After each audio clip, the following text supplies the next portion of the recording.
Okay. Nope, there's some static. There we go. Okay.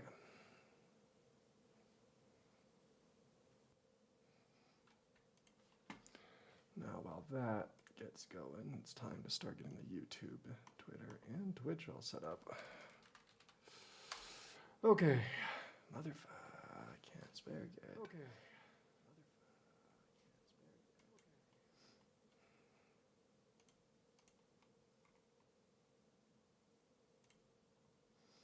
All right. Well, we're going to see what ends up going on here because I'm trying to multi-stream to Twitter, Twitch, and YouTube all at once. So this is a first on my end. Let's see. How do I actually get this going here? But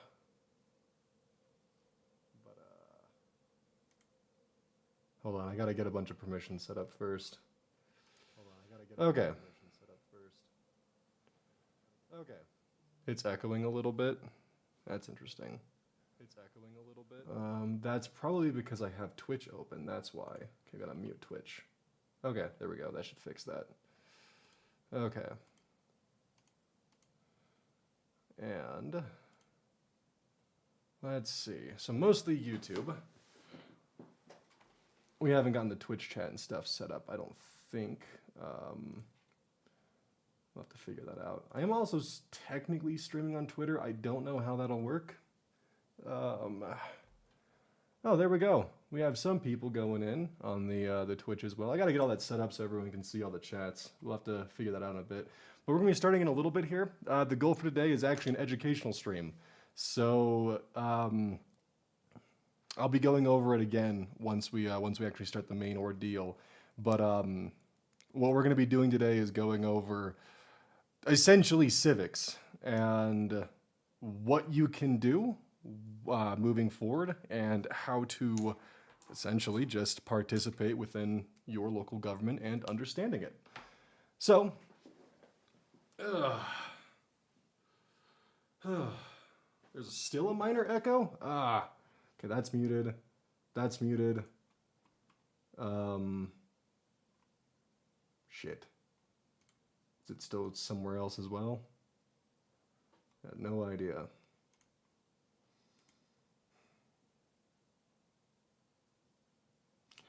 Restream bot is a thing to transfer chats to the other streams. I don't know how it works. I'll have to figure that out as we go because, yeah, this is definitely going to be a little bit interesting.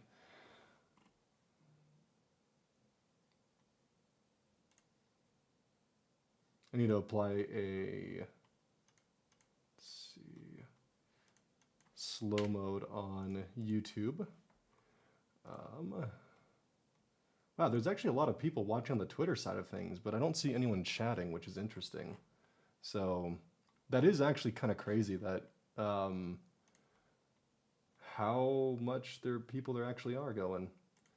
I do see everyone from Twitch. I see Pango Flower. I see the Pretzel 2. I see, I don't know how to say that, Living, and Sockman. So I see all y'all. But I don't see anyone on Twitter. I'm going to do a test here and see what happens. Oh, look at that. Yeah, on Twitter, it does pop up on my side. Interesting. Okay.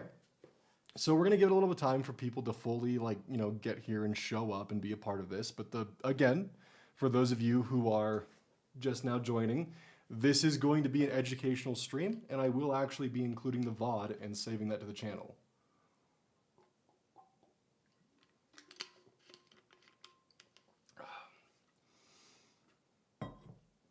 But I hope everyone's doing as well as they can be.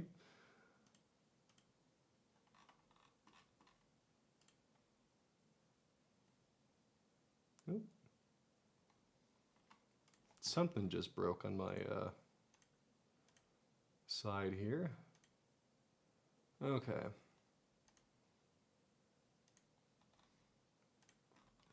So yeah, I just want to make sure more people are going in. We will be doing, I don't want to say live Q&A, but we will be having questions allowing to answer. We'll be having, let's see, what's the best way of putting this?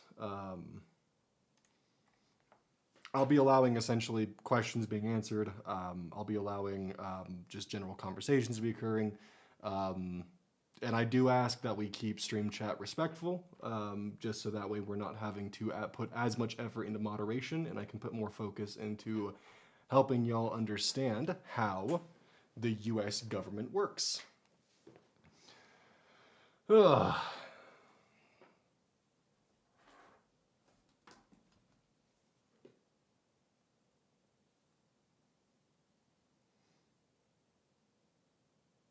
Yes, this will be archived and saved to the main channel, and it will be public and viewable.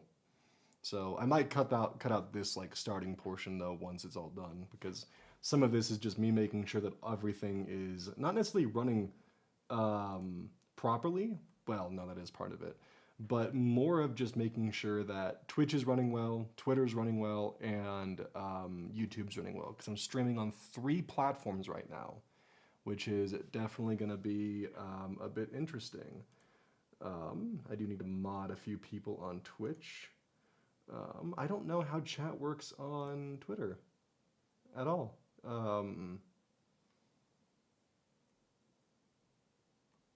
I'm actually wondering if Twitter is a botted chat ecosystem. If you're watching on Twitter, you should put something in the chat so I can see what's going on, if Twitter chat actually works.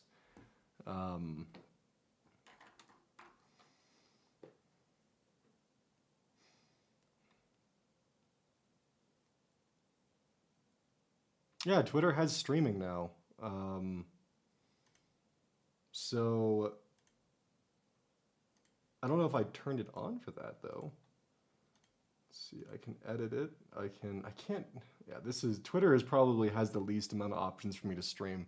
Twitch definitely has the most, but I'm definitely more familiar with YouTube and its stream ecosystem.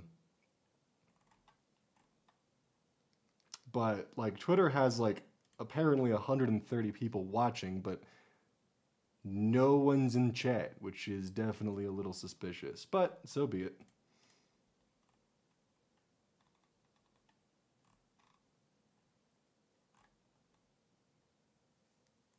Yeah, if any of you follow me on Twitter, y'all should see if you can chat. I'd be curious to know if it actually works or not, because I'm looking at it right now and I don't see it. Jack shit happening. There we go, look at that. Okay, never mind. Okay, someone actually just put in a Twitter chat. Let's go. It works. Everything is working semi as expected.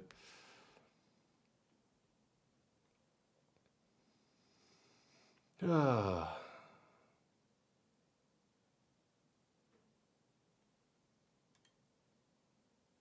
for those of you who aren't able to fully attend today's stream, this will be saved as a VOD. So you all can come back and take a look at it. But if you are able to be here as the stream goes, you'll be able to participate, ask questions, and yeah, actually kind of get any questions or concerns or fears you have either confirmed, answered, or perhaps, well, have a little bit of stress lightened off of your day.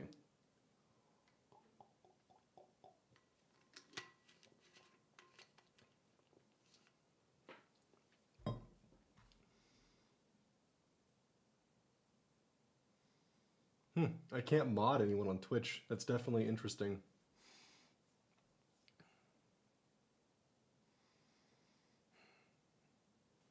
All right. Well, while we're at it, we're going to switch to the cam, and I'm going to see if I can get the multi-chat set up.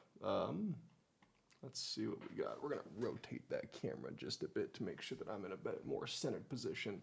All right, chat. Let's hide this one, and let's see if the bat box actually works properly. Come on. All right, so there's some YouTube. Looks like the icons are working. Oh, yep, there's Twitch. All right, look at that. Caldera Next 3 was robbed by an owl for $2. I'm actually probably going to be muting. Thanks for being a bright light in my life. Just as a heads up, I don't mean to be, you know, kind of. I'm muting it because I don't want to be interrupted while we're going. But yes, just casual. I can see that actually, and hopefully that'll pop up. It does. we do have a Twitter side of it. Very nice. Okay, so we can see that.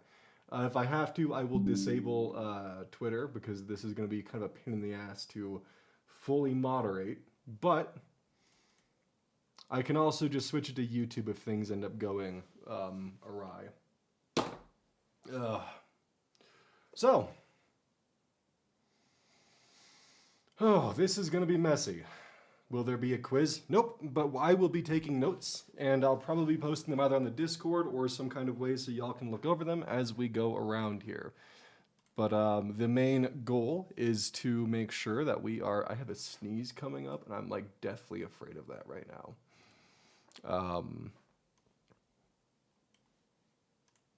But the goal here is to pretty much have...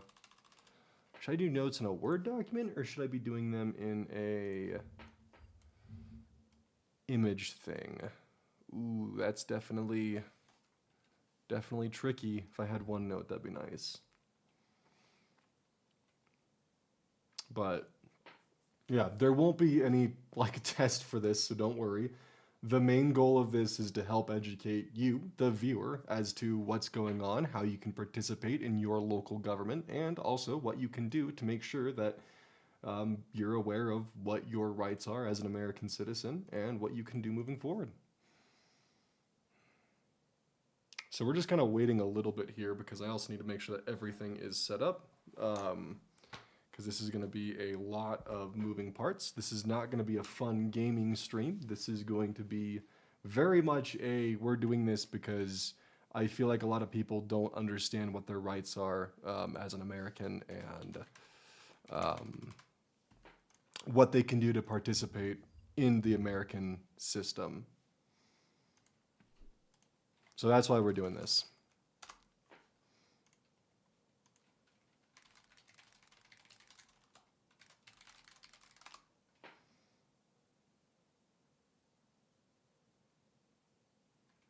So, for those of you who are curious about this and have questions, this is definitely the place to be. I do want to make sure that a lot of you guys can walk away with new information and new understandings of the world around you. And I need to get my email, but for some reason, out of my passwords, there we go. Oh my God, what do you mean? Fucking two-factor authentication. Okay, at this point, oh my God. Okay, at this point, it's three-factor authentication. Good God. No, I'm not going to give you my home address. All right. And we're going to open up our drive. I'm going to get a Google Sheets up so that way I can have that rolling, rocking and rolling down through the streets we're strolling. All right. New document. Civics 101 notes. And paint, because we're going to be doing some drawing as we go, so I can give visual diagrams as to how things work. Just casual, $5.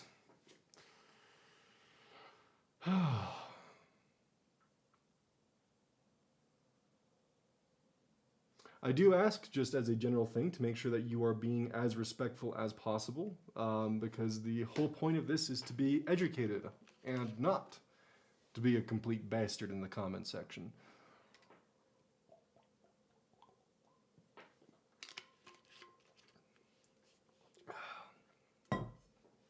Okay. Now, I also need to have my Discord somewhere. Ooh, I'm running out of window space. This is going to be tricky. Okay. Moderators, if something begins happening on Twitch or Twitter, please let me know so I can jump in and fix it, because I don't have enough monitors to watch everything, which is definitely a little interesting. So,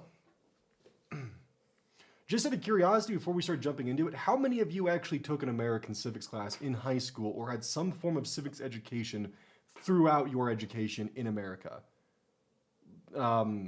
Or just through other things, how many of you feel like you are familiar with how the government works, civics in general, and all that kind of stuff?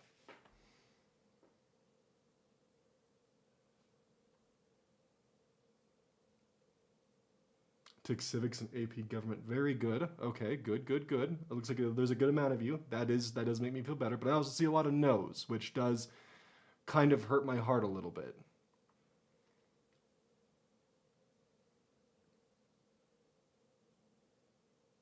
Schoolhouse Rock is actually a good way to learn at least the basics on how the government can operate and run.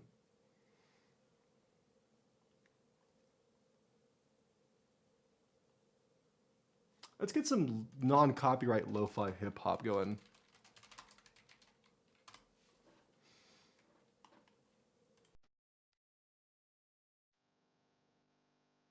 All right, how's the volume for that, by the way? I would like to know because I don't have my headphones on, so I can't hear it.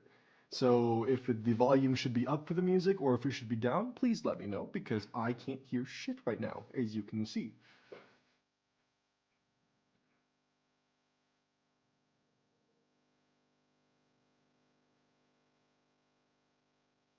Music is nice, volume is good, good. Okay, cool, perfect. Because we don't want it to be distracting, but we want it to be like audible.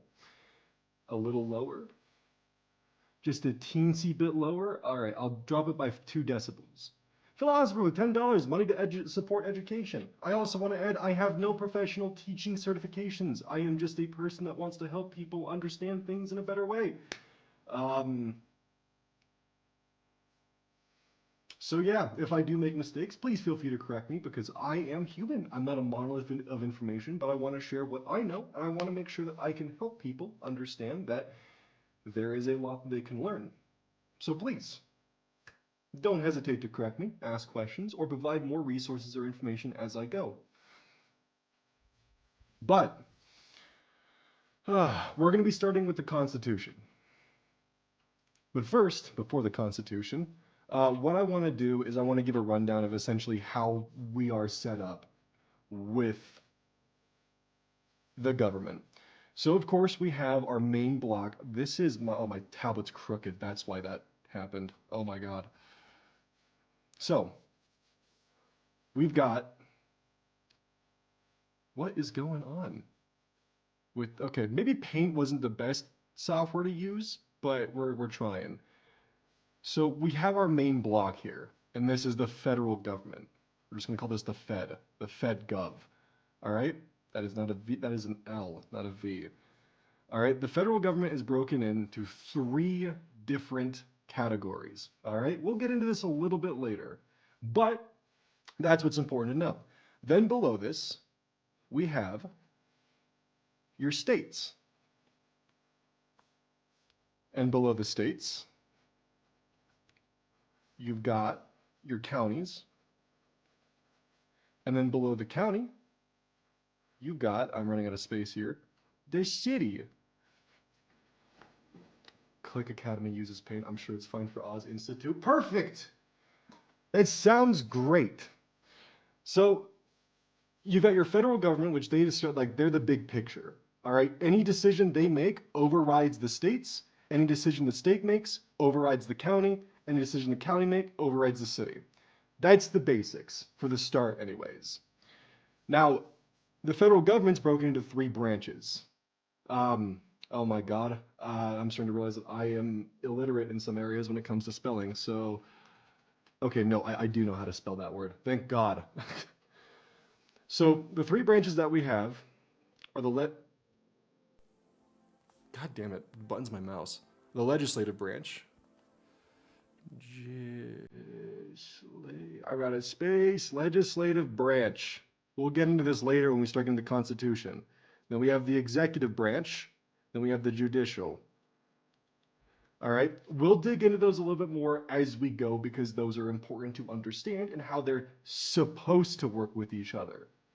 Now, as a voter, you, the individual, we're going to draw you down here. This is you. You have a say in this, in this, in this, and most importantly, this and this. The judicial branch is a little bit complicated because I don't think you can elect judges, but you can elect prosecutors. So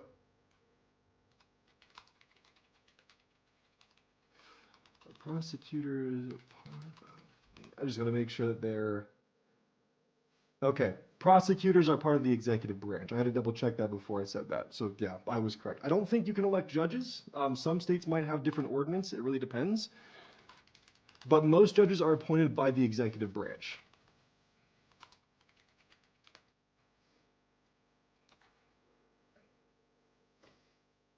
Oh, interesting. Some elect, some actually. I have not lived in a state that actually, to my knowledge, elects judges. I have only dealt with states that appoint judges. So it seems that in general, according to the Office of Justice's program.gov, which is what I'm opening up here, I'm going to actually move this into Opera because that's the whole reason why this is here. In general, however, approximately half of the states appoint judges and half elect them. 31 states use commission plans to aid the governor in selecting judges. In four states, the governor appoints judges without using a nomination commission, subject to senatorial confirmation. So that gets into checks and balances, which we'll start getting into when we start going through the Constitution, which will be important for later. But for now, hold on, I'm checking all the stuff here because Twitter bugs me just a little bit because it says I almost have 300 viewers in Twitter, but like barely anyone's talking in the Twitter side.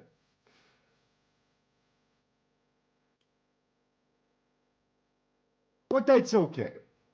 I'm setting up community supports for neighbors with lists of background skills. Well, look at that. That's good. You're getting a little bit ahead of me here. So, before we start getting into the three branches of government, what the Constitution does, we're going to talk about the city side of things. Now, usually, cities don't have... I can't see my fucking cursor. Cities, these guys here, when we looked at how that is, I can't remember the word for it. But it's not a law, it's like a city ordinance. I think that's what it is. City ordinance. Oh my god, I can't talk with type. Oh my god. Versus law. Let's look at the difference from that. An ordinance is a law created by a local government. So, there we go. Now we have the actual definition for that. I gotta make sure that I'm not giving any accidental misinformation because I want to be as precise as I possibly can, which is why I'm actively Googling and fact-checking myself. So, cities pass ordinance. You can oftentimes will elect a mayor or different city officials and city council members. This is part of your general elections that you'll find as a voter. Let's see. So, during your election cycle / voting cycle, be sure to check in because you can actually vote in your city for ordinances by going to city council meetings and whatnot. Let's see. Actually, let's get more precise with the information. How do I vote for city ordinance? It seems that they will mail out ballot packages and you'll be voting for council members. That's the best thing that you pretty much will be doing is looking for the city you'll be appointing council members. And that'll be your first step is the council members. So this way, you can not only have a say in what happens in the federal government, but by voting for your city council members who have policies that you agree with, you can ensure that your city is doing things that you agree with, that you want. So you, as a citizen, have a say in what happens in your city. But it doesn't stop there. Oh no. I can't see my fucking cursor with jack shit. I really gotta change that. So you can also vote what happens in your county.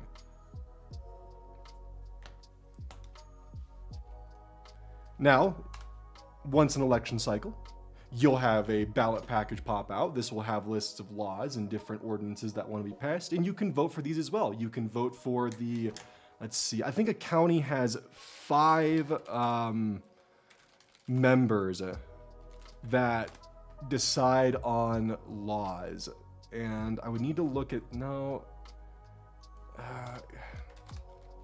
how do counties pass laws? If I remember correctly, it's 5 individuals that allow the laws to pass, and they're part of the legislative branch of a county. Let's actually get more legislative branch of a county. I want the details on it, but I don't want to really get into the state government. We'll get into that in the Constitution. Because you have your local, which is a county, and also the cities. Cities are mostly for ordinances. They're a very low level kind of thing. If you really want to get further down from city, you can actually get into the HOA ordinances, but that's, yeah. Anything state level is going to depend on the state county. Yes. Alaska has no counties. Does it really not have any counties? I had no idea. But you got your counties. So you can also break city down to like HOAs and whatnot, but it really depends on that kind of stuff. Counties, this will be where a lot of like your local ordinance happens above hand. This is going to be where you're going to be voting for your, I'm trying to remember the name of them. But basically, counties will usually have 5 members that determine the laws. I'm pretty sure you can elect them because they're the legislative branch of the county. And they'll be appointing laws, city ordinance, and other things that will control cities. So this could be anything from whether or not, like let's say Colorado as an example. Villages are above HOAs. Oh, I see what you're saying. I got you. Alaska has boroughs. Interesting. I did not know that about Alaska. But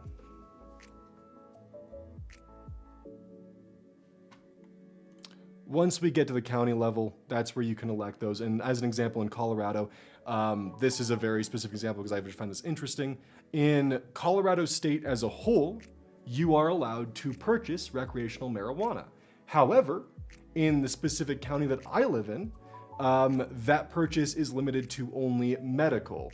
So while you're allowed to have it because it is decriminalized, you cannot purchase it in the specific county. That is an example of something that is county controlled. But a lot of the county stuff will be overridden by the actual state itself, which is when you start looking at state elections.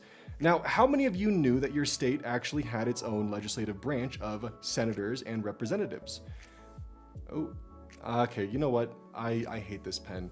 But basically, every state has its own like legislative branch that, much like the main federal government's House of Representatives and legislative branch, they also determine laws and vote on them and vote for city laws and ordinances. Well, not city laws and ordinances, but I mean, I guess they could. But they will pass laws that affect you as the person. So not only are you voting for your state senators and state representatives in the House, but you're also voting for, well, I guess it would be not a state senator and state. I'm getting my terms mixed up here. This is a little embarrassing. I'm supposed to be educating y'all, but I got to Google things as we go. But anyways, you have your local, you have your state senators and state representatives that go in the state house, state senate, and they go back and forth with the laws, which once we get into the Constitution, we'll be diving more into how all that works. Now, your state Congress, they will determine state laws and local ordinances that have not been outlined by the federal government. So, as an example, if we look at, let's say, this is a hot button topic, but this is probably the best and most topical way to look at this. With Roe v. Wade being overturned, it used to be a federally protected right, and now it is no longer. It went down to the states. The states can not only pass laws to determine that, and they can enshrine things within the Constitution, but you, as a citizen, can also vote for them.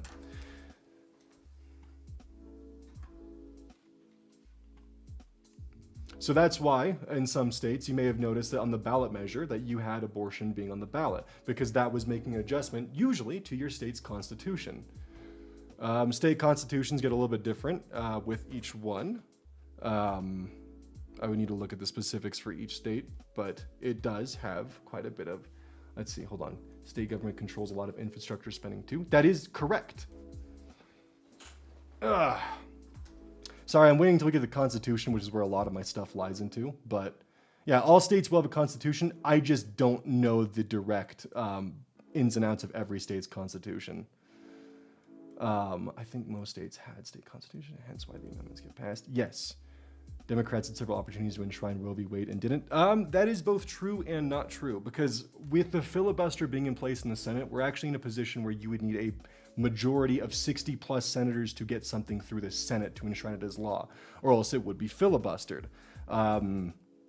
Which is kind of this whole thing where instead of actually doing a filibuster, you can signal that you have the intent to filibuster and it can get a law shut down. At least that's my understanding of how that works. So the rule is that you would need at least 60 or more senators to get through that and pass that into place. This was introduced, I think, during the McConnell era. So when you had Obama pushing for Roe v. Wade, he would need to get it not only through the House and have a majority in the House, but through the Senate and have a supermajority in the Senate of 60 plus people in order to enshrine Roe v. Wade into being law, which is difficult. You would need to have a massive amount of individuals in the Senate in your favor to get that passed, which we'll get to in a little bit. But anyways, this is the basic breakdown. When you're voting, make sure you do research into what your state senators and state representatives are looking into, because you can turn your state from having pro-LGBTQ or anti-LGBTQ rights into, well, whatever you personally favor. Same thing goes for abortion. Same thing goes for any other legislative laws that you might want to be passed or not passed. So make sure you read your ballot and not just focus on what's going on in the federal level, but also what's going on in the state level, because you can not only change your living conditions from the bottom up of starting with the county, then to the state, then to the federal government. So that's important to know. We're going to erase this here and we're going to be moving on. Because once we get to the Constitution, that's going to be a little interesting. Because that's where a lot of my expertise actually kind of, well, not expertise, but that's where a lot of my information does know in. So we're going to be deleting that. All right. So if something isn't illegal but isn't supported by the federal government, then the state can make it a law? Yes. That actually gets into Amendments 9 and 10, which we will be exploring more into later. Basically, for anything the federal government does not control, the states have an opportunity to specify that within their local laws and state constitutions.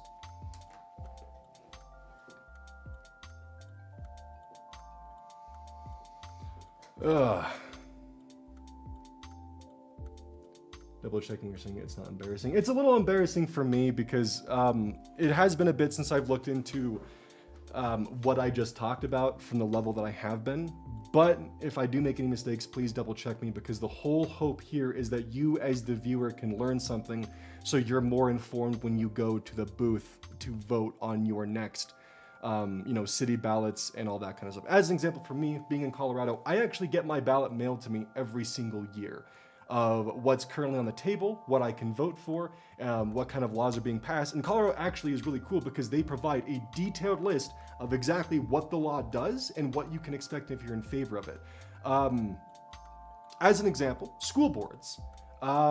Certain counties, Idaho was a little weird about this because of how they handled it, but you can vote for school district representatives and how the districts are actually run. You can vote for how you allocate funding in schools. You can vote for quite a few things. It depends on if it's a ballot measure.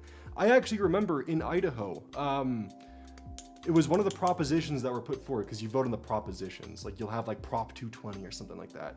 Idaho had a proposition going through on whether or not students should be allowed to have laptops in school, or whether or not they should be state provided, et cetera, et cetera. And during that time, there was a lot of campaigns going around of like, oh, you should vote no on this, or yes, you should vote for this because it's the future of education, yada, yada, yada. But as an individual, you can vote for ordinances like that and propositions when they pop in your local ballots. So making sure you keep an eye on that as a common voter is important, because the thing is that you may not see, oh, well, I'm out of school, so what's the point in me voting in something school-wise? Well, you as the voter, here's you. You might think, well, I'm just going to vote for, I'm going to do a really crude drawing of America here. So, I'm just going to vote for the federal, the big boy elections. All right. I'm not going to care about what's going on in my state because federal where it's at. But meanwhile, you've got crotchety old, Mr. Gibberschmerble over here.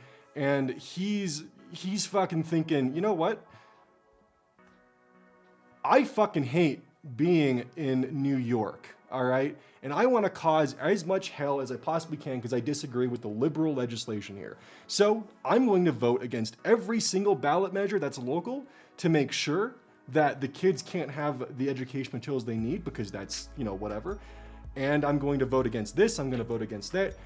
People like this, they are always there in the elections, casting ballots, casting votes, voting for propositions, and their votes, more times than often, will end up actually going and shaping how your states are. So it's important to not just look at what's going on in the national election, but also what's going on in the state election. That's extremely important to make sure that you're doing. Because you don't want this guy here who doesn't care about what's going on in the future and cares more about what's going on in his life than what other people are dealing with to decide what happens in the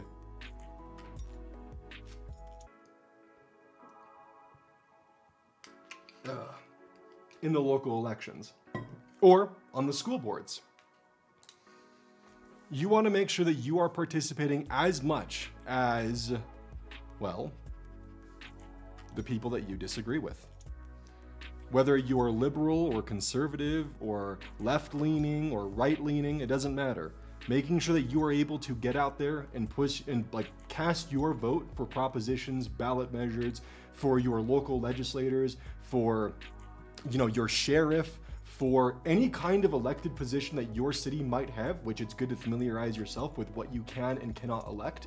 It is good to make sure that you are participating in that, because on those local levels, every single vote does matter. And I promise you that. A state can be fundamentally changed just by going through on the local level and voting from the bottom up. Starting with counties, making counties safer places for people to live, putting in votes on propositions and measures along the lines, and voting in state legislation, making sure that new laws are either enshrined in the state's constitution or certain things are removed. It's very important to pay attention to what's going on the state level, because, well, the last thing you want is someone deciding what's good for you and what's not good for you, and choosing what's best for your interests that you disagree with.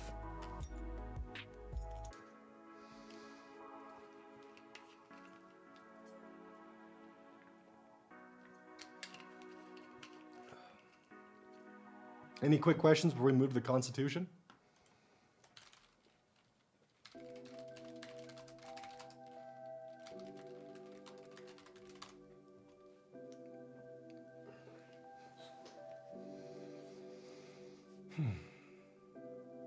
Also, actually, Eliza brings up an interesting point. If you ever run into a ballot measure that confuses you or a proposition that doesn't quite make sense, Google it.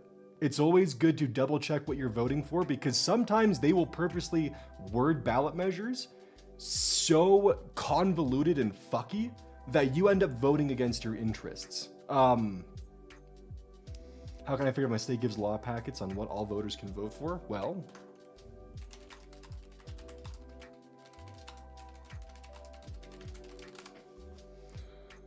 I mean, I'm in Colorado, so it's already popping up, but that's mail-in ballots. I don't remember. We need to look at exactly what pops up, but basically, when election season comes around a couple months, my state just mails it to me because I'm a registered voter. So it honestly would be worth just Googling that and finding out if your state does it or not. And if they don't, there should be resources or sites. Find out local positions being posed. I really should not be, because it keeps showing me like Colorado. Yeah, because I'm in Colorado, it's showing everything for Colorado. But looking at ballot measures are going to be, that's actually, there we go, that's what I'm looking for. So we can look at, as an example, Idaho. The ballot measures were Proposition 01 and HR 05 or HJR 005. So this is actually a pretty decent place to look at them and see what kind of propositions and ballot measures are being put forward. Wow, Colorado had quite the busy election. Yeah, I mean, I actually remember a lot of these. Oh.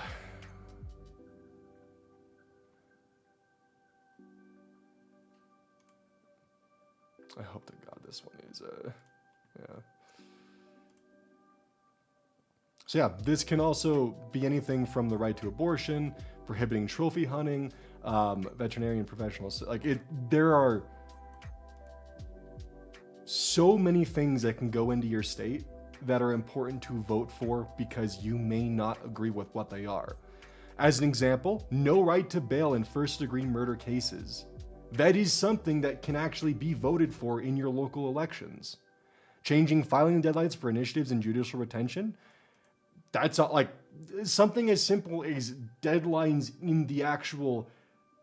There's just a lot of things that you can vote for. And it's good to research these, look at what they're actually doing, look at what they're proposing to do, and making sure that you support or don't support them. And pushing forward. Like as an example, Colorado removing the same-sex marriage ban from the Constitution. That's good to see. Actually, I wonder if that passed or not. I actually didn't remember seeing that on this election cycle. I must have missed it. But it's important to look at what you have.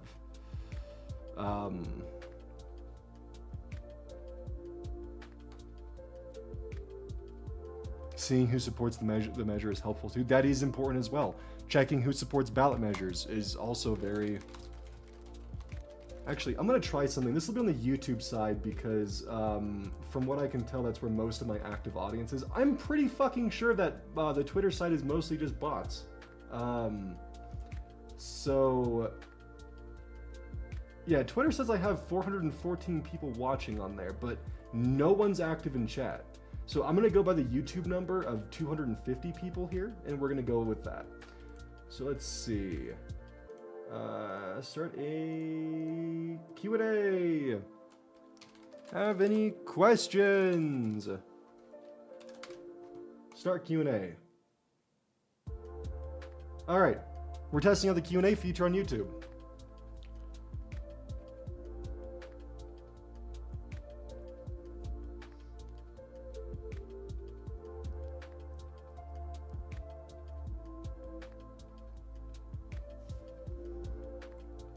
I don't know, do you guys even see the Q&A popping up on YouTube? Because I don't see anything. Oh, there we go. Are you concerned for the next 4 years? We're going to get into that. I'm actually more concerned over the next 2 years. And we'll talk about why 2 years is very important. Because if we can make it through the 2 years, then we can actually change a lot of stuff going on. And that's going to be the important part. And I'll go over why the 2 years is so important. Do petitions actually do anything? They can. But it really depends on who you're petitioning towards. Most of the time, if you're petitioning, like let's say for a new law or something along those lines, a state senator or a representative of the federal government or a House representative or a state House representative will see that petition and think, oh, these are my constituents. This is what they want. I have a better chance of being reelected next year if I follow what this petition is. So petitions can work, but you have to get them in front of the right people who will actually listen to your voice. And that's the important part. Ugh. I see a lot of people understood what I meant by 2 years, the midterms. Yes, midterms are very important. Do you think the voting age should be lowered? I wasn't able to vote by 4 months, so I might be a bit biased. If I'm going to be honest with you, I think the voting age is fine where it's at. If you're able to consent, you're able to vote. Oz, how are you? Really stressed as hell, if I'm going to be honest with you. What stupid law did your state have? It's okay. I would need to look more into Colorado because for Idaho, it's a bit different, which that's the state I'm kind of like, I left. Idaho has a lot of anti-LGBTQ and abortion laws that I just simply do not agree with personally. The importance of local elections in your own life. Would it be fair to assume the federal stuff and the consequences of the president are more important to international affairs? Yes, that is definitely the case. However, a president can also affect your day-to-day life. So don't think that it's just international stuff. It can also affect you on a state level. However, if you look at Illinois' J.D. Pritzker? Sorry, his name is pain in the ass. Or California's Gavin Newsom, or whoever the fuck is running New York right now. I forget his name as well. They are currently making sure that their citizens will be safe from anything that would affect them that could be harmful from the federal government, that could affect their citizens' rights. Whether you agree with that or not is, your personal opinion. However, they see it as that, and they are putting in measures in place to make sure that their constituents are protected, and that's an important thing to see from a governor or a state representative. So there is a bit of balance of power between the states and the federal government. We'll be talking about that a bit more when we get to the Constitution. But Amanda Lee, thank you for gifting 5 memberships. Let's see. So I would say that you're about half right on whether or not the president is just for international stuff. He definitely does have a lot of hands with international stuff, but he does play a major role within the average day-to-day life. Not as much as your state government, though, because I'm going to give benefit of the doubt to the current administration. They are very much for states' rights and for a state's right to choose on various things. That is why it is important for you to make sure you are active within your state's local ordinances. I keep saying ordinances, but I mean laws. It's just a fun word that rolls off the tongue. But making sure that you're participating in your state's local elections is very important, because you can enshrine specific rights that the government may not have an interest in. Let's see. What's the next one? A question, but a comment. Article 10 is the right to revolution. Check your own state constitution. It's definitely interesting. Is it weird concerned about tariffs as a European? Not sure how to be concerned about the USA specific things. You won't need to worry about American tariffs. Just in general. Tariffs normally affect the country they are going for. So as a European, you shouldn't be too concerned about it. Unless we're starting to put tariffs on exports, which is definitely, you get into trade war territory, which I don't think we would do that to our allies. Do you believe there should be a max age for voting?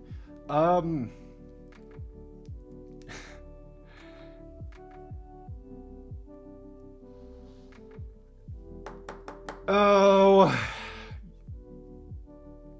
yes. Look, my personal opinion is yes, but morally and legally, no. Like, I think so, but that would be unfair and incorrect. So, in my opinion, you reach a certain point in life where you aren't... No. So, I have my opinions on that, but in general, I do think that it is better for there not to be a max age on voting.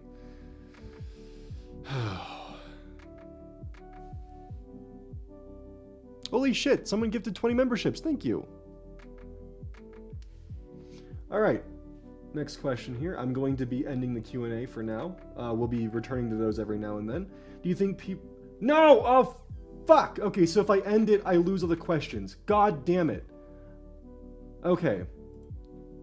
Well, shit. That is a dumb way to handle that.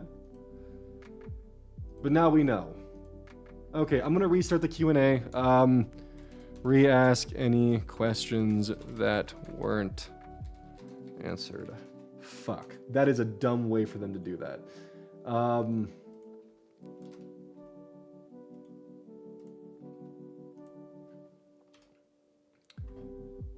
Oh, my mouse just glitched. Yeah, that's a dumb way for them to do that. I would have thought if I ended the Q&A, it would have been, you could ask no more questions, but I can continue answering things and then eventually close out of it when I was ready. But apparently, no, it just fucking hard closes. So if I did not answer your question, please repost them and I will be... why doesn't the federal government do national referendums? Good question. Let's explore this together.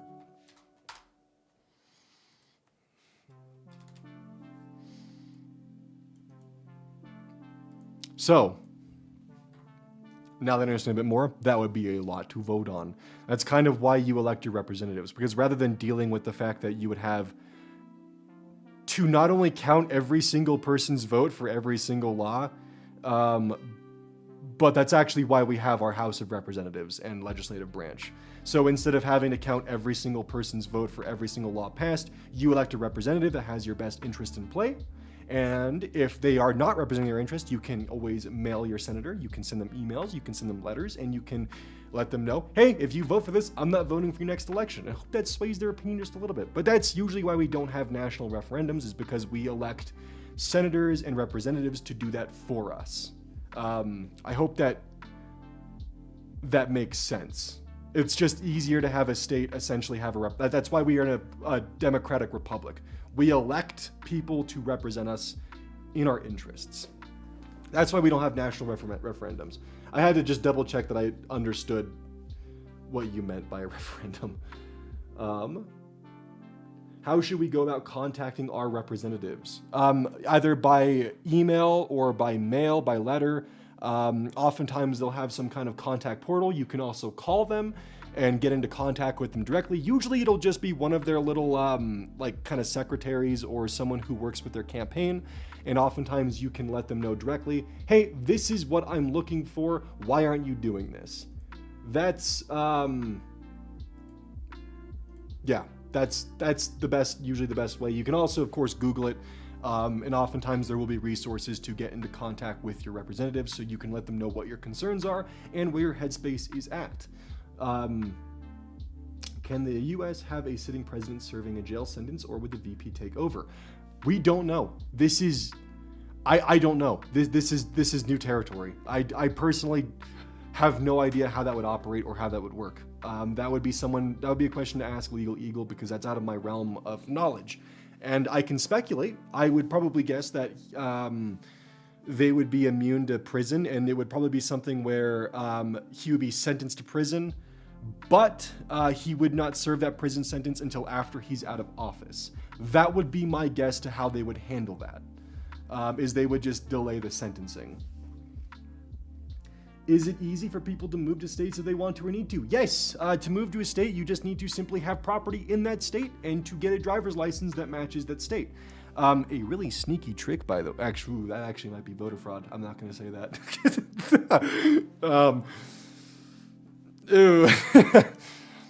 Yeah, we're not going to go down that route. I was going to say open up go to a postal annex and get a box and then get a driver's license connected to that postal annex, and then you have a driver's license to that.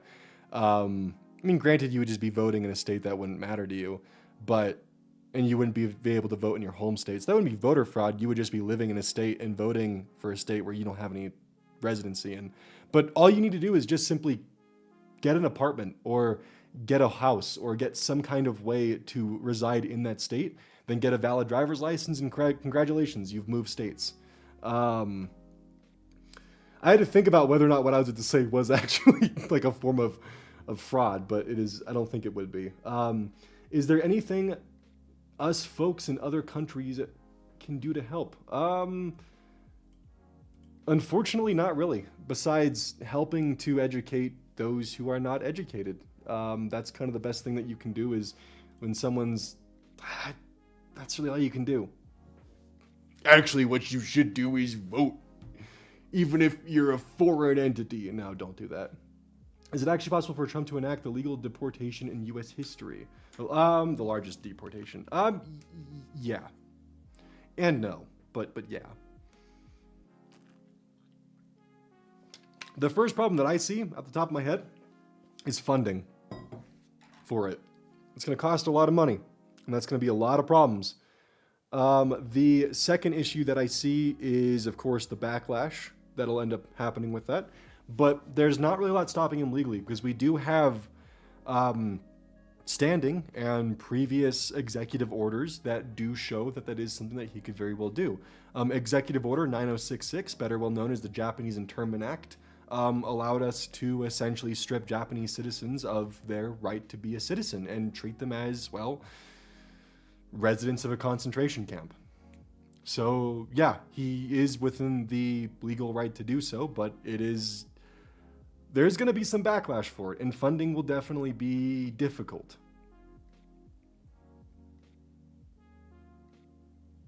When the funding hit us past the point of the Great Depression was debated? Possibly. I would need to see the exact numbers for it, but it's definitely, well, tricky. Do you think he will get rid of the Department of Education? Yes. And all the other departments that make life better for us? Yes. I do. Thankfully, / not so thankfully, this is why I started with local elections and talking about that. When it comes to the Department of Education, if it is dissolved, make sure you are going and voting in ballot measures, because what the Department of Education provides, which is usually funding for, I'm trying to think of the proper way to state this, but funding for children with disabilities or learning disabilities or children with neurodivergency, the Department of Education provides funding for those programs. So if that does get cut, one of the first things to do is make sure that your representatives are putting ballot measures in place in your local elections to ensure that your schools in your state will continue to have those measures in place. That's very important to do, because the Department of Education goes down, so do a lot of college loans and a lot of college scholarships, because the Department of Education handles FAFSA and other things like that. So ensuring that your state is putting measures in their ballots and ballot measures to replace those is almost essential, because then you can, in your local elections, make up for what is taken from you. And same goes for the EPA, and same goes for things like that. A good example of this is that if you look at like spam mail that has I gotta remember which state it is. But if you look at spam mail, sometimes they will say this is not valid to residents in X state. That is because that state has protections on those citizens that make those scammy emails and scammy mail and spam mail and shit like that invalid, and protects them from that kind of shit. Because they put local ordinances in place to protect their citizens from that bullshit. The same could be done with food regulation. The same could be done with pretty much anything, honestly. But the whole point of the EPA and the FDA and FCC and the Department of Education are so the states don't have to do that. But again, as an American, just because things are being cut and stricken at the federal government level doesn't mean that you are screwed. You can still go to your local state elections, make sure your electorates are aware of your concerns, and ballot measures are put in place that solve those concerns. And that's why that's important, to make sure you're participating in not just national elections, but local elections. All right, next one. Do you think, I already did that one. Do you have a few examples of what, of what is specifically state level? Off the top of my head, no, I do not. I would need probably a bit more clarification on if you're looking for state level laws, but as an example, if I'm understanding somewhat what you're looking at, abortion has been moved to a states level issue, where we are now looking at where a state has the right to choose, rather than it being something where you just got to choose as an individual. So, actually, Anelia Doe brings up a good point. If you are not a U.S.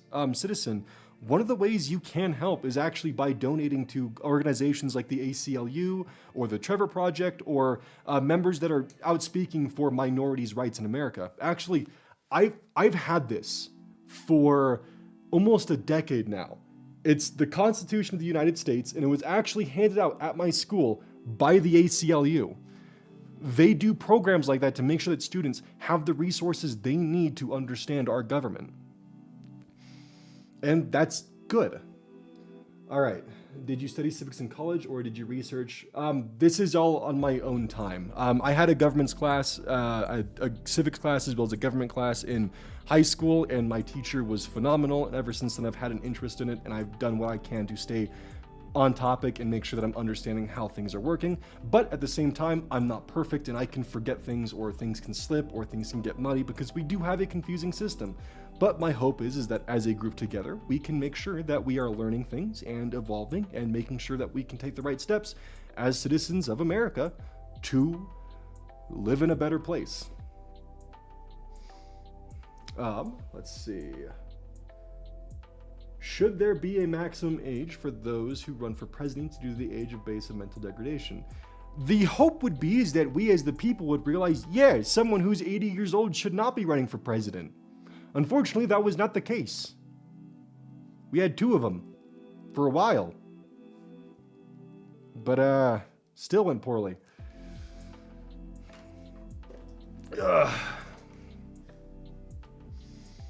So I personally think there should be some kind of like maximum age for running an office, not necessarily for voting, but that would be very difficult to get in because most of our Senate is like 65 and up. Like at this point in time, when you retire, well, may as well look for jobs in Congress. Anyways, excuse me, Professor Media, do you have any advice for researching for smaller elected positions that did not have much info concerning them online?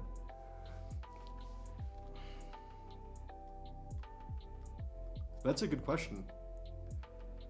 I'm actually not sure because my state provides a lot of that information online pretty open and just flagrantly. I would need to get back to you on that. I'm gonna actually, this is probably the best time to put a note in let's see. Find resources to better allow people to find their ballot measures and local positions on a state, county level. Okay, that's for me. That's a note for me to make sure that I can also be better prepared in the future because I honestly don't have many resources for that.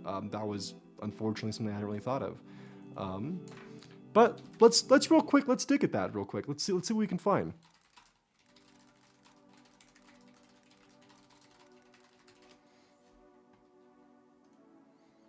See, but this is right back into Colorado because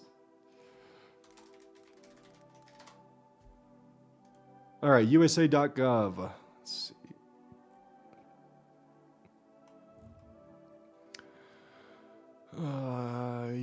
Let's see. So it looks like there are some U.S. government resources that do have quite a bit of measures in place to allow you to find that kind of stuff. Very nice.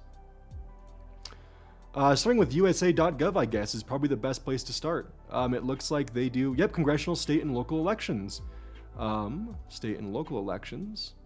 Let's see, your state or local election office. You know what, for the hell of it, let's go with, Guam. Guam's there. Let's go with Idaho.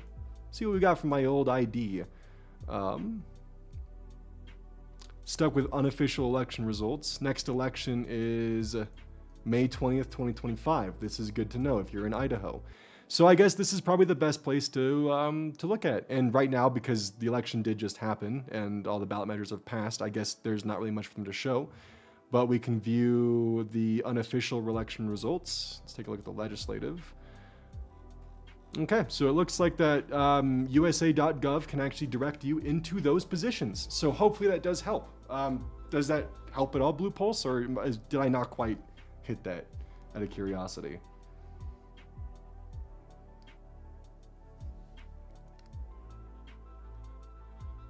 I don't even know if Blue Pulse is still even in chat.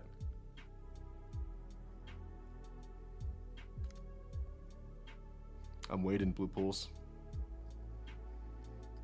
If not, I'll do a bit of additional research to see if I can better answer your question. Because I hope that kind of hits it, because, let's see. Elected positions that don't have much info concerning them online. I'm in chat, I'm just thinking. When it comes to local elections, with like smaller positions, that might be something, I don't know, I would need to dig into that a bit more, but I feel like this would be at least a good place to start and look, in general.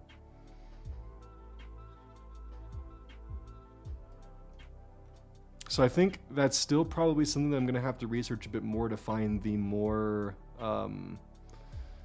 this probably should be, whoa, what the fuck? Oh, this is an archive? The fuck? Okay.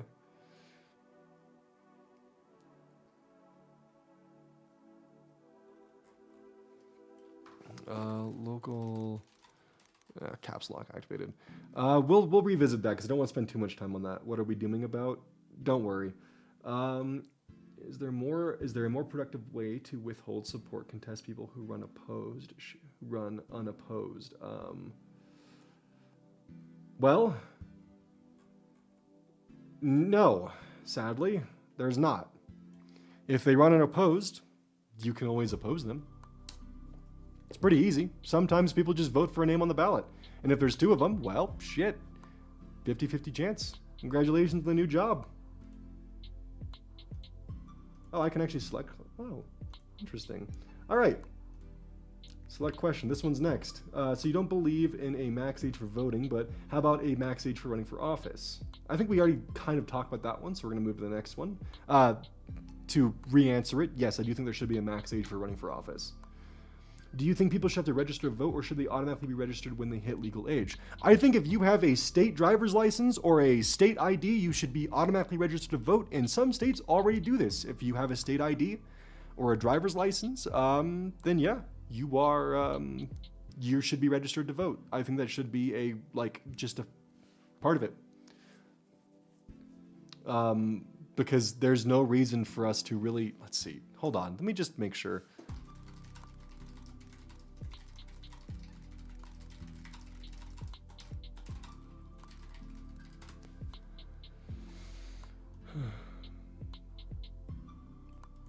Okay, so it looks like, wait, but I mean, it would make sense for, if you're a legal immigrant, you should be allowed to vote in your state electorate because those laws do affect you. So yeah, if you have a driver's license, you should be allowed to vote. Same goes for a state ID. I'm going to stand by that. If you have a state ID, that means that you are participating, paying taxes, and you are here legally. So that trumps that argument. I hate that fucking term has been ruined. That knocks that argument out. So yeah, if you have a state ID or a driver's license, I think you should be allowed to vote. I think that should be how that goes. Let's see. How much of an asshole move is it not take someone who is to a polling place because they would reverse my vote when I said I couldn't drive? Very asshole-ish. Incredibly asshole-ish. And if you ever end up in that position again, look at how to do an absentee ballot or even doing a mail-in ballot, because you don't want to be in a position where you're relying off of a family member who is more worried about canceling out their vote than you participating in your fucking constitutional right to vote. That's ridiculous. You should be able to vote because that is your constitutional given right. So make sure that if you are in a position like that again, you can do an Uber, you can do a Lyft, you can take the bus, or do an absentee ballot or a mail-in ballot. Those are a bit riskier, but that is one way to do it. And I'm so sorry you had to go through that because that shit sucks. Philosopher asks, we're going to select this one. School birds are the feeder for future political careers, so voting on those help determine. That's not necessarily a question, but it is definitely good to have a quick discussion about. Yes, voting on school boards and making sure the education of the future is secure and is actually going the right direction, and we can reliably give our future children and future kids in our neighborhoods a proper education. That is one way to build up their future, to give them a future, whether it's in STEM or whether it's in communications, business, politics, health, I don't know, really anything, honestly. Making sure that we can properly build an education infrastructure is very important. What is a national referendum? That's the idea of essentially having every person vote for a law. I had to double check that earlier to make sure that we were all in the same card. Is there an age that people in government need to retire, or can they... So... There was a senator recently that died at the age of 90 who was in office, and they were one of the oldest living senators. There is no retirement age where you're just kicked out. You can do this until you die, as long as you're elected. And I think that's not how it should be, because we run into a position where this woman, served her entire life in politics and didn't get to retire, didn't get to spend time with their kids, didn't get to spend time with their grandkids. They served and they died.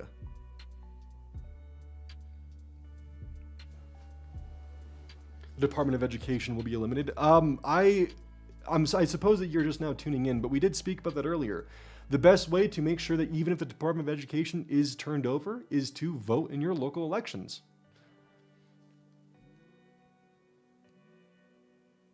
Let's see. Select question. Is the Electoral College set in stone even though all the mail-in ballots have been counted? Haven't been counted.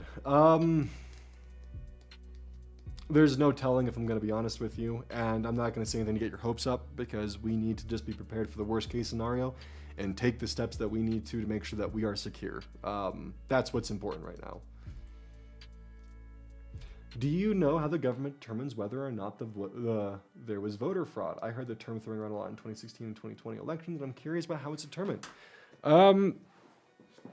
So I don't know the specific ins and outs, but what I can say is there was enough. I believe there were countless court cases that were filed by the Trump administration and by other Republicans under the guise of there being voter fraud. And not one of them, not a single one, had any evidence of there actually being voter fraud taking place. They all got thrown out for varying reasons, and that's kind of where it's at.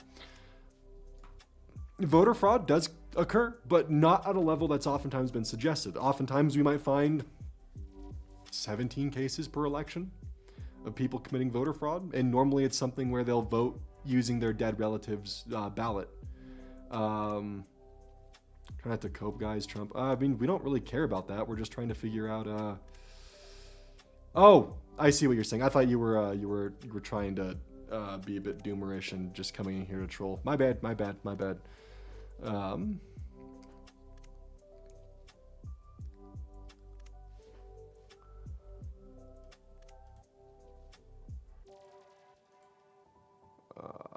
Yeah, whatever. Okay, well, I gotta just double check a few things. Let's see on Twitch. Yeah, it is what it is. See, I don't understand why the Twitter space isn't more active, because it says there's over 600 people watching on Twitter, but that makes like no sense, like at all. Anyways,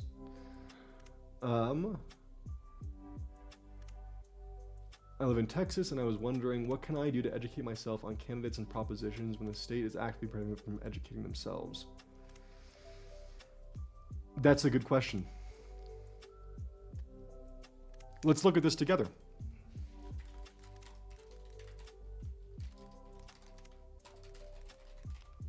I missed the M. So Ballotpedia has a list of them, and this seems to be a pretty good way to look at it.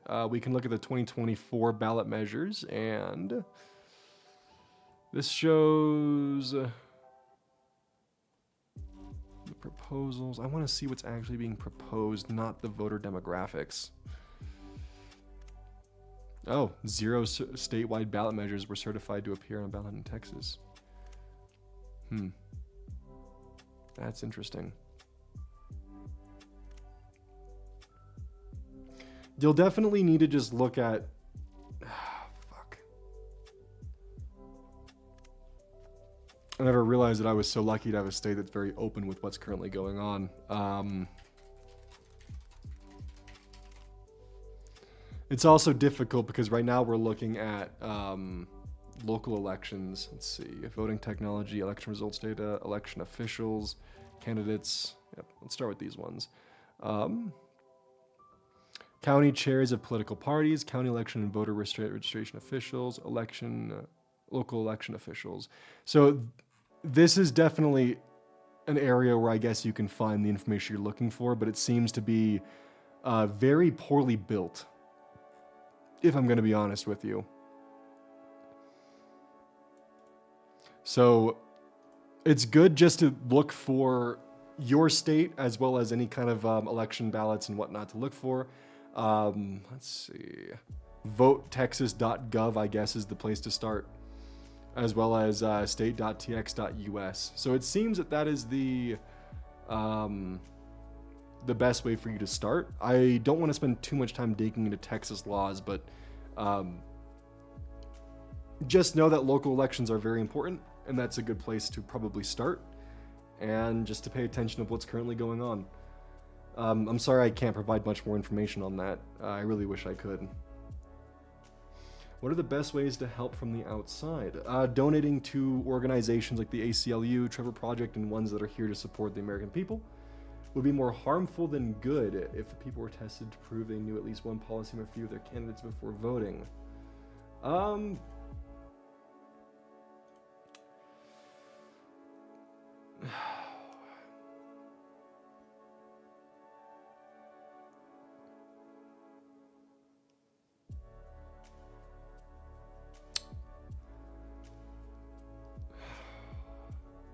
So, on paper, yes, that sounds good, but that does fundamentally fuck with a constitutional right that we have.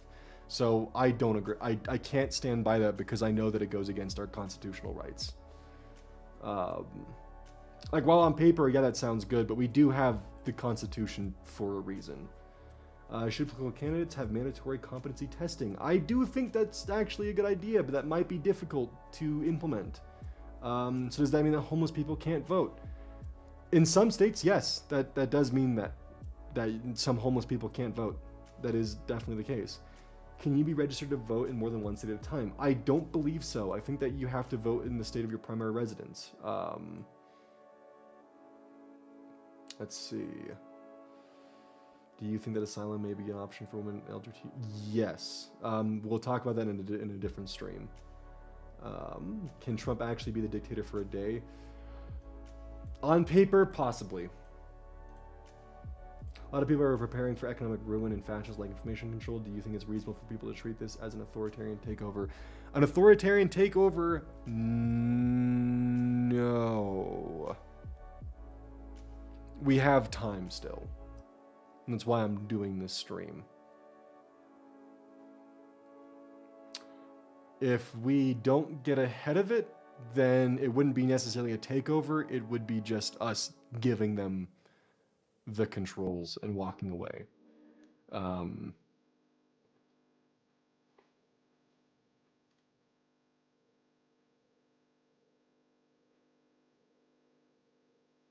Apparently I'm not being fully loud enough, so let me move the microphone a little bit closer to my mouth here. Philosopher brings me to a good point. Remember, everyone remember that anything that you propose that impacts you, oh my god, I cannot read right now, that impacts who can vote can impact you.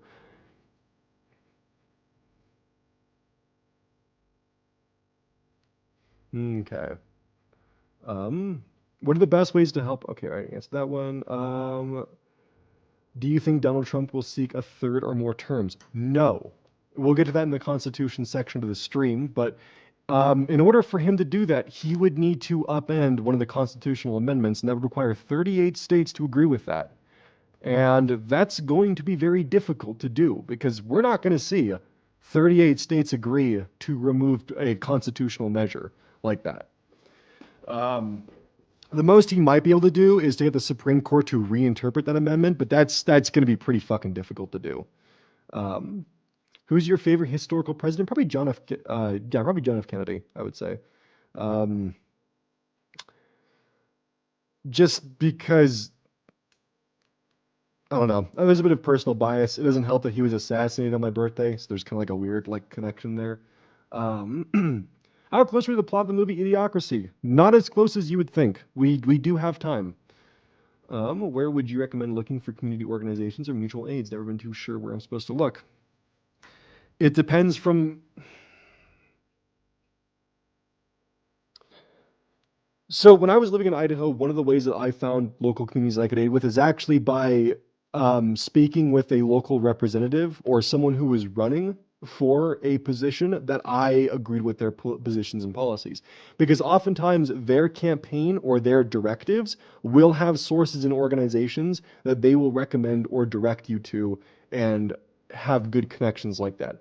That's usually the best place to look during election, is by just simply contacting a campaign office that is of someone running that you agree with. But other than that, it's just going to take some pretty tricky Googling and just seeing what you can find, or just keeping an eye and an ear out. Am I feeding the paranormal or reasonably afraid to dress queer and highly conservative state into my? Okay, that's a good question.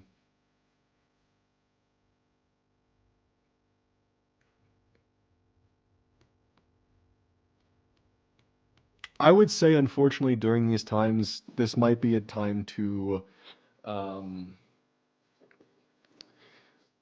dress in a manner that doesn't raise suspicion to keep yourself safe. Because you never know what some people might do.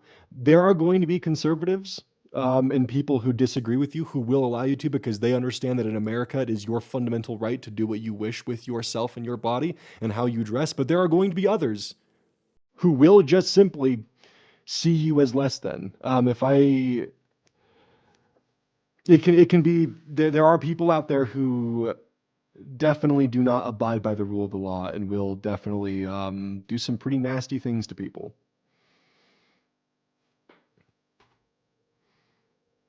I did not watch Hamilton the musical. You agree with a 4-year, two-term limit? Yes.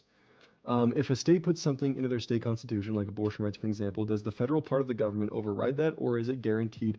So that's where it gets interesting, is that, yes, the federal government can override a state constitution. That actually happened with Roe v. Wade, is when Roe v. Wade was put into place, you ended up with a lot of states that had what were called trigger laws, where if Roe v. Wade was underturned, abortion was once again illegal. Because the federal government overrides the state constitution.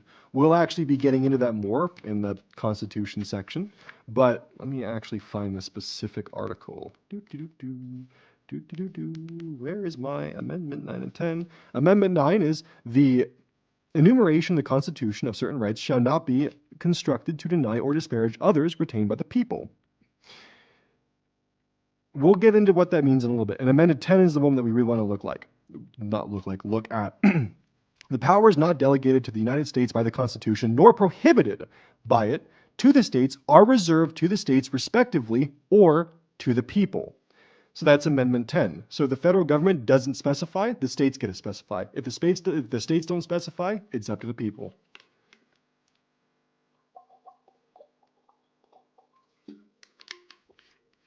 I'm actively losing my voice.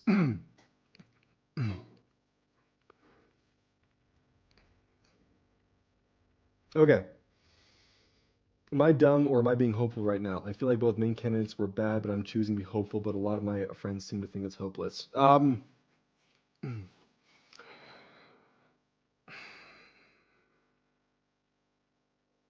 It's only hopeless if we sit down and do nothing.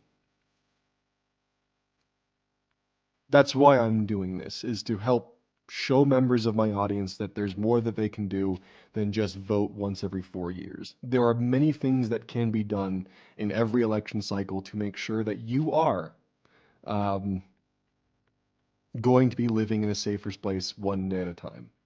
It requires building communities, it requires taking steps, it requires work, it requires effort, it requires you to be active in understanding what's going on with your local legislators.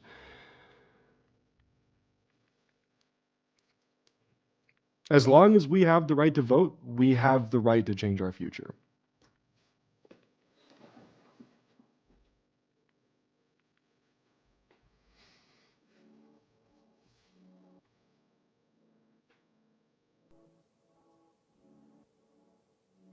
Oh my God, the Q&A thing just got scrolled all over the place. Fuck. What can we do to fight back? Vote. Does the suspected voter fraud matter to the election since it's the popular vote, not the electoral? At this point, it depends, honestly, from case to case. If voter fraud can cause electoral switch, then yeah, it does matter. But if not, then it doesn't matter too much because popular vote has never mattered. It's all about the electoral college. Is the main purpose the Second Amendment designed to prevent someone or something taking away your rights as a person? So technically, let's read it together, shall we? A well-regulated militia being necessary to the security of a free state, the right of the people to keep and bear arms shall not be infringed. So there's a lot of interpretations of the Second Amendment. Does it mean that if there's a foreign adversary coming in and trying to take our rights away, that we have the right to have firearms to fight back? Which that was what the Second Amendment was trying to do. It was for the well-regulated militia like the Minutemen. It was for the idea of keeping America safe by having a gun in every home to ensure that the British, as an example, couldn't take our rights away. That was kind of the initial idea of the Second Amendment. I don't know how it could be interpreted in a modern sense if it does allow for some kind of, I don't think it would. I don't think it would give any kind of form of ability to protect yourself from your rights being taken away by the federal government. I don't think that's what the intention of it was, if I'm going to be honest with you.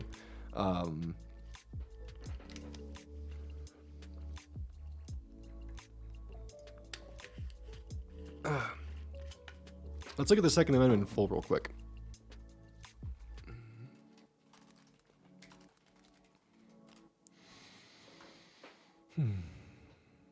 Yeah, that's all it is just that. That's very open to broad interpretation. This stream will be available to all.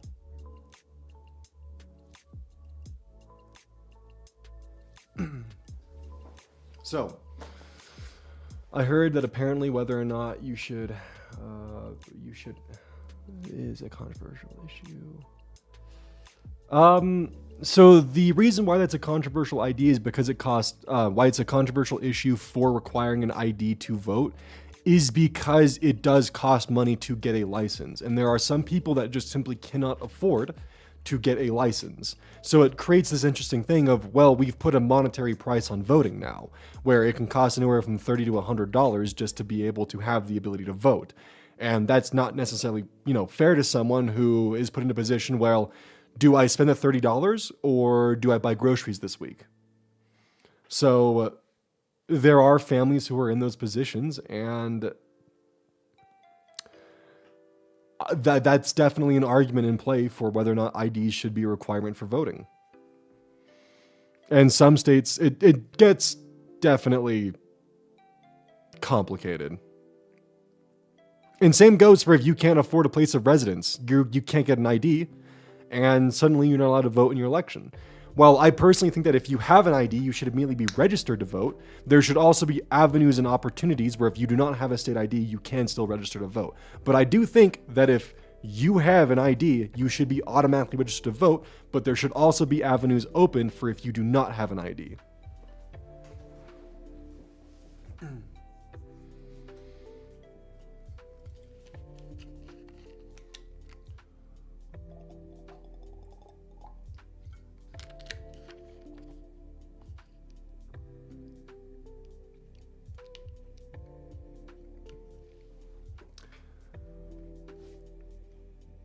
Do you think voting should be mandatory? Nope, because voting is a right that you can interact with. I don't think it should be mandatory. If I'm going to be honest with you, you should be able to choose if you want to vote or not, because, yeah. Other than voting and contacting officials, what else can we as Americans do to ensure that we don't fall to a dictatorship? Well, voting and contacting officials is honestly the first step, and that's the biggest step that you can take. The next step is to make sure that you build a local community, whether it's volunteering, whether it's donating to organizations that have the legal resources to fight things like that, and to make sure that you are participating locally. Can you please? That'll be for a different stream. We don't have the time to go into the details of Project 2025.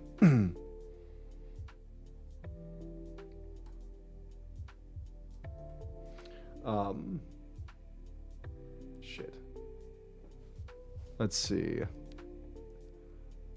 This might be a bit silly and a bit selfish, but would conventions be safe from his reach? I'm not sure what you mean by that. Do you mean like anime conventions, furry conventions?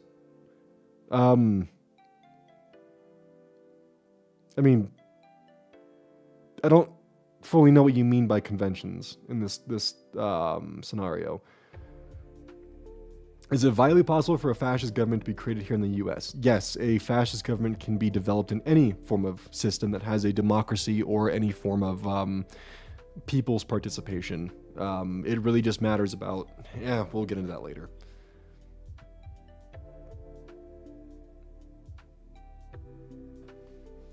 Let's see. There's still a lot of questions coming in, and I don't want to spend too much time just focusing on the Q&A aspect of it, because I do want to move into going over the Constitution and all of that. But at the same time, this is very important to make sure that you all can have the Q&A. So I do request that you no longer submit Q&A questions, just so we can get to everyone. I deleted a thing by accident? Shit. Okay. Let's see. Where I leave off at. There we are. Am I drinking water? I am drinking water. Is it viably? Okay, there we go. Kind of wanted to ask, since local school boards and councils were very much an in club growing up in my hometown, what are more community-focused ways to be able to help people around here? Well, you can still get into school boards and whatnot. You can get into local council positions. You can participate in local government. You can volunteer for charities. You can donate for organizations that support and aid causes that you agree with. And if you can't get out and like actively participate, being able to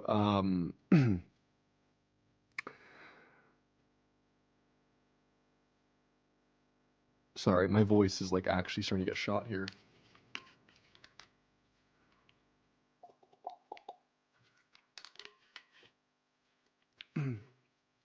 So step one, of course, is voting and keeping track of your council positions. You can also run for those council positions. You can participate in a candidate's election by volunteering for their candidacy and for their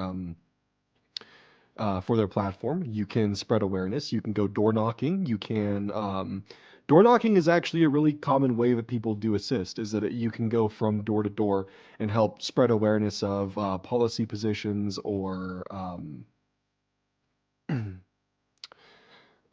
fuck. Damn. I guess I'm being a bit more aggressive with my voice than I first realized. Um, I know door knocking is a really common one. Does anyone have any ways that they've participated? Because I don't have every single possible way that you can participate in your local government. Um, just because, I mean, I'm me. But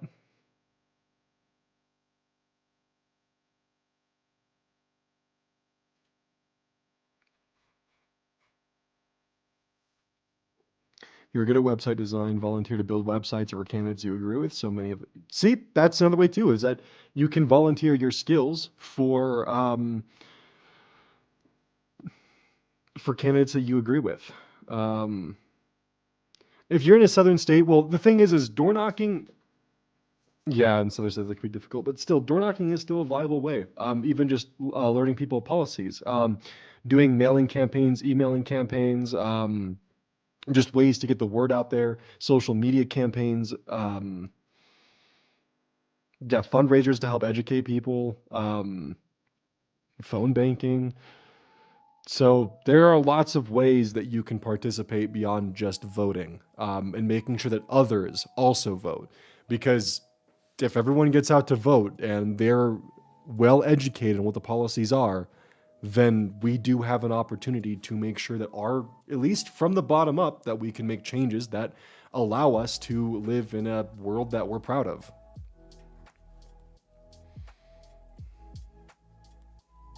See, it's Nova. That's a good example as well. It doesn't even have to be at the government. It can be speaking at panels. It can be ways to educate people on issues and helping to bridge gaps they may have with understanding and connecting with others, and making sure that not just I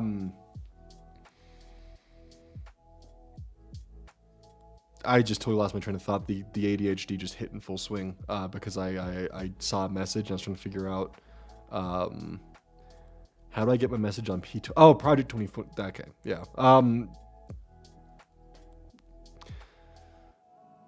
Several ways from social media campaigns, mailing. I mean, the ways that we've been talking about are all ways to do. I had a friend who did FedEx for a living, and he was held at gunpoint for delivering a package. The guy who ordered it, and it was Jesus Christ. I mean, some people are just fucking insane.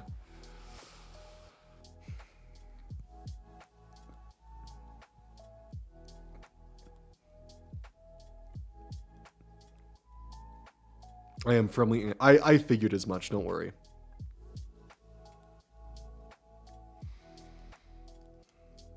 It's all about not only helping the local candidates run a better platform, but also getting the word out about policies that matter to you and making sure that family, friends, and others are willing to get out to vote and to participate in this system. Because we do have a lot of rights enshrined to us in the Constitution that oftentimes we forget about or we ignore or we don't remember to participate in. And it's important to do that.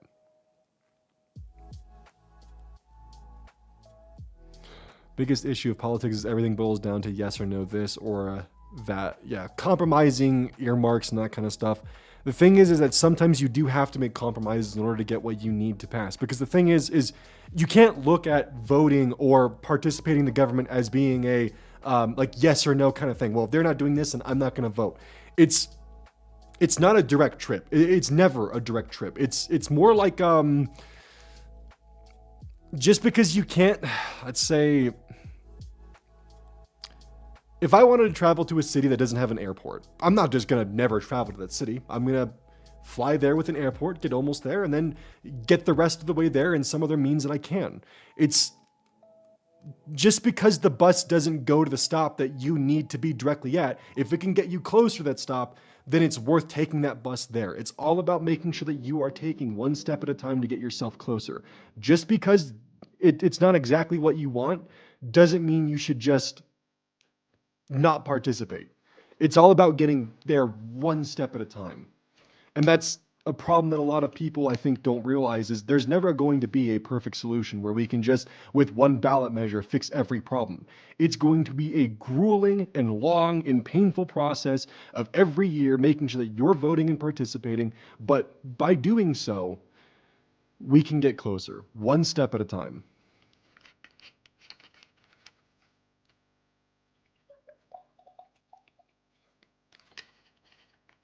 Are there better forms of democracy?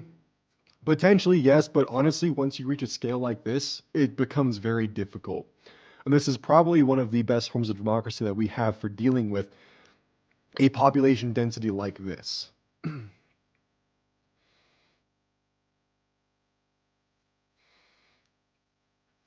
Like, for an example, let's say you have a ballot measure that's total ban on abortion or a ban on abortion past 24 weeks. Which one would you vote for? Would you just simply not vote and risk the fact that there would be a total ban on abortion? Or would you at least go for the 24 weeks? And then maybe next ballot cycle, you can go for a um, just a full allowance of it. It's all about taking one step at a time. Even if it's not exactly what you want, getting one step closer is always the better route to take.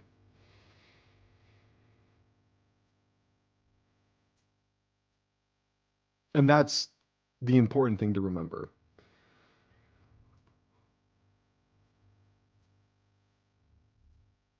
Okay, let's see. Are there safe places to organize and discuss strategy for future political fights? That's kind of the platform that we're on right now, and that's what we're doing. Should immigrants be worried about the mass deportation?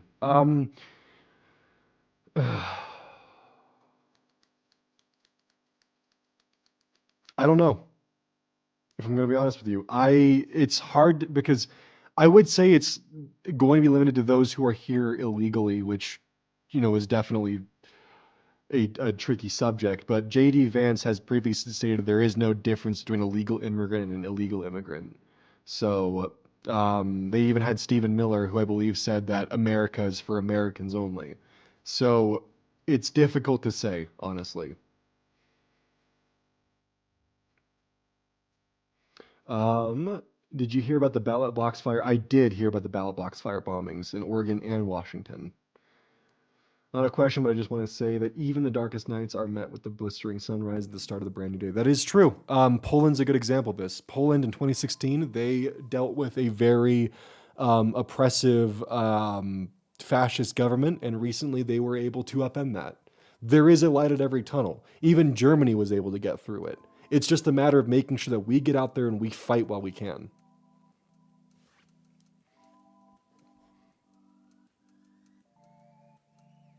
I was going to try to be apolitical with this, but I'm starting to slip up on that a little bit. Damn. How does the government handle damaged or destroyed ballots? Normally they just throw them out or don't count them. They'll let you know your ballot got fucked up, but if it's on election day and they're just now getting to it, well, shit, you're kind of fucked. That's just the truth of it.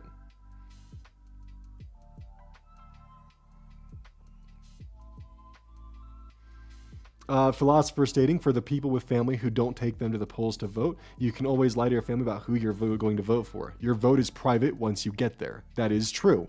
You can always lie about what your vote's going to be, and then once you're in the voting booth, your vote is your choice.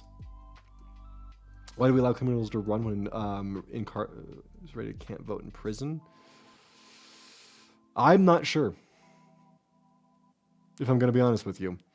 Trump has made several statements about wanting to alter or remove several core elements of the Constitution and firing any Congress members that vote against him doing that. Well, the problem is that in order to make a direct change to the Constitution, you have to get approval from 38 states, which that's going to be difficult to do.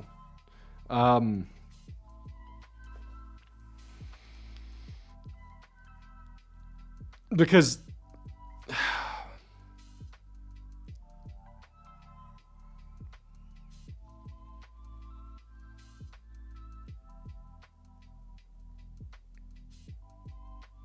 there is a path for him to do that, but it's going to be complicated and raise a lot of political red flags and give the people opportunity to speak up and speak out.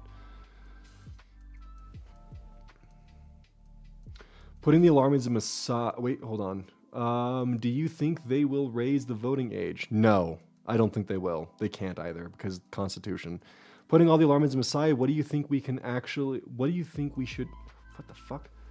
What do you think we actually should be worried about that people have ignored in all the panic? Sorry, I am not reading properly for some reason. Climate change. I'm going to be honest with you. A lot of people seem to have forgotten that the climate clock is ticking, and we don't do something about it, we're kind of fucked. And that's also one of the reasons why I am doing what I'm doing today, is because I want to try to make sure people are aware of what steps they can take. Because it's important that you know what's going on.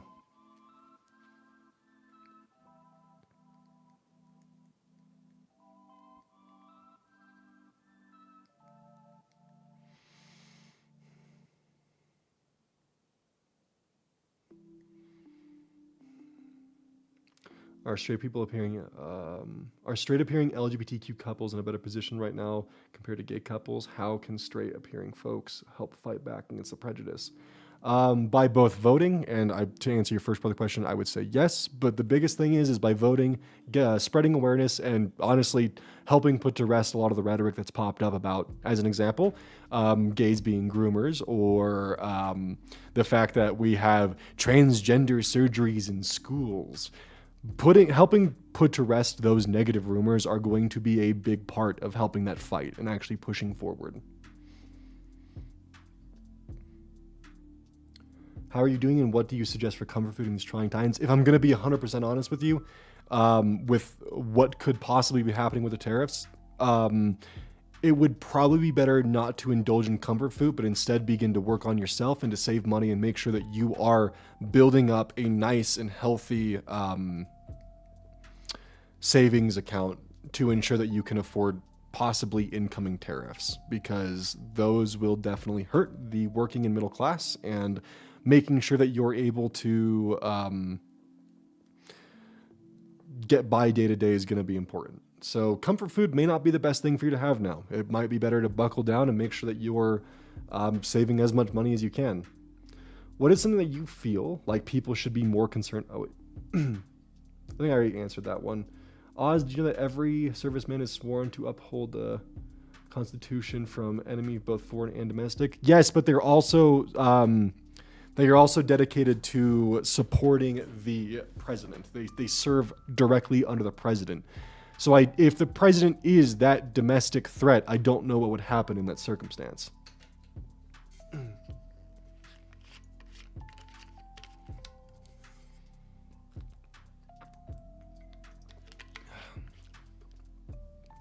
If one wanted to try becoming active in city state, then there's a requirements they need to meet.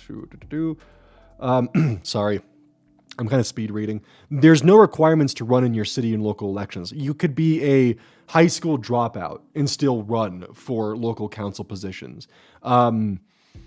Having experience and having some kind of I guess qualification certainly helps, but in the end, no, you don't need it. There's no qualifying matters to actually allow you to run or participate. You can always, there's no qualifications required. They definitely and certainly help you. Trying to think of the right word here. They help sell your candidacy and help sell your position to those who are looking to elect you. But in the end, it really doesn't matter. You don't need those requirements. You can run at any point in your life as long as you're the voting of the required age. As an example, for the House of Representatives, that's 25. For Senate, that's 30. And for President, that's 35. So it depends on if there's a required age for that position, and that's the only prerequisite. I don't think they'll raise the voting age. Is there any significant issue related to the election that you think... What the... Oh, no. Okay, I thought we were repeating questions here. Has been underreported with all the panic around topics. Climate change once more. That's the biggest one, honestly, that I feel like is being underreported. Have we discussed that it is likely to not pass for... So, Project 2025 isn't a bill. It's an idea of how to approach running the country, of what to implement, of what to do, of what to add. It's not one simple law. It's a list of ideas and goals, essentially. Some of them might be unconstitutional, but when you have control of all three branches of government, there's a bit of wiggle room for what is and is not unconstitutional, which we'll be getting that in when we begin talking about the Constitution, hopefully very soon. How do we fight mis and disinformation? Calling it on the spot is one of the biggest ways to fight mis and disinformation. If you see it, call it. That is one of the first things that you can do. That's also a good idea to do. I'm going to do everything in my power to do this. That's for damn sure. And any advice for college students?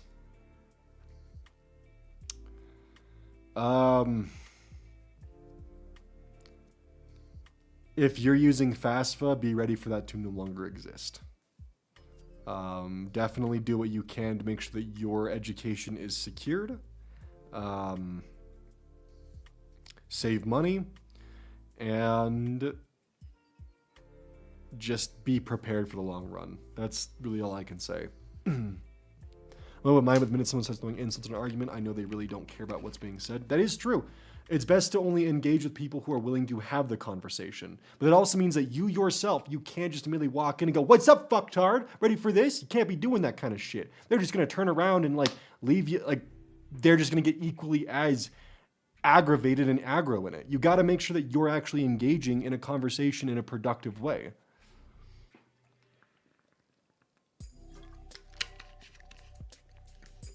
Ugh. As difficult as it might be to someone who doesn't believe in your fundamental rights as a human, approaching them with civility will always end up turning out with more people changing their minds on things than, as an example, approaching it with incivility.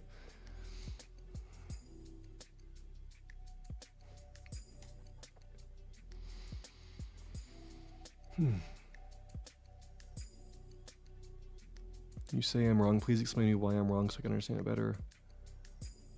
I didn't say you were wrong. I was actually more of agreeing with you. That what I'm more of saying is that it goes both ways. That you're correct in that if someone is being argumentative towards you and they're being hostile and talking down to you, there's no point in trying to change their mind. But it also goes both ways that you can't be doing that as well. You have to be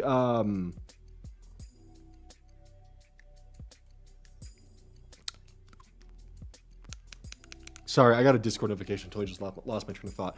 You have to be civil. They may not be, but as long as you are civil, you have a better chance of changing someone's mind on something.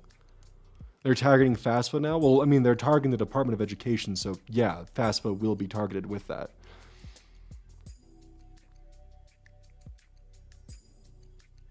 Oh, my bad, Trick Trouble. Okay, never mind then.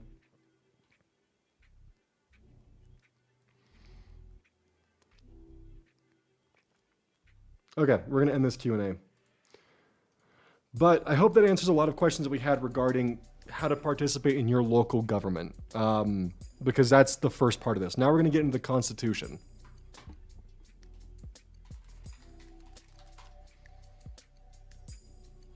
The United States Constitution. Fuck. I just want it put out in front of me.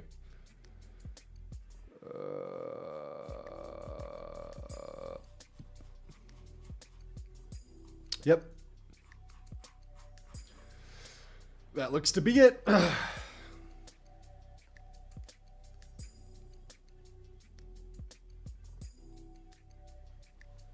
Okay. Always make yourself a smaller target when in civil discussion. Make sure there is no conceivable way to spin it when you're the... Yep, that does help.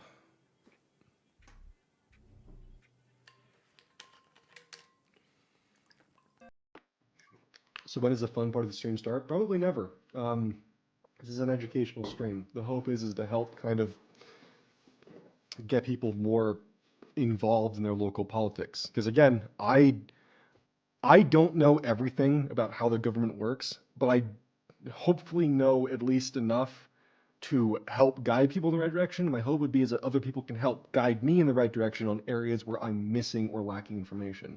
Because politics is complicated, and they use that against us. They use the like when I say they, I mean the people who are in power, the senators who run against our interests, the senators who rely off of our lack of knowledge about specific things work for them to get more power, essentially. They rely off of our inability to understand the complicated system to change the way that we live. So my goal is to help bridge those gaps, and I hope that y'all can help bridge my gaps in knowledge so we can all grow together.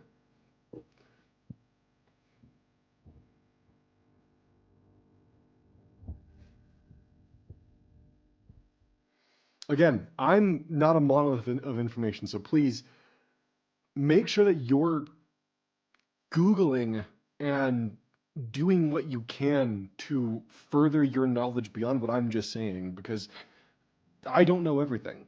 My only goal here is to help.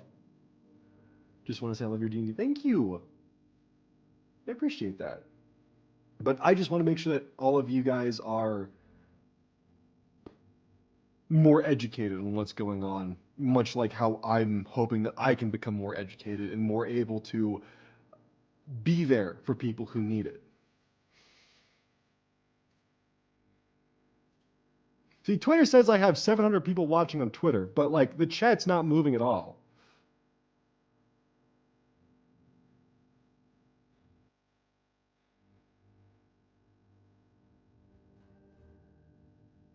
If y'all are watching on Twitter, just like put something in the chat. That'd be cool.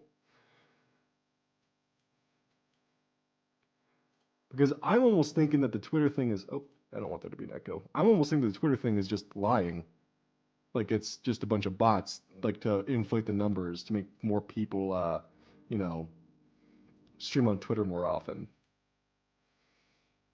Oh, look at that. Cool. We actually have people in chat. Nice. Very good. Okay, that's two. That's two out of apparently 680. See, that's kind of the weird part.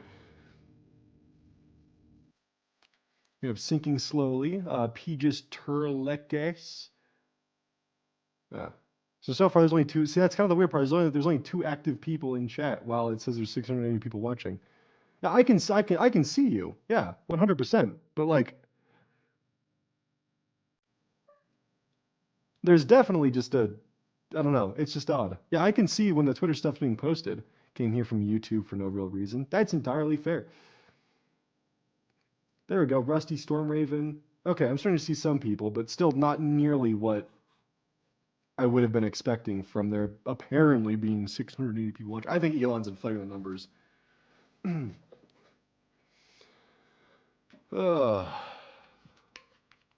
butchered that, but possibly trying. I tried.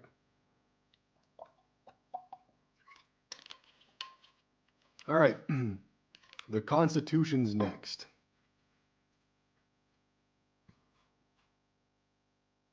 I do see people on Twitch as well, because I see both chats. I see both Twitch and YouTube, and they should also be displaying on the um, on that side. But because YouTube is mostly where I stream from, that's the more populated one for now. So, the Constitution of the United States.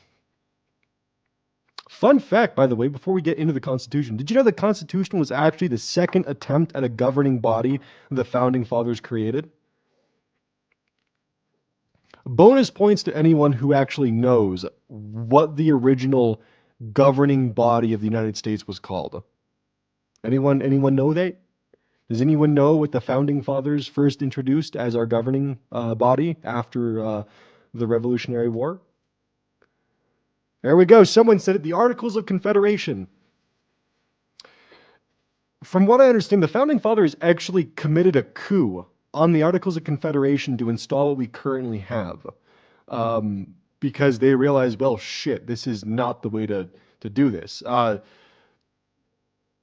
if you ever see someone referencing the Articles of Confederation for a current law, that's been out of date since the 1700s. Don't worry, we'll be doing more Q&As as we go. I was in the Q&A specifically when talking about local politics and how to get involved within your state elections and what you can do on a local level to participate within those to make sure that your state is safer for yourself. So,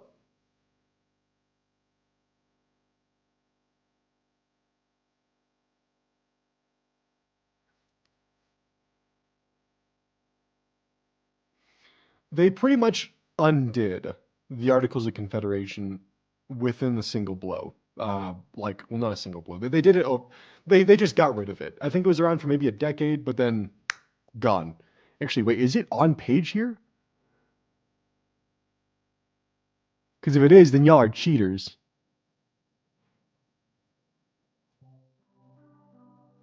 No, they don't.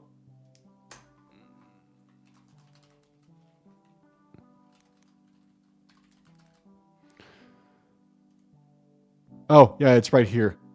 How many of you read that ahead and then cheated? But yeah, we replaced the Articles of Confederation. The Founding Fathers were originally split into two groups, the Federalists and the Anti-Federalists. They were pretty much opposed to large government and small government. So, it's too blurry. All right, we'll zoom in. There we go. Which you can see right here.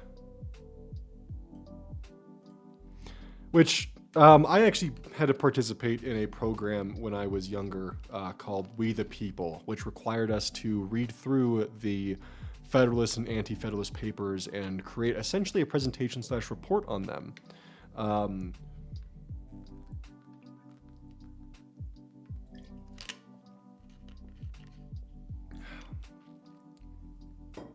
Just so you know, for those of you on Twitch and Twitter, I can still read the stream chat, so don't be afraid to participate. Because I can see those and see what y'all are saying. Fun fact, Hamilton wrote about 40 of the Federalist Papers. He did indeed. He did indeed. Well, we theorize that he did, but yeah. Because I'm pretty sure that we're still unsure of who the Federalists and Anti-Federalists were because they were mostly anonymous. But we were able to kind of pinpoint a rough idea of who we believe they were based upon their writing styles.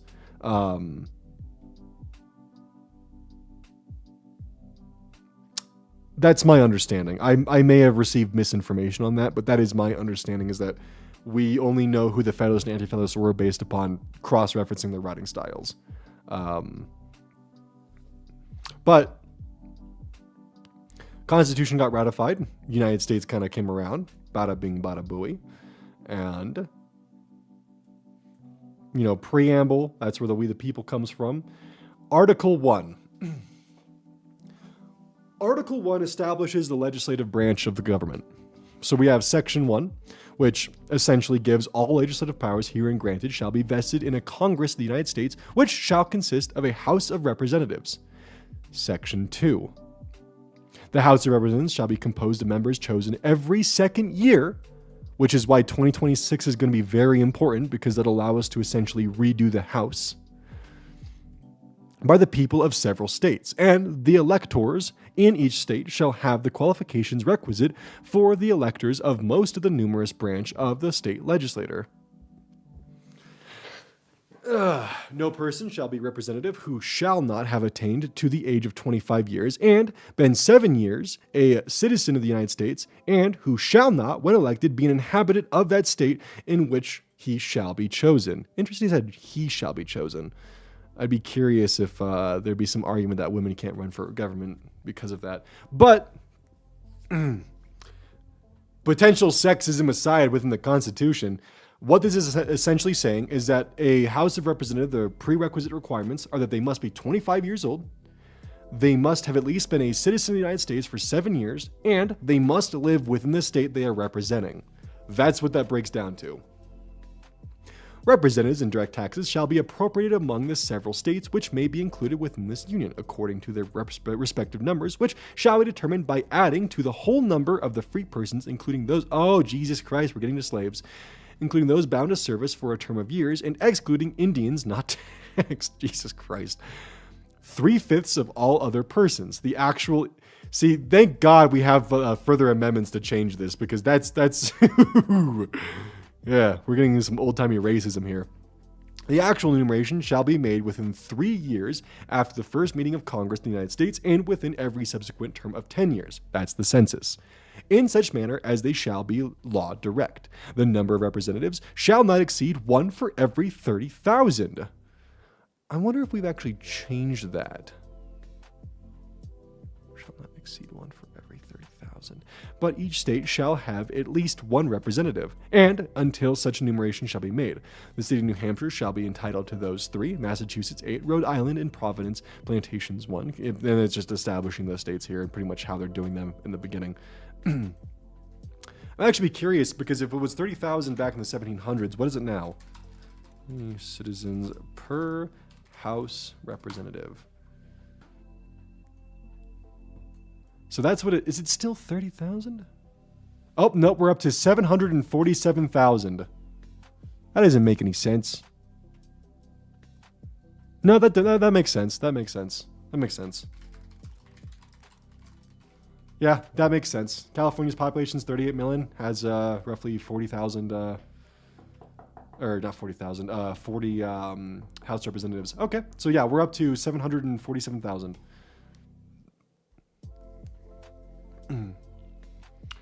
Yes, the Constitution says that slaves and Native Americans were only 60% humans. Thank God for the 13th, 14th Amendments. We did fix that eventually. So, yeah. Here's an interesting one. When vaccines happen in the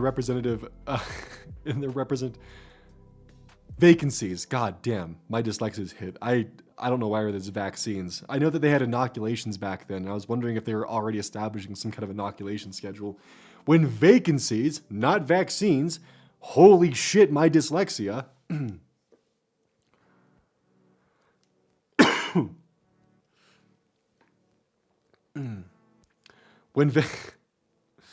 I can't believe there's vaccines. My dyslexia brain is wait, why this specific percentage? That's the 3/5 law. We'll talk about that a different time. When vacancies happen in the representation from any state, the executive authority, therefore, shall issue rights of election to fill such vacancies. Basically, if a House of Representative member bounces or skips the beat, you can fill the vacancy. House of Representatives shall choose their speaker and other officers, and shall have those sole powers of impeachment. That's why the House of Representatives decides if the president shall impeach, or if they can impeach other House of Representative members, members of Senate, and also members of the judicial branch. Section 3. This establishes the Senate.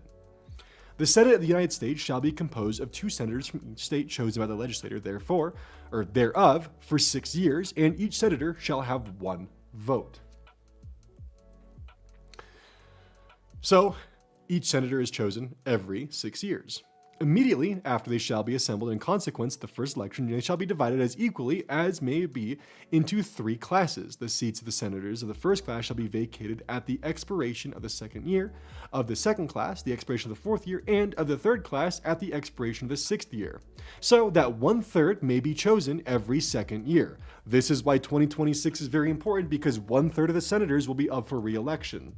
So every 2 years, we re-elect the entire House of Representatives, and we re-elect 1/3 of the Senate. So every 6 years, in theory, the Senate will either be entirely re-elected or have new representatives in each state. So again, that's why voting every 2 years is very important, because in 2 years from now, we can potentially, if you favor the Democratic side of things, of course, the Democrats, or the Democrats, as some of you might call it. In 2 years from now, we have the potential to flip the House and Senate, to pull power away from Trump and to make things more difficult.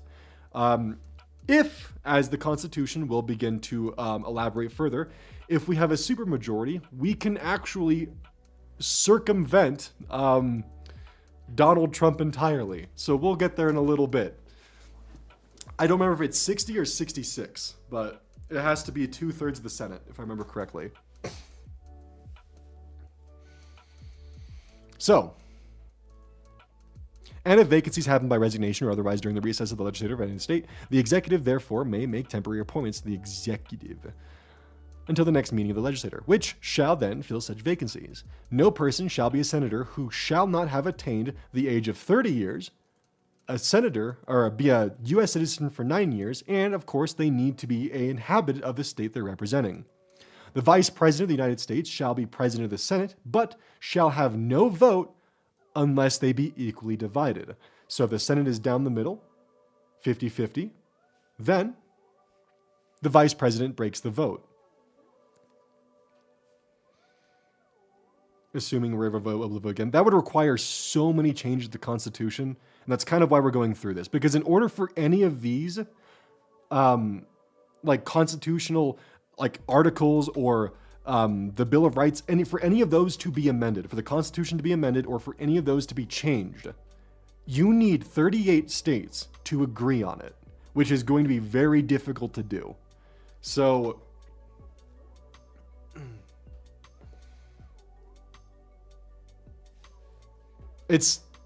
they can have a lot of power, but there is still the potential to change it. And that's kind of what I am hoping to present here, is that while things might seem grim for some of you, and you guys might be worried oh shit, America will never be the same, the American project might be over, we still have time. And that's what I'm hoping to show. The Senate shall choose their other officers and also a president pro tempore in the absence of the vice president, or when he shall exercise the office of the president of the United States. So the president pro tempore is essentially the leader of the Senate. The Senate shall also have the sole power to try all impeachments when sitting for that purpose. They shall be on oath of affirmation. When the President of the United States is tried, the Chief Justice shall preside, and no other person shall be convicted without the concurrence of 2/3 of the members present. So, this is kind of where this comes back. Back in 2021, when we tried to impeach Trump, the House passed the impeachment trials, but it reached the Senate. We could not get 2/3 of the Senate, so therefore, Trump was not tried and found guilty. Instead, he was impeached, but not tried. And that's a very important distinction. You can be impeached, but not convicted. And that's what this states here.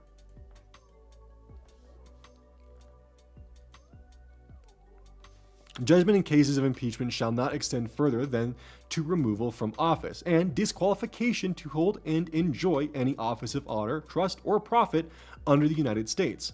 So this establishes that impeachment can pretty much extend to not just the president, but anything that,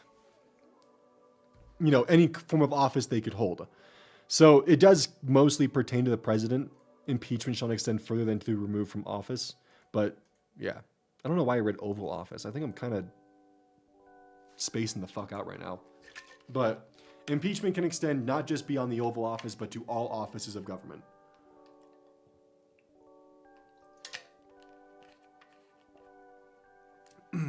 But it also establishes that you have the right to trial, judgment, and punishment according to law, even with impeachment. Section 4. The times, places, and manner of holding elections for senators and representatives shall be prescribed in each state by the legislative therefor. But the Congress may at any time by law make or alter such regulations except as to the places of choosing of senators. Okay. The times, places, and manners of holding elections shall be prescribed in each state by the legislature, therefore, but the Congress shall assemble at least once. I think this is establishing elections and the times when senators meet. So my guess would be is we've had since laws passed where senators are determined on election day and or states have just decided that all around. My guess would be is during the time when we didn't have a United States Postal Service and we were still kind of dealing with letters being delivered by horse and carriage. Can we impeach the Supreme Court justices? Yes, we can.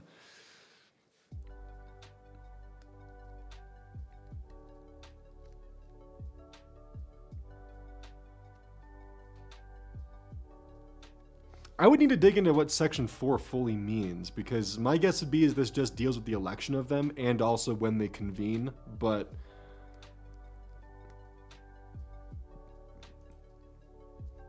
hey, hold on, I'm doing all right.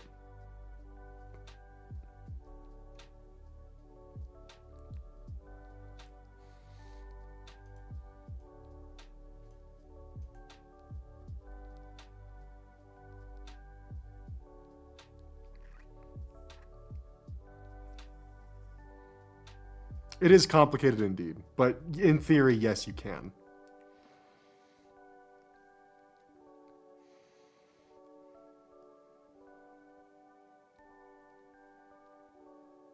Oh, I did not know that I guess I did know that, but I just keep forgetting that Benjamin Franklin established the post office, but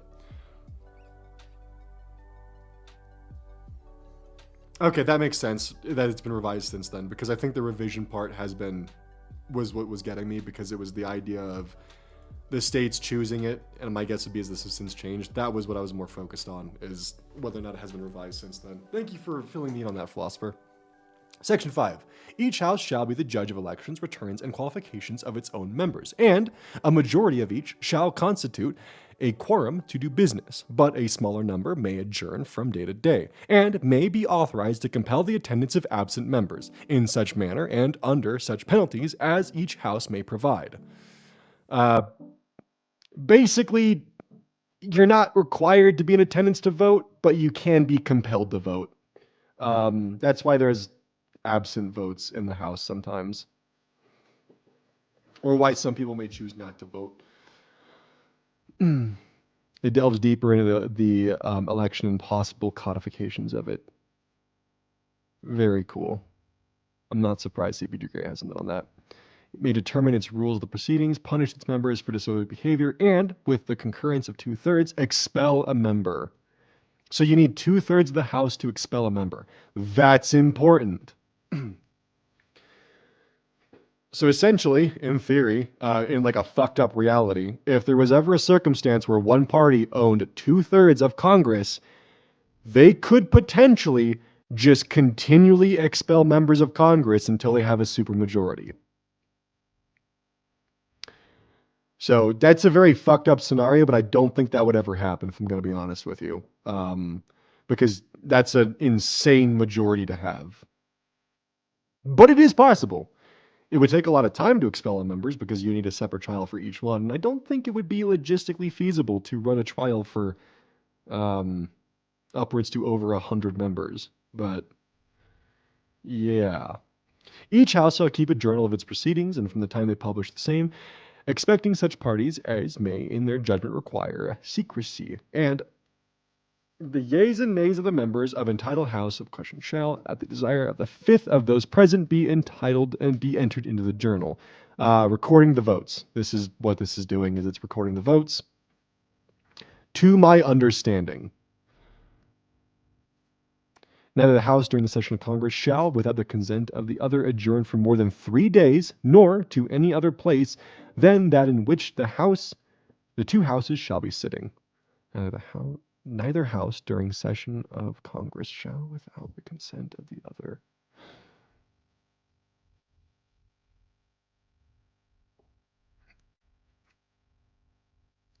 My guess is this is two houses.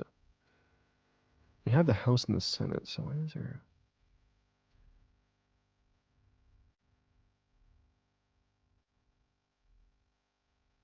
I'm curious as to what the language of this fully breaks down to, but if I were to guess, all parties present need to be aware, and they can't adjourn for more than 3 days.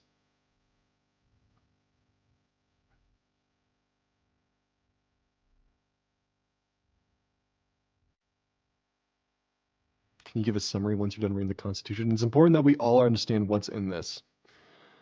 It's been a while since I've read it, been about 8 years. Yes, I understand that's what it is. I want it summarized and put into plain English.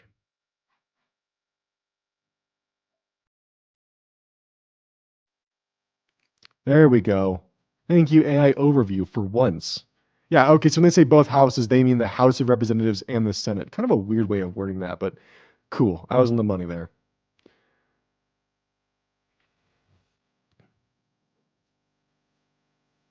So yeah, this is just establishing that both the House and Senate need to work together. And they can't adjourn without the other's permission. So that is important to know.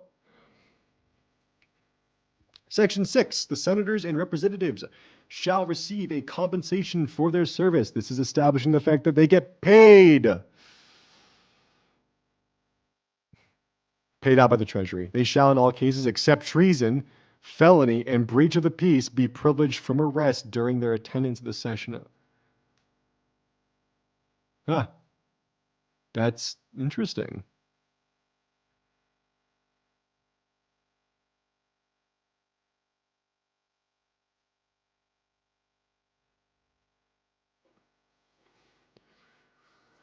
Session of the respective houses, and in going to and returning from the same, and for any speech or debate in either, they shall not be questioned in any other place.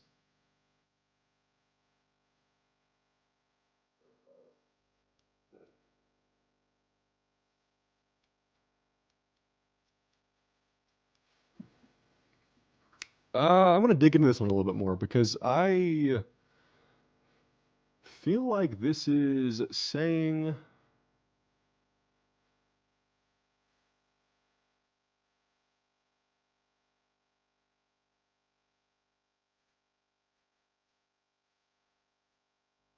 Hmm.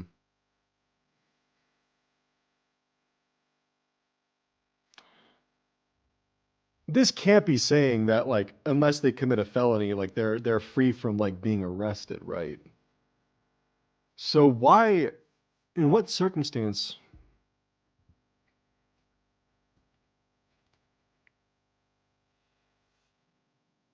Yeah, I think chat probably just broke there. Let's see if we can fix it. Yeah, sometimes the Streamlabs chat breaks, and I don't really know how to fix that.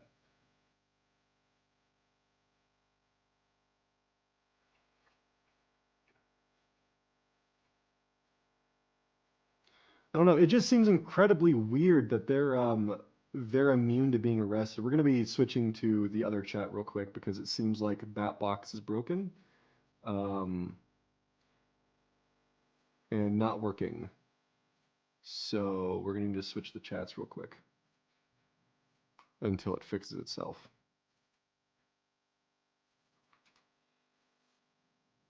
There we go. So for now, Twitch chat and Twitter chat are currently disabled just because, um, I mean, if you look at it, it's not even loading. So yeah.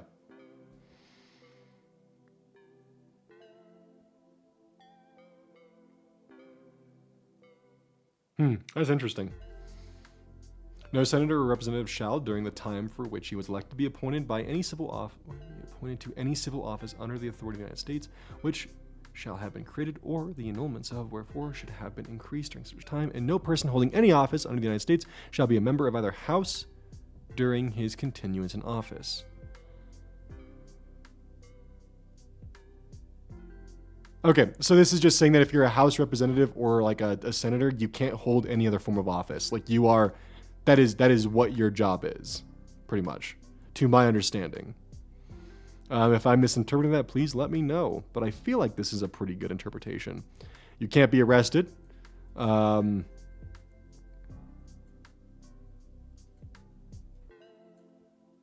But you can't be arrested during their attendance at the session of their respective house. So you can still be arrested, just not while you're attending session. What would you have to do to get arrested during the session of Congress? I guess we have had situations in the Senate and House where someone got shot, so I mean, that'd probably do it. That'd also be a felony, so you would get...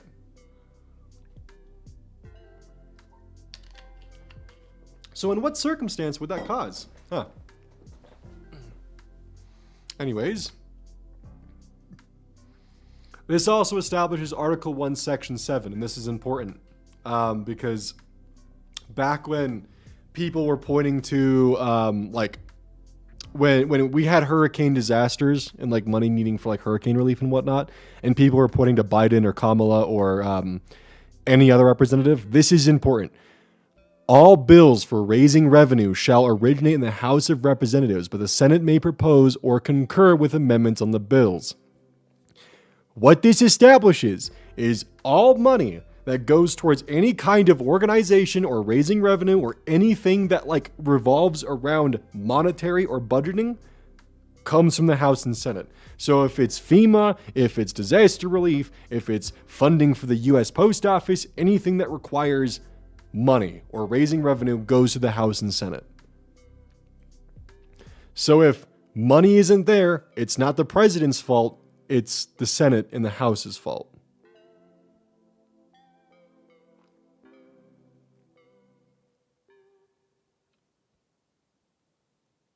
You could get arrested for not going to church. Okay, that makes sense. Huh. Crazy. Every bill which shall have passed the House of Representatives and the Senate shall, before it becomes law, be presented to the President. This is important. This is important. Be presented to the President of the United States. If he approve, he shall sign it. That's kind of weird. If he approve. But if not, he shall return it, with his objections to the House in which it shall have originated, who shall enter the objections at large on their journal and proceed to reconsider it. If after such reconsideration 2/3 of that House shall agree to pass the bill, it shall be sent, together with the objections to the other House, by which it shall likewise be reconsidered, and if approved by 2/3 of that House, it shall become law. So let's talk about this real quick, because this is important to know. What this states is that if there is not a 2/3 majority in both the House and Senate, and the president vetoes it, the law will not pass. So if the president does not sign a law that is brought forward to him by the House or Senate, then he can veto it, of course. It's one of the president's powers. However, if it has 2/3 majority, it can circumvent the president's veto. So in theory, let's say 2026 comes along and we really push hard, we get the word out, and we're able to get a 2/3 majority in both parties, or in a desired party, then the president's word would not matter, and it would be very easy to, let's say, codify abortion rights, or codify LGBTQ rights, or codify transgender rights. But that would require a shit ton of groundwork, and this is nearly impossible to do to get 2/3 majority. However, getting close to that would prevent or allow us to codify a lot more rights into law. It would actually also allow us to codify interracial marriage into law, which, fun fact, that's not law. Interracial marriage is actually not protected by law. It's protected by a Supreme Court case, to my understanding. So,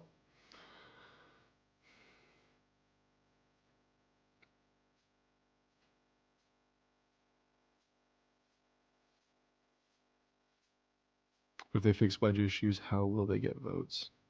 See, that's the thing is that, yeah, that is kind of a problem. Is you have to be able to convince your senator or House representative that like, hey, like actually please fix these wedge issues so that way we can have this, because there is kind of the fact that Democrats have run on the idea that they will codify abortion and LGBTQ rights into law, and Republicans have run on the fact that they will overturn Roe v. Wade and you know make marriage for only straight couples. They've been running on that over and over again, and they do that to get votes. And wedge issues are a very important thing, but hopefully, eventually, we'll be able to reach a point where we can actually convince them to properly fucking put things into law that we would like to put into law.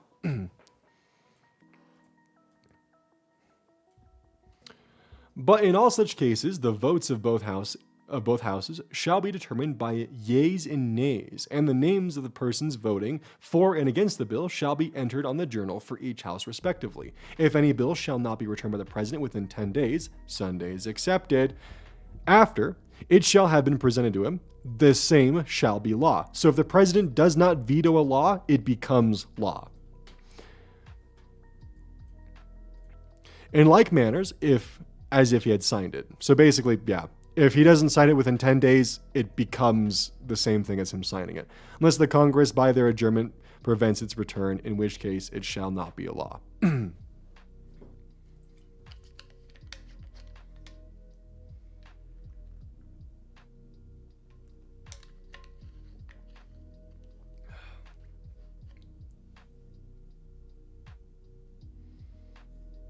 I hope y'all are learning something today. I'm sorry if this is boring, but I feel like this is very important. I know this is kind of not exactly the best way to do this, but this is also, I hope, enough to help y'all learn what all is going on and maybe make some good choices in the future.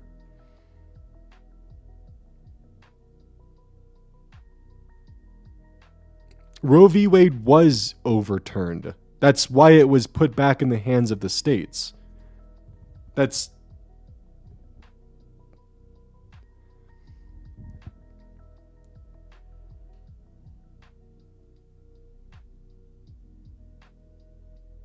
that's why it was put back in the hands of state, is that it was overturned.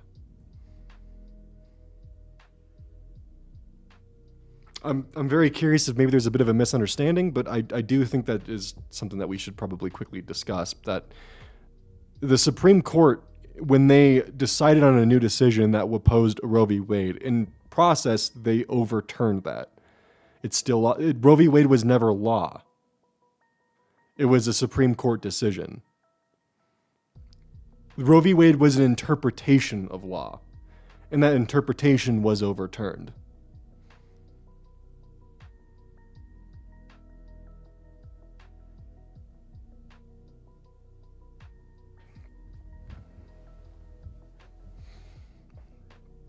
When we get to Article 3, I believe, is the judicial branch.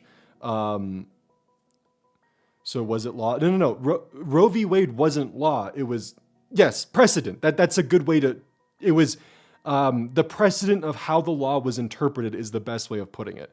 So basically, as we're reading this here with how fucking jibble-jabble the Old English is, there's a lot of ways it can be interpreted. The Supreme Court's job is to interpret the Constitution and implement that as precedent of how we interpret laws. So basically, if the wording is vague, the Supreme Court decides what the vagueness actually means. And for a while, Roe v. Wade was how we interpreted specific laws, such as holy shit, what the hell? I'm forgetting a word right now. Not amendment, not article. Okay, I'm having like one of those ADHD moments where like, no, it was amendment. Why did I think it was an amendment all of a sudden? What the hell? Yeah, Amendment 14's right to privacy. I don't know why, but the word amendment just totally disassociated from the Bill of Rights in my head for a second there. But Roe v. Wade was an interpretation on Amendment 14, which was your right to privacy. It was essentially the right to have an abortion in private. And the interpretation of that, which was rocky, not gonna lie, allowed us the right to have an abortion. And that was the precedent set based upon the 14th Amendment, which was then overturned. Roe v. Wade was never law. There was always a push to get it codified into law, but that never happened. I hope that explains it a little bit better, because it sounds like you may have either misinterpreted or misunderstood how that process works, which is why I'm doing this stream. So don't be afraid to ask these kind of questions, because that's why I'm doing this. And you don't need to apologize at all, Ragnarok. The whole reason why I'm doing this stream is for questions and concerns exactly like that. So thank you for bringing that up in that way, because you did kind of preemptively get us talking with the Supreme Court. So once we get there, we'll actually be able to reference back to this. Okay. Where were we? Every order, resolution, or vote to which the concurrence of the Senate and House of Representatives may be necessary, except on a question of adjournment, shall be presented to the President of the United States, and before the same shall take effect, shall be approved by him, or being disapproved by him, shall be repassed by 2/3 of the Senate and House of Representatives according to the rules and limitations prescribed by case of a bill. So that's basically just saying that you can circumvent the president with 2/3 majority if he does not sign the bill. So let's say that you pass a bill with 50 votes in the Senate, and the vice president actually was 50, then it wouldn't go through. So 51, you pass it with 51. The House passes it with 220. It goes to the president. President does not sign it. Oh my God, what is going on with my English right today? The president does not sign it, and he vetoes it and sends it back to the House to make corrections on it. They can't agree to it. They can't get the votes for it. The bill dies. So that's why we'll have bills not make it through that part of it, pretty much. So the executive branch essentially acts as a check on the legislative branch. That is the executive branch's first check on the legislative branch. The president gets to veto any bill that he believes is not in the American people's favor. However, if the House of Representatives is able to get 2/3 majority, that means that they have a higher will of the people, because 2/3 of the representatives that were elected by the people are able to say, no, in this case, you are wrong, Mr. President, and they're able to push that forward. So we were a Republican country until democracy had a grip. Republicans, that's not what that means. We are a republic democracy, a democratic republic. We elect representatives. A republic is a system where you have representatives. A democracy is a system where every person has a vote. In this democracy, we elect representatives to better hold our vote. Therefore, we have a democratic republic. No worries. I just wanted to make sure that was that was better explained and understood, because that can definitely be something where a lot of people won't quite understand whether we have a republic or a democracy or a constitutional republic. So I just wanted to make sure that was more further understood.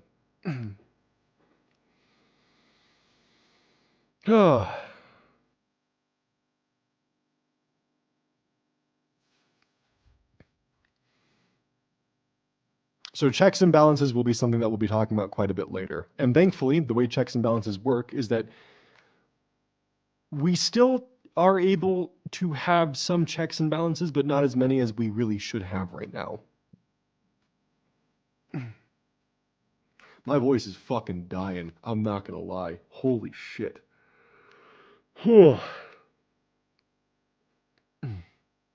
Section 8. Congress has the power to lay and collect taxes. This is which later the IRS was established, of course. Actually, when was the IRS established? That's a great question.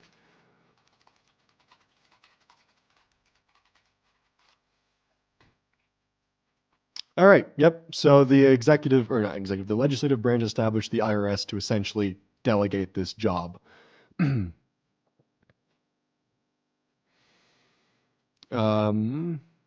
They also regulate commerce with foreign nations, they also include Indian tribes, establish a uniform rule of nationalization, uniform laws of the subject of bankruptcies. They coin money, regulate the value of it, foreign coin, and fix the standards of weights and measures. So we now have the Treasury to do that. To provide for punishment of counterfeiting and securities. Yep, we have the Treasury for that. Establish post offices.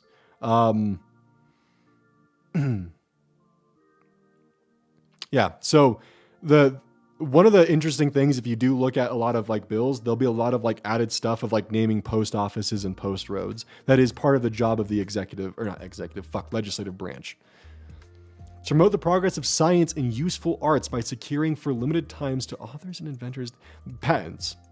They also have the right to establish patents, pretty much, and allow for patents. So now we have the patent office for that. So what's actually interesting is the Constitution of the United States actually established patent law. Fun fact that we're finding out here. To constitute tribunals inferior to the Supreme Court. This is when you have, like when Mark Zuckerberg is going and speaking before like the legislative branch. That's kind of like a good example of that. Mini Oz can read the Constitution. Large Oz can explain what's there. That could work. It's also copyright. Indeed, yes. Tribunals, and that's like, yeah, what we described, where like you have like Mark Zuckerberg or the CEO of TikTok going before the courts. The only problem with getting Mini Oz to read it is I don't think I have enough. That's just a lot of tokens to put in for the voice bot thing. To define and punish piracies and felonies committed on the high seas and offenses against the law of nations. Yeah, they define the laws to punish, to declare war. So Congress actually declares war, not the president. To raise and support armies. So they essentially define the budget for the military, define the budget for the Navy, regulating the land and naval forces. We now have the branches of military for that. This has become the draft, pretty much, this one I hear. To provide for calling forth the militia to execute the laws of the United States, suppress insurrections, and repel invasions. Sorry, this is not the draft. This is actually just giving them the ability to control the military to suppress insurrections and repel invasions. So the draft, I think, is later on, if I remember correctly. My bad. To provide for organizing, arming, disciplining the militia, and for governing such part of them as may be employed in the service of the United States, reserving to the states respectively the appointment of the officers and the authority of training the militia according to discipline of the prescribed by Congress. This has become our branches of military. We have a lot of branches now, and this has definitely grown quite a bit in the time being. Making draft is implied power due to the left. Is that later on in the articles? Sorry, my voice is dying on me.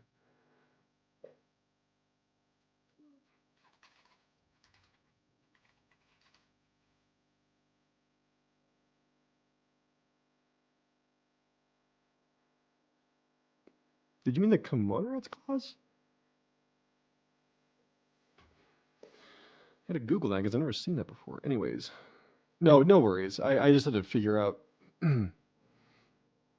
But to exercise exclusive legislation in all cases whatsoever over such district, not excluding 10 miles square. Oh, this lets so basically this establishes the District of, well, it doesn't establish it, but this determines the District of Columbia. All the laws passed in DC are determined by Congress. So they determine the laws of the District of Columbia, or DC.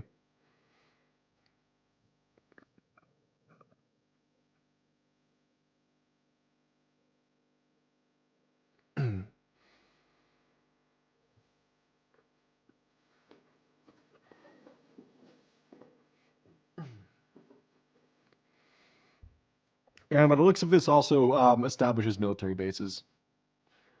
To make laws which shall be necessary and proper for carrying into execution the foregoing of powers, and all powers vested by the Constitution of the United States or any department or office thereof. So this also just gives them the ability to make laws which are necessary and proper for carrying out the execution for the foregoing powers. So that establishes a good majority of it. We still have 2 more sections to go.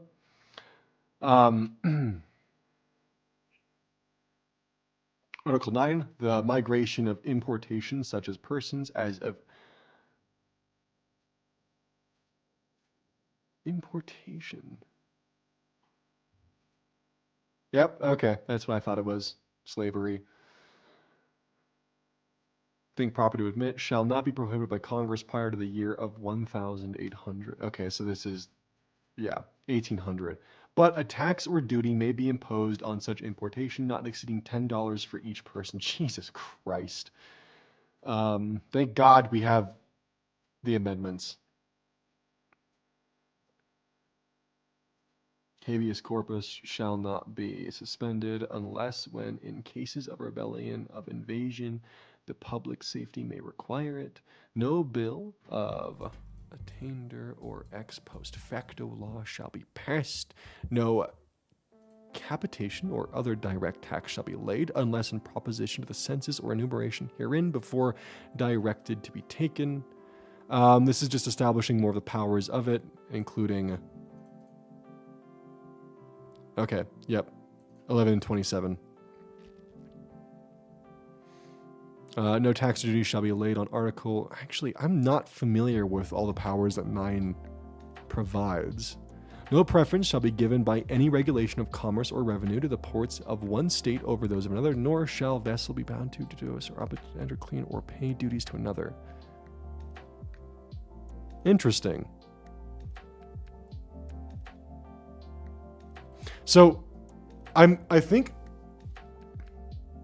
I might be wrong on this one, but this seems like this is kind of just outlining the fact that you can't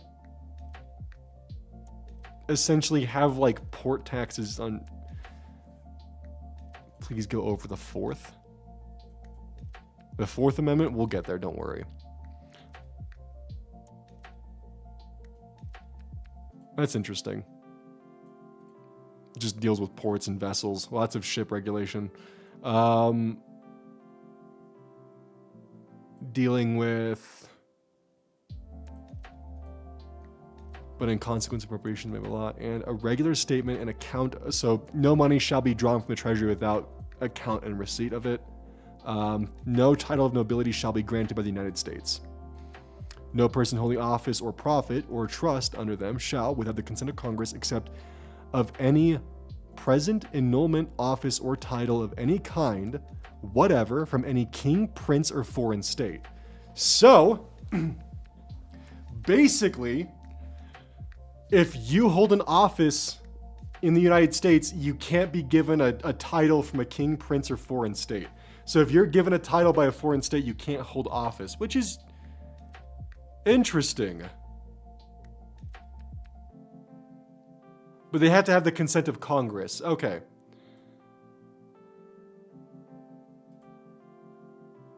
So, that's interesting. Oh, Wonder. How you doing? Welcome to Jay. What y'all yapping about? We're going over the Constitution. I won the $1 Mr. Beast Island. Jesus Christ.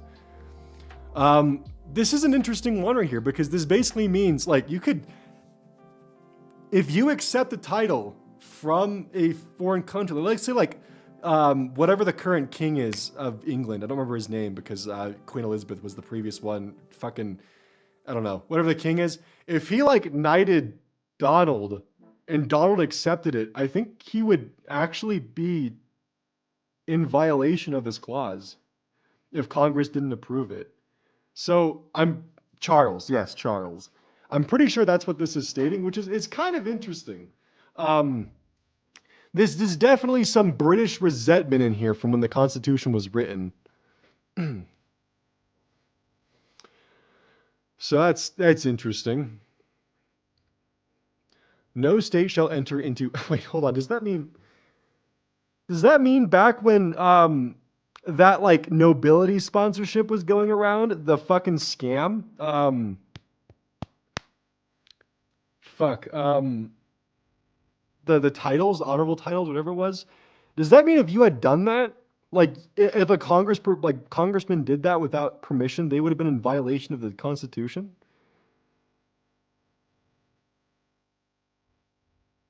It's to keep bribery out of the government, making it clear that we're not obligated to foreign powers. Established titles, thank you. Yeah, I would be wondering if established titles would be in violation of that.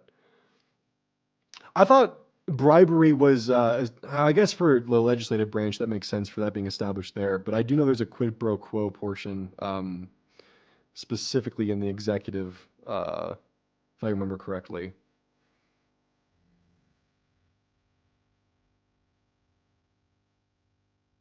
With exception to knighthood given by the Vatican. So I don't know. That's interesting. I think philosophers' take on that is correct. Is that it prevents there from being any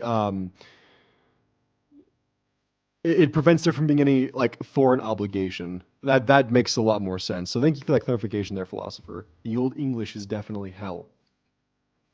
No state, so specifically no state shall enter into any treaty, alliance, or confederation. Ooh, look at that. Grant letters of marque? Really? Wait, hold on.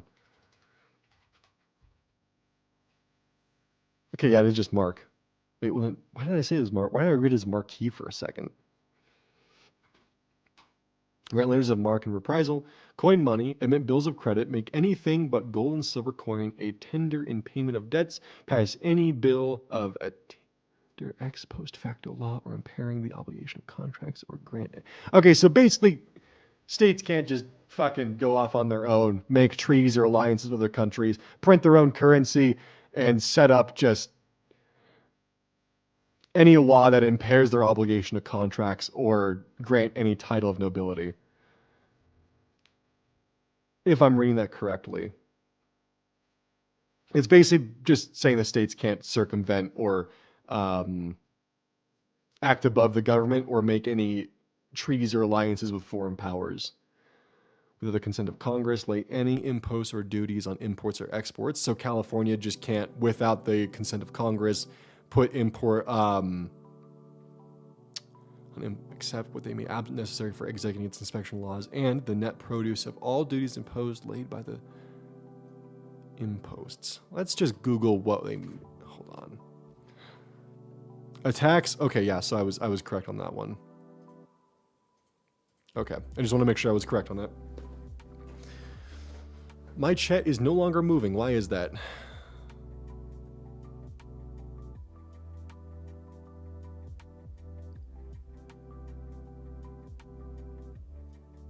It does allow states to have their own currency as long as it's gold-based. That was later changed. I see that. But yeah, I mean, hell, the American dollar isn't even gold-based anymore, so that doesn't even go. Silver Flight saying test, apparently. Howdy. Okay. So essentially, a state can't, without consent of Congress, just start putting down fucking taxes or import levies. Unless it's absolutely necessary, and the net produce of all duties and imposts laid by the state on imports or exports shall be for the use of the Treasury of the United States, and all such laws shall be subject to the revision and control of Congress. No state shall, without consent of Congress, lay any duty of tonnage, keep troops or ships of war at time of peace, enter in any agreement or compact with another state or with a foreign power, or engage in war unless actually invaded or in such imminent danger as will not admit of delay. Okay, so basically, states just can't fucking go off and do random shit with the military unless they have permission from Congress, unless it's of absolute imminent danger, like imposing the National Guard.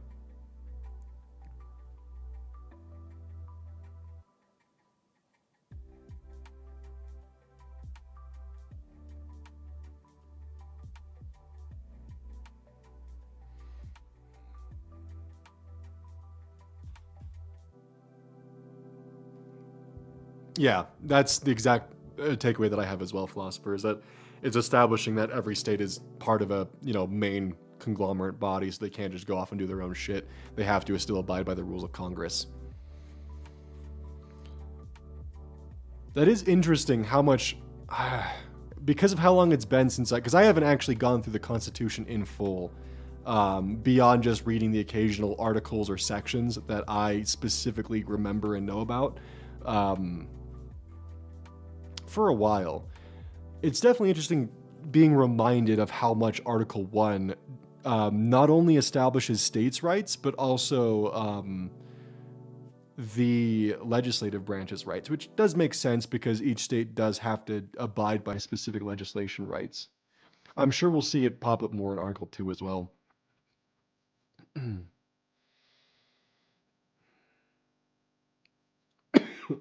Fuck.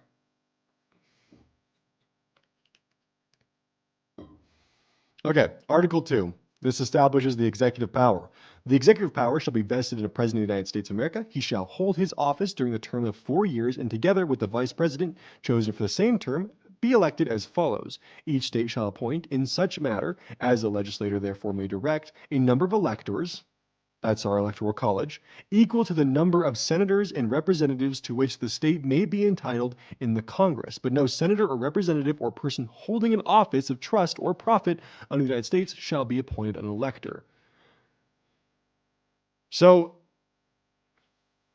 the electoral college is fucking weird because it basically is stating that we, like, for every senator or state representative that we have someone who acts as the electoral college, but they're not the representative in question.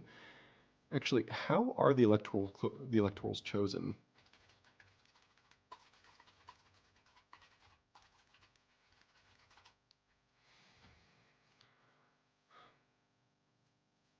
Choosing a state's electors in a two-part process. First, political parties in each state chooses slates of potential electors sometime before the general election. Second, before during the election, the voters in each state select their state's electors by casting their ballots. Am I not reading this right?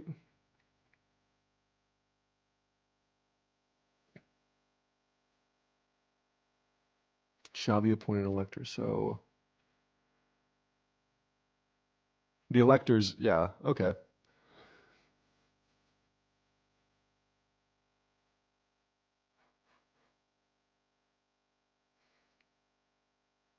Because I knew that the electors were not the senators or the houses; they were equivalent to them, but they weren't the actual number. But I've never actually looked into how the electors are chosen.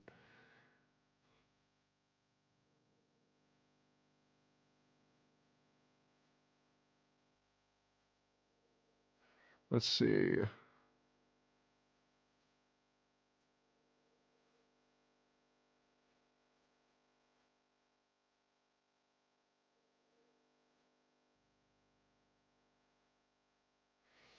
That's what we're reading right now. Hold on.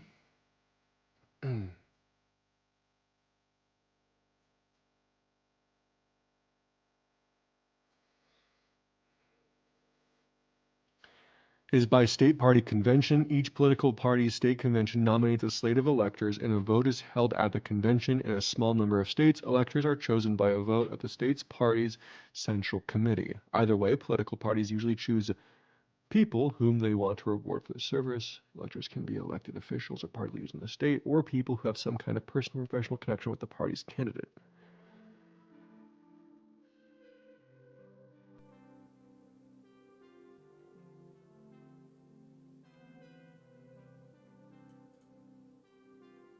Electors' names may or may not appear on the ballot beneath the names of the candidate, depending on the election rules. Then, on the first Monday after the respect and cast their official votes for the president and vice president. 48 states and the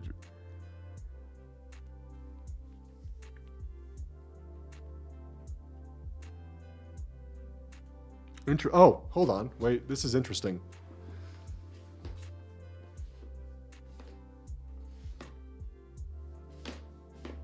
Hold on. Sorry, I'm learning a bit here too.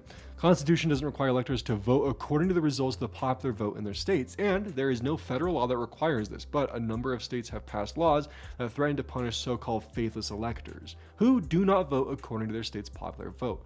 Faithless electors have never decided an election, and more than 99% of electors in U.S. history have voted as they pledged to. But as recently as 2016, 7 electors broke with their state on the presidential ballot, and 6 did so in the vice presidential ballot. Some of these faithless electors were replaced or fined for their rogue votes, but their votes did not affect the election's outcome. In 2020, the U.S. Supreme Court ruled that the Constitution does not require that people elected to serve the Electoral College be free to vote as they choose. Instead, the court held states have the constitutional power to force electors to vote according to their state's popular vote, but while they are ruling, says states can prevent faithless electors, it does not require that they do so. At the time of the court's decision, 32 states had passed laws that bind electors, while 18 states had laws in the books giving electors the freedom to vote independently, ensuring that in more ways than one, the Electoral College could continue to provide drama for the foreseeable future. Fun! Yeah, we should probably abolish the Electoral College in full. Mr. Mayor with $5! CPG Gray does have a lot of really good information about the Electoral College and Congress, for sure. Actually, I think I've seen his video. It's just been a long time since I've actually taken the time to watch that. So basically, the popular vote can be useless, only in some states where they don't have provisions in place to force the electorate to follow by the popular vote. So...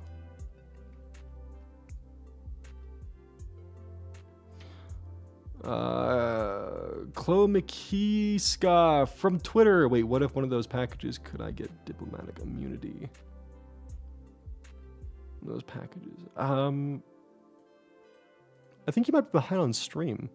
Possibly.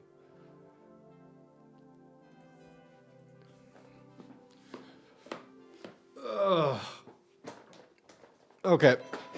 Scooching forward. Okay. The electors shall meet in their respective states and vote by ballot for 2 persons, of whom one at least shall not be inhabited of the same state as themselves, and they shall make the list of... So this is just establishing the electorates. Votes shall be president, if such number be a majority of the whole number of electors appointed, and if there be more than one who have such majority and have an equal number of votes, then the House of Representatives shall immediately choose by ballot one of them for president, and if no person... Wait, hold on, this is...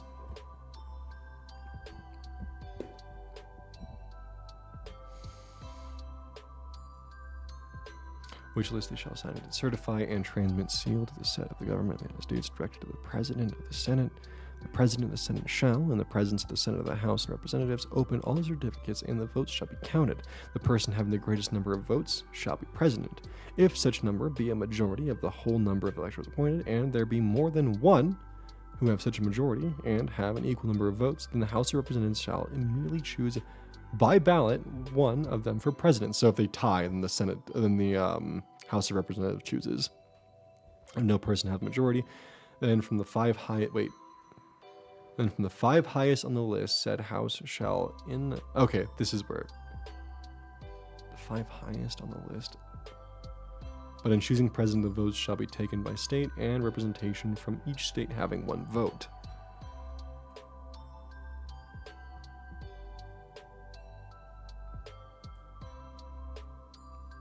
I think the exhaustion might be getting me because I'm having a hard time comprehending what this is saying. But from what I'm understanding, it's really just saying,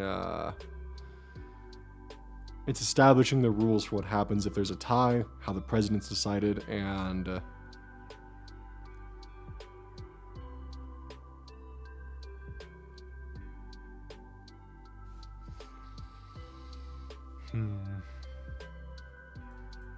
A quorum for this shall consist of a member of members whose 2/3 from the states and a majority of all states shall be necessary to a choice. In every case, after the choice of the president, the person having the greatest number of votes of the electors shall be the vice president.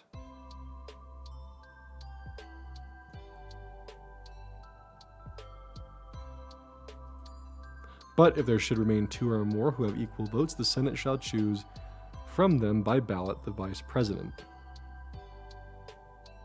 This seems really weirdly worded.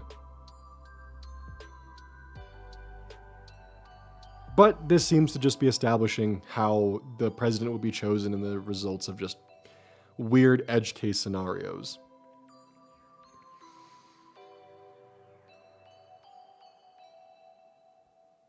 The philosopher states that there's been over 200 laws passed tweaking how the Electoral College works, so a lot of this might actually be out of date. The Congress may determine the time of choosing the electors and the day on which they shall give their votes, which day shall be the same throughout the United States. No person except a natural-born citizen or a citizen of the United States at any time of the adoption of this Constitution shall be eligible for the... So this is establishing that only U.S. citizens can be, who were born a U.S. citizen, can be president. And they have to be 35 years. And be a resident for 14... Okay. So, basically... What the fuck? Basically... To be president, you gotta be born a U.S. citizen, gotta be 35 years old, and you have to have been residing within the United States for 14 years. So you can't just fuck off to Canada and then run for president.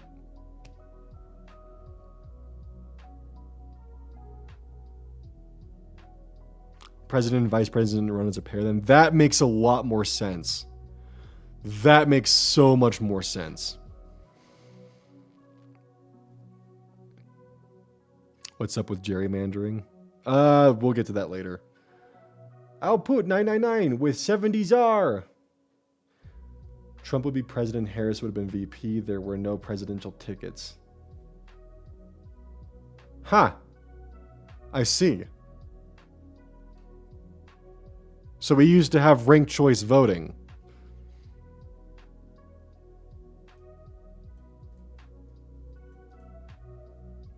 Mind you, just mean 14 consecutive years?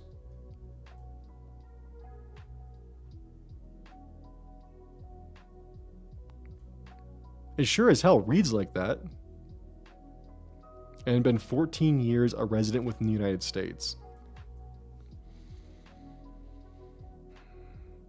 So you have to... So the most favorable interpretation is that you can spend 21 years outside of the United States, but have to have at least lived in the United States for 14 years. The most aggressive interpretation is 14 consecutive years. It never states in a row. There can be multiple interpretations of it, would be my guess.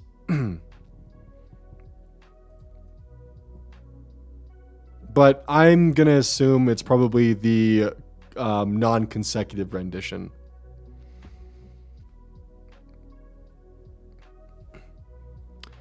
In case of removal of the president of office, or of his death, resignation, or inability to discharge the powers and duties of said office, the same shall devolve.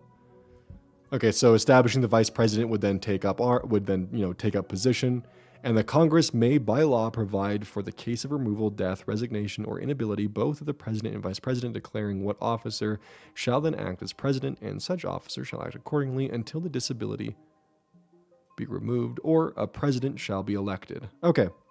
That establishes the vice president taking the reins. Establishes the president gets paid. Shall neither be increased or decreased during the period for which he shall have been elected, and shall not receive within that period any other annulment from the United States. Okay, yeah, this establishes that his pay can't be adjusted, and also the fact that, like, yeah. Before he, and loaded assumption there, but so far true. Enter on the executive of office, he shall take the following oath of affirmations. I do solemnly swear or affirm that I will faithfully execute the office of the President of the United States and will do the best of my ability to preserve and protect and defend the Constitution of the United States. I need to get water or like another gamer subs or something because like I'm out of fucking drink. So I'll be right back.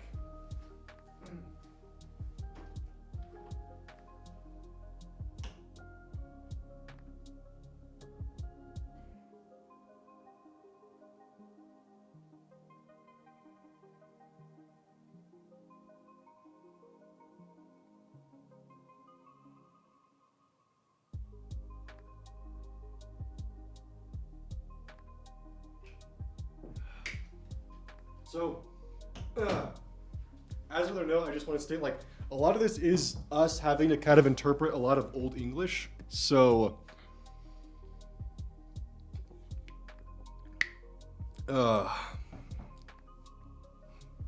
Blue Pulse, I'll see you later. Section 2 out of only 4.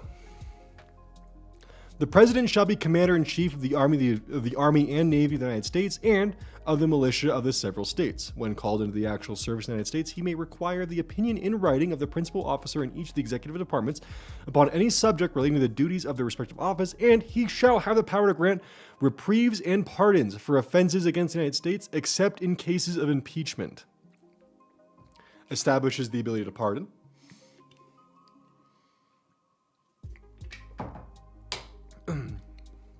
He can make treaties with the advice and consent of Senate. Provided 2/3 of senators present concur. And he shall nominate, and by with the advice and consent of Senate, shall appoint ambassadors, other public ministers and councils, judges of the Supreme Court, and all other officers of the United States, whose appointments are not herein otherwise provided for, and which shall be established by law, but the Congress may by law vest the appointment of such inferior officers, as they think proper, in the President alone, in the courts of law, or in the heads of departments. This establishes some checks and balances here. The President can appoint Supreme Court judges, but they have to be confirmed by the legislative branch.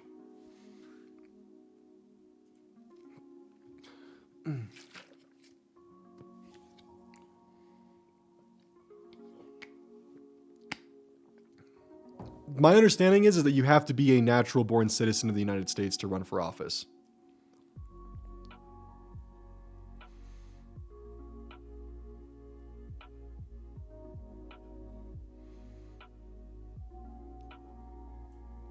Or a citizen of the... Oh, wait. Or a citizen of the United States at the time of the adoption of the Constitution. So, basically, I'm assuming that this right here is a complete thought. That, let's say, hypothetically, like, oh, you know, I moved to America after the, British independence. And, I assume that this is really just setting, yeah, exactly what Philosopher just said. It was a brief exception.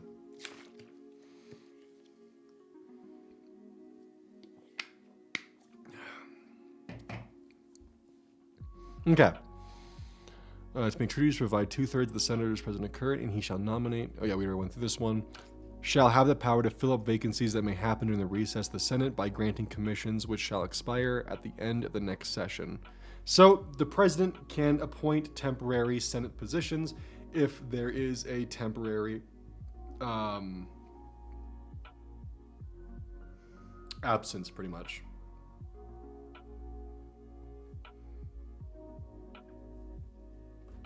Okay. Section 3. He shall, from the time given to Congress information of the State of the Union and recommend to their consideration such measures so as he shall judge necessary and expedient. He may, on extraordinary occasions, convene both houses or either of them, and in case of disagreement between them with respect to the time of adjournment, he may adjourn them to such time as he think proper. He shall receive ambassadors and other public ministers. He shall take care of that. The laws be faithfully executed and shall commission the officers of the United States.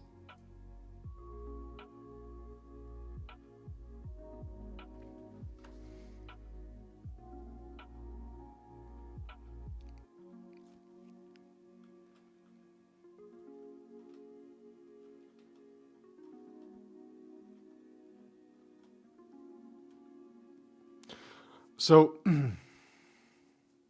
not just that he can fill positions without having. Oh, okay. Thank you, Philosopher, for that clarification. I misinterpreted this. This is just simply saying that he can fill positions with the Senate's approval until the next session. So, as an example, this would also apply to Supreme Court justices, I believe, would be the main example of this.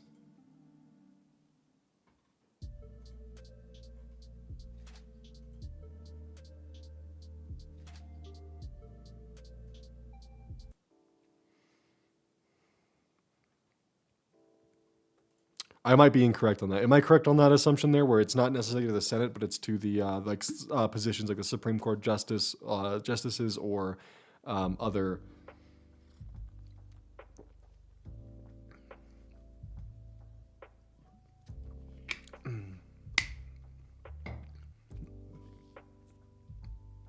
Udamari, if you have citizenship, you have citizenship. Natural just means not getting citizenship by visa.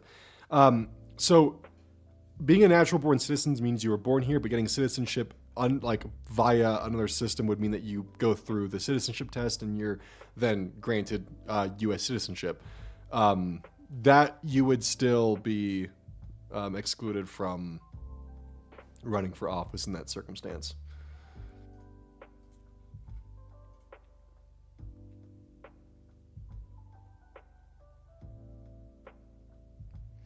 Had to travel weeks to get the congressional sessions, so they needed some way to fill vacancies between those sessions. Gotcha. Okay. Yeah.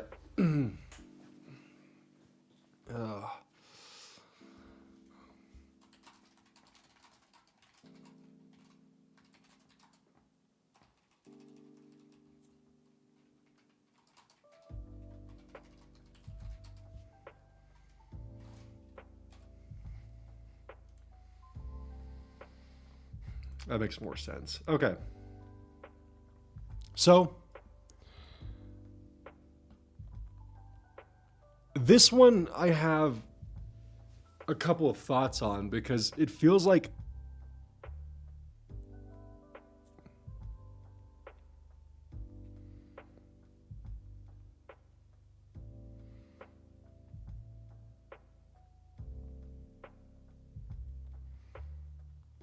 okay, never mind. The thought that I had was actually answered because I was wondering if he could. Yeah.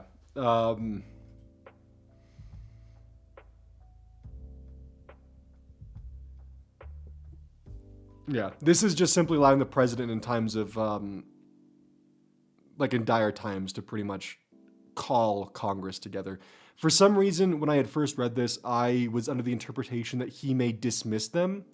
So the question that popped in my head, well, what's just stopping a president who has like a oppositional House and Senate from just consistently dismissing them at any given time? So I was trying to figure out why I had that idea pop in my head, but it turns out I had just misinterpreted something. But yeah, this is just simply giving the president the power where if there's an emergency, he can adjourn the House and Senate in an instant. Section 4, the President, Vice President, and all civil officers of the United States shall be removed from office on impeachment and conviction of treason, bribery, and other high crimes and misdemeanors.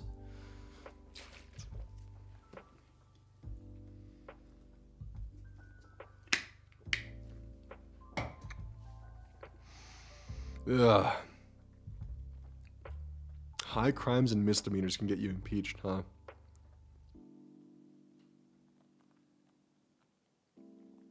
I think Joe Biden should just do 100 down a highway in one of his Corvettes.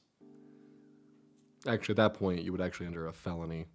It's just misdemeanor, reckless driving, and bada booey. There we go.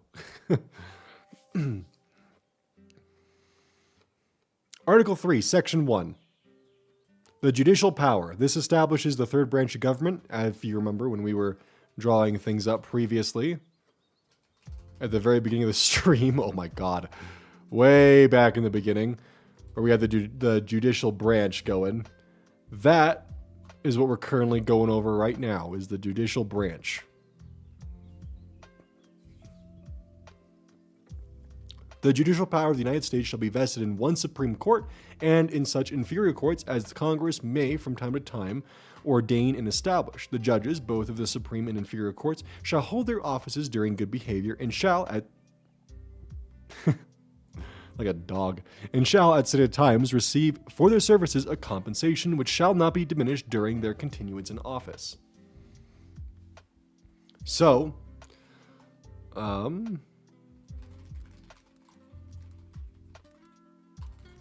right now we have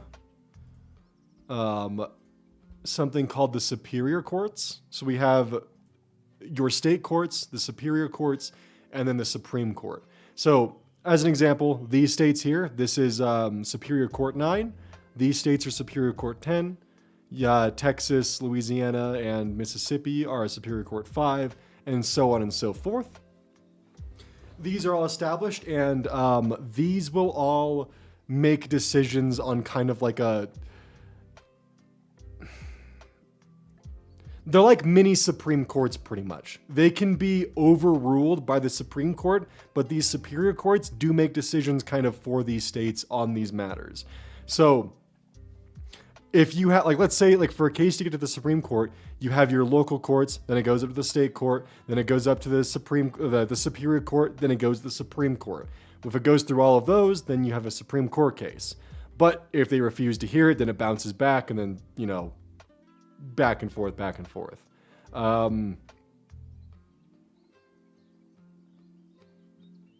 Yeah, so I think you would have your El Paso County courts. If I'm going for Colorado here, where I'm in El Paso County, I would have an El Paso County court, then a state court, then it would go to Superior Court 10, then it would go to the Supreme Court. So that's how the judicial branch is currently organized, where you have your county courts, and then your state courts, then your superior courts, then your Supreme Court. If I'm incorrect, please correct me, but I'm like 90% sure that's how those are organized currently. But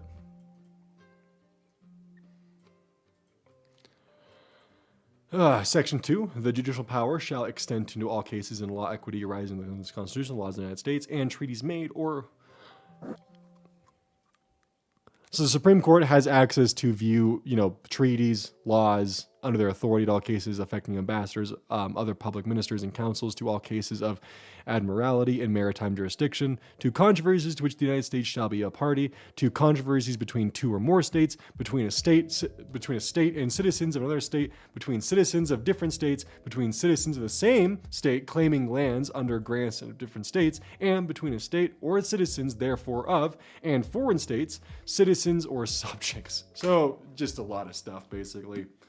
Pretty much everything and anything.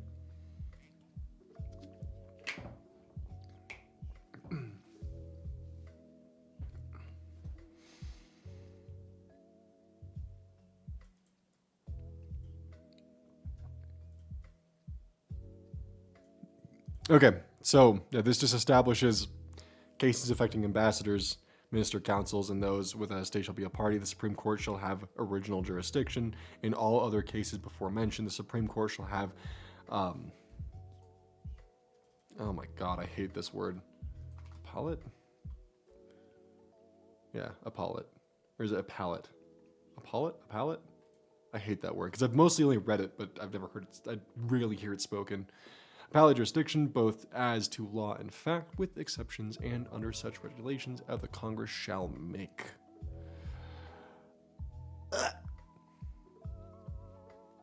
And then this establishes jury shall be held in a state where the said crime shall be committed, but when not committed within any state, the trial shall be at such place or places as the Congress may by law have directed.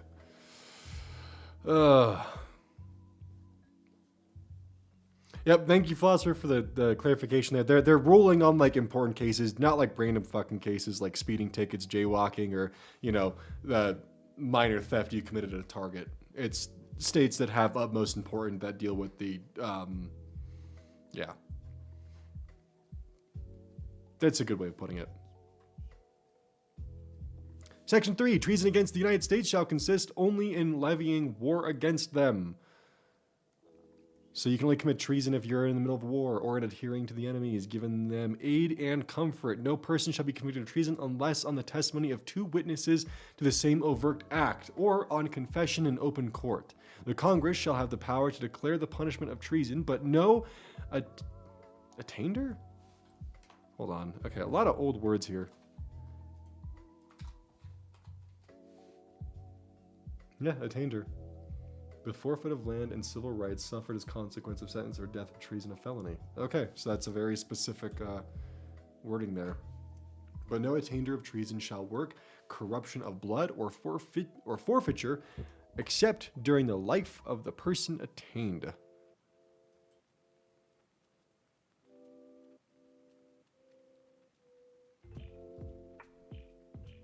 Huh. Yes, that just establishes treason. Sounds like that also establishes the death penalty for it. Article 4 establishes, I believe, states. Article 5 establishes amending the Constitution. Article is the debts. Article 7 is the ratification of the Constitution. And then we get to the amendments. Okay, we're almost there. Article 4, full faith and credit shall be given to each state in public acts, records, and judicial proceedings in every state and Congress. General laws prescribed in the manner in which such acts, records, and proceedings shall be provided and the effect thereof. States can basically give their own acts, records, and judicial proceedings. So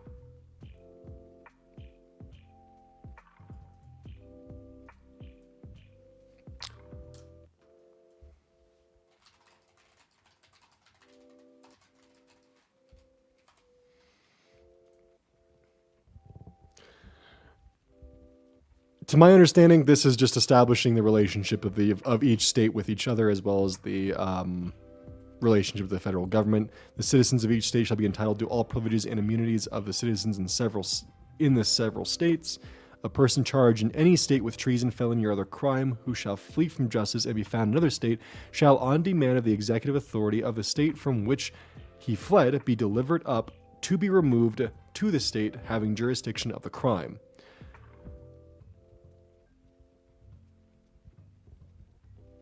No person held to service or labor in one state under the laws thereof, escaping into another, shall, in consequence of any law or regulation therein, be discharged from service and labor. Slavery. This is talking about slavery.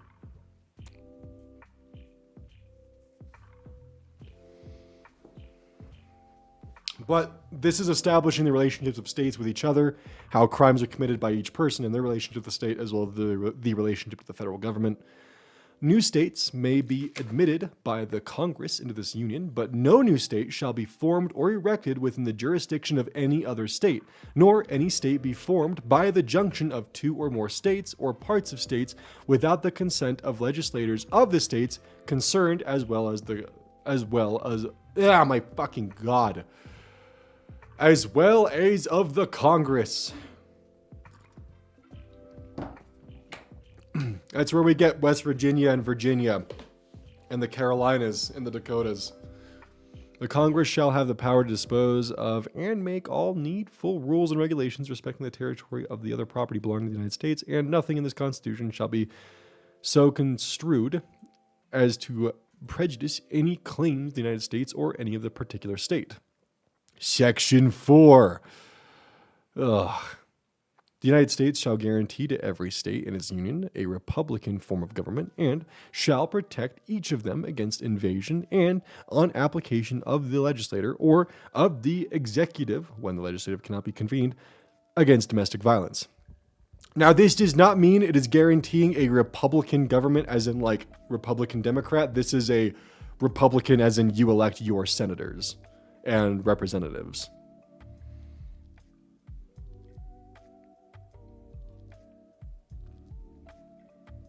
Article 5. This just defines the process of amending the Constitution, which this is going to be very important. Like, if there's anything to take away from this, this is probably the most important part to keep in mind. The Congress, whenever 2/3 of both houses shall deem it necessary, shall propose amendments to the Constitution, or, on the application of the legislators of 2/3 of the several states, shall call a convention for proposing amendments, which in either case shall be valid to all intents and purposes as part of this Constitution, when ratified by the legislators of 3/4 of the several states.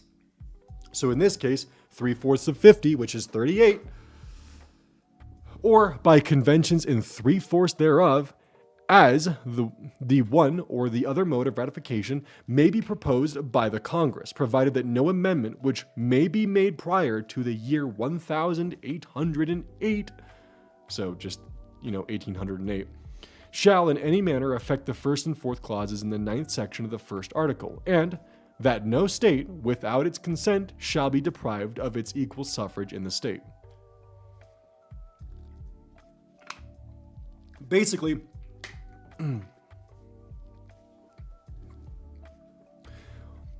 everything we're about to read in the Constitution requires at least 3/4 of the states agreeing to change the Constitution.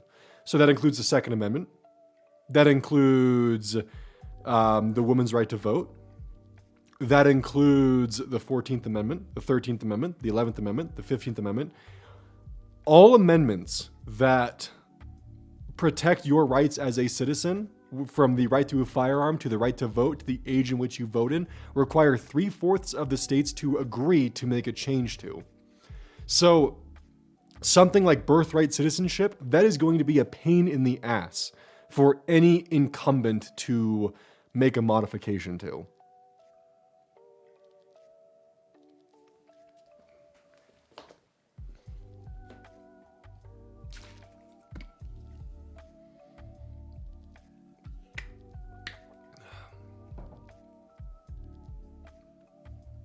All right. Article 6.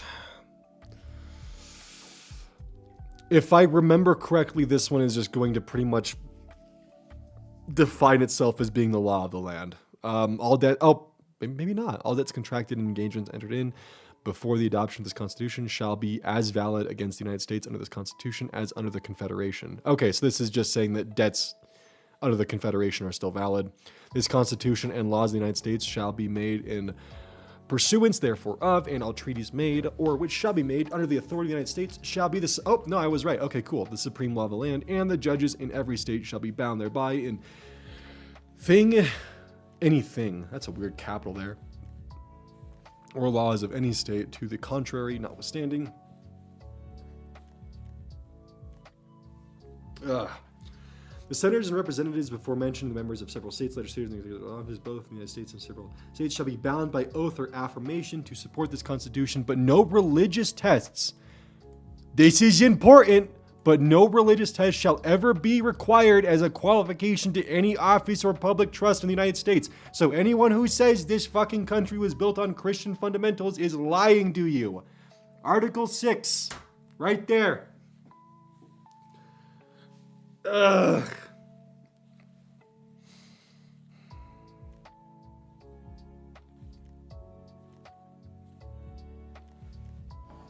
So there you go. Anyone who claims that this nation is a Christian nation or founded on Christian fundamentals, right there. That alone pretty much disproves that.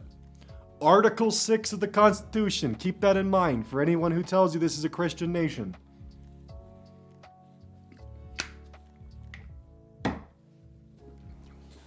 Also, it's a major fucking flex when someone says that just to go Article 6. Boom.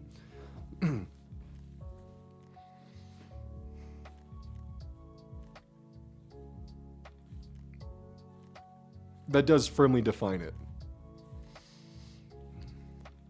You think they care about the truth? Well, it's still worth having because it's really easy to shut someone down if you can immediately cite Constitution, Article 6. No religious test shall ever be required. Right there. LARPing with a strap on. Good God. How you doing? Article 7. The ratification process. The ratification of the Convention of the 9 states shall be sufficient for the establishment of this Constitution between the states, so ratifying the same. Done in convention by the unanimous consent of all the states present, the 17th day of September, in the year of our Lord, 1788, and of the independence of the United States of America, the 12th. In witness thereof, whereof we have hereunto subscribed our names. And then they just signed it. Now,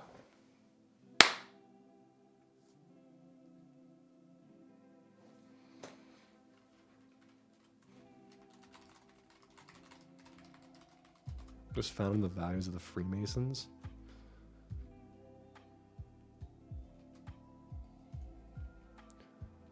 Do the Freemasons have any religious ties? Because I'm not too familiar with the Freemason doctrine.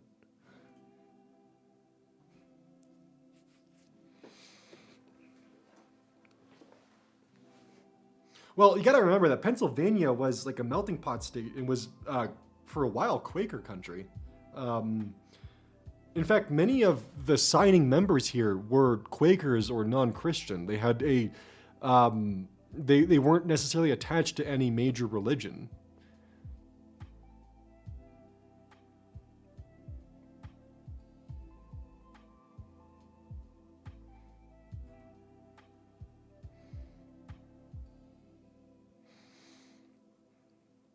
Well, if I remember correctly, the founding fathers, they built the Constitution upon the seven nations, ideas from the Greeks, ideas from the Romans. They essentially tried to pool as many governmental bodies as they could from history to create what they would deem to be a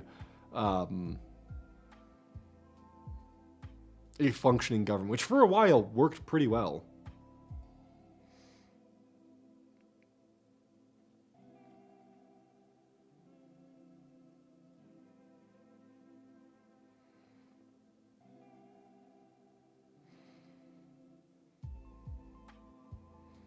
All right.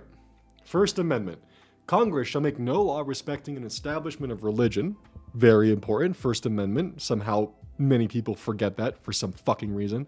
Or prohibiting the free exercise, therefore, or abridging the freedom of speech, or of the press, or the right of the people to peaceably to assemble and petition the government, or a redress of grievances. This is going to be a very interesting one over the next couple of years, because the right to peacefully assemble, we have had that broken in the past. So it's going to be interesting what ends up happening in the future. Because the thing is you need 3/4 of the states to agree to change the wording of this. So what's probably going to end up happening is the Supreme Court is going to have some kind of new interpretation on what a peaceful protest means. So that's going to be something to keep an eye on.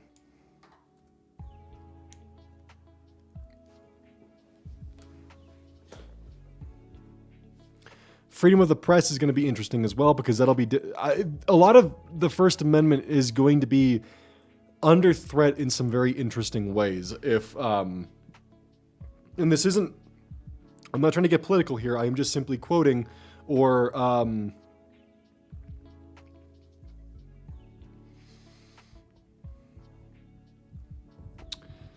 because Trump has made some comments from his mouth that do go directly against the First Amendment, whether it's removing credentials from the press, or he's previously broken up peaceful assemblies for photo ops and other notions like that.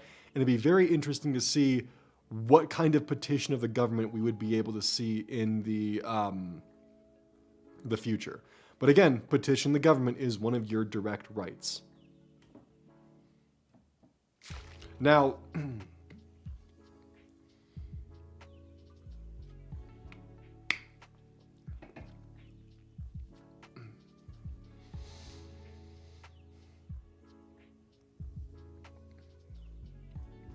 this one's going to be a very interesting one to keep an eye on, but it's going to, we're probably going to see a lot of First Amendment Supreme Court cases over the next couple of years.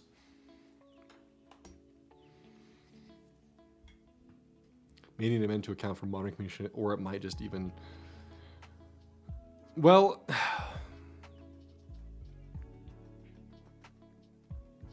freedom of speech does have some complications when it comes to libel laws as well as other things like that. But Trump has previously spoken about opening up the libel laws to even just include things where they're just speaking negatively about you.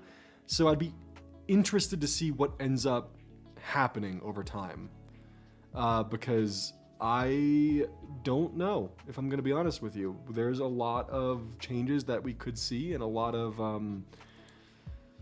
Supreme Court cases, but just know that for these to fundamentally change, they require 3/4 of the states to agree on the change, which isn't going to happen. So that means there will always be an opportunity to argue against any kind of oppression or, well,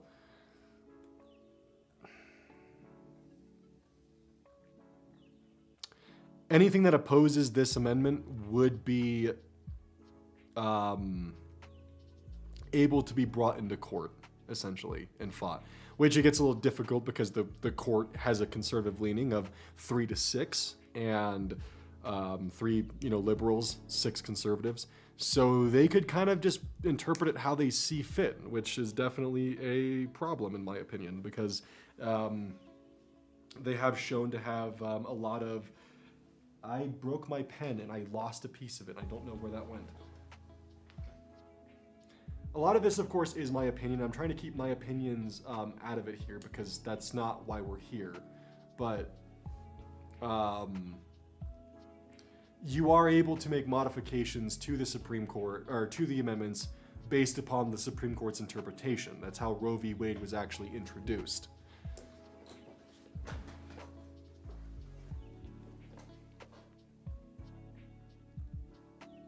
Now, Second Amendment. We talked about this a little bit earlier. A well-regulated militia being necessary to the security of a free state, the right of the people to keep and bear arms shall not be infringed. So, the Second Amendment is definitely a hot-button issue. We're not going to talk too much about it because there's a lot of different interpretations. A well-regulated militia, this was before we had a fully functioning army or navy, and... could the well-regulated militia be interpreted as more of like the Minutemen, or could it be just simply talking about the people have the right to form a well-regulated militia? I don't know. There's a lot of interpretations on it. So that's just going to be one that we're going to kind of skip because are we all cooked? No, we're not all cooked. We'll get back into talking about local elections in a little bit.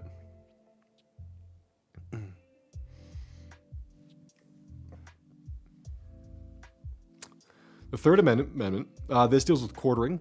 This was a massive problem during the, you could tell there was definitely some salt with this one, because during the Revolutionary War, British soldiers would oftentimes force Americans to quarter them within their homes. So that was such a salty fucking thing that they actually added it to the Constitution. No soldier shall, in time of peace, be quartered in any house without the consent of the owner, nor in time of war, but in a manner prescribed by law.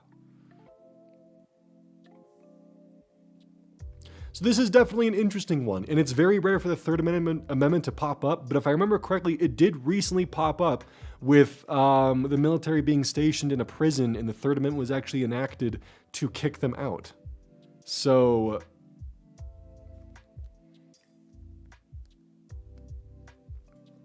Fourth Amendment, this one's important. And in fact, actually, this one has recently been applied into the field of technology when it comes to tracking and whatnot. So it'd be interesting to see where this one goes with terms of AI, with terms of tracking and the government's ability to look at that. I mean, granted, we have a lot of different laws in place at the NSA, but...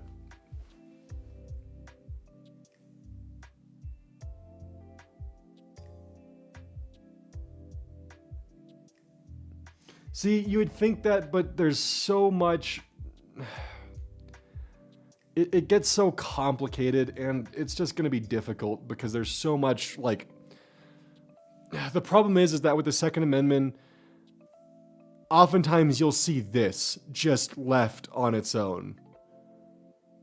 And they'll conveniently leave out this part here. And that's kind of it's such a hot button topic. But back to the Fourth Amendment. Holy shit, Twitter is continuing to grow. What is happening? How? Twitter says it's still going, and it's got a lot of viewers, but I don't fucking see anything happening.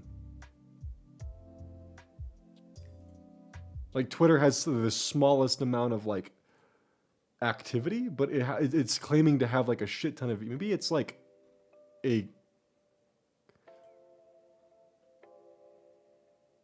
Maybe it's total views. Maybe Twitter just doesn't count them as, if you click on it, because I've never seen it go down.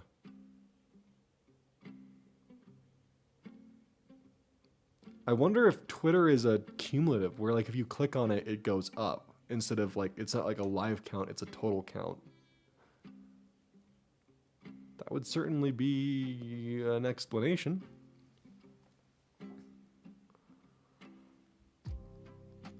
Yeah, the Twitter one has only gone up. Maybe?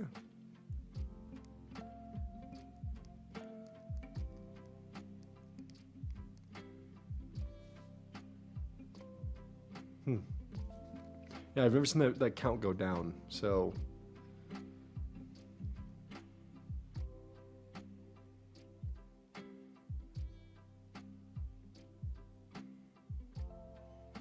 Nort Raven, how the state's ever going to disagree with their Supreme Courts. So the thing is that's where you need a majority in the House and Senate. If you can get enough House and Senate to pass laws to codify things, you can actually, just based upon checks and balances, check the Supreme Court by codifying their rulings into law or codifying their by either basically just codifying their rulings into law. I'm trying to think of like the antonym for that, but I can't think of a direct antonym for it.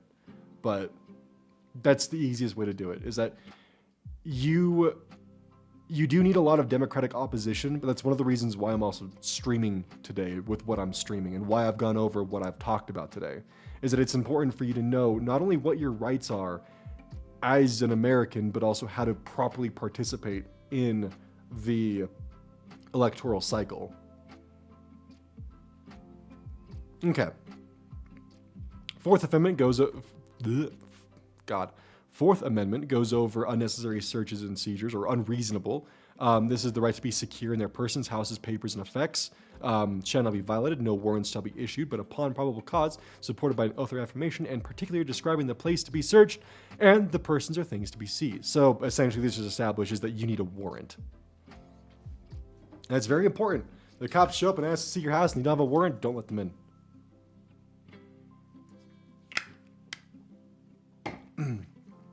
So how do we fight Doomerism? I went over that a lot in the beginning of the stream, but basically, the best way to fight what's currently going on is when 2026, the midterms come up, make sure you vote. Not just for your senators, not just for your House, but in your local elections too. If you vote in your local elections, you vote in your city council elections, you vote in your state senators, you vote for your state representatives, you vote for your federal representatives. If you make sure that you are constantly participating in each election cycle to better your state in ways that you see fit and putting your vote in, you can do more to improve your day-to-day life by voting than you would by just sitting around and waiting and crossing your fingers that something will happen. Every vote will matter. Can you do mail-in ballots for midterms? I am 90% sure you can. It depends on the state, though. I know that for Colorado I can.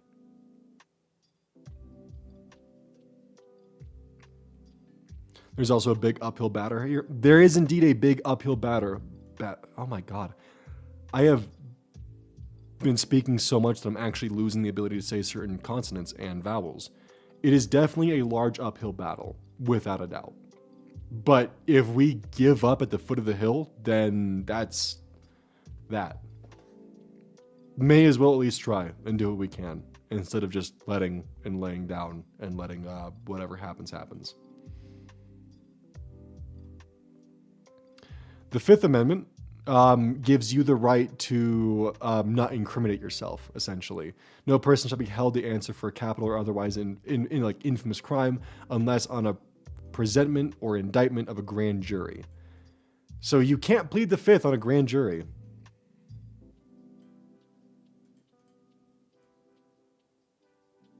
You also can't be convicted for the same crime twice. Double jeopardy. That's where that comes from.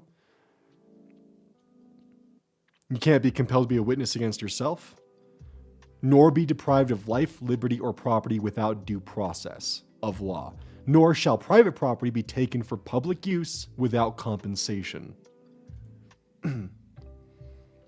Fifth Amendment right is not just your right to shut the fuck up, it's your right to life, liberty, and property.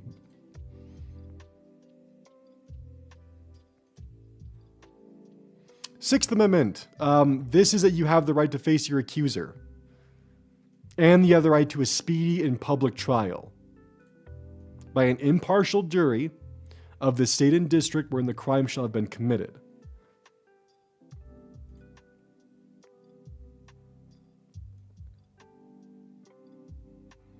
And that's your right to essentially meet your accuser.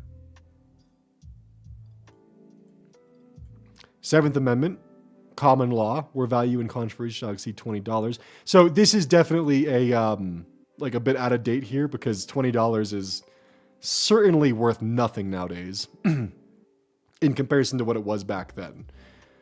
Where the value in controversy shall exceed $20, the right of trial by jury shall be preserved, and no fact tried by jury shall be otherwise re-examined in any court of the United States, than according to the rules of common law.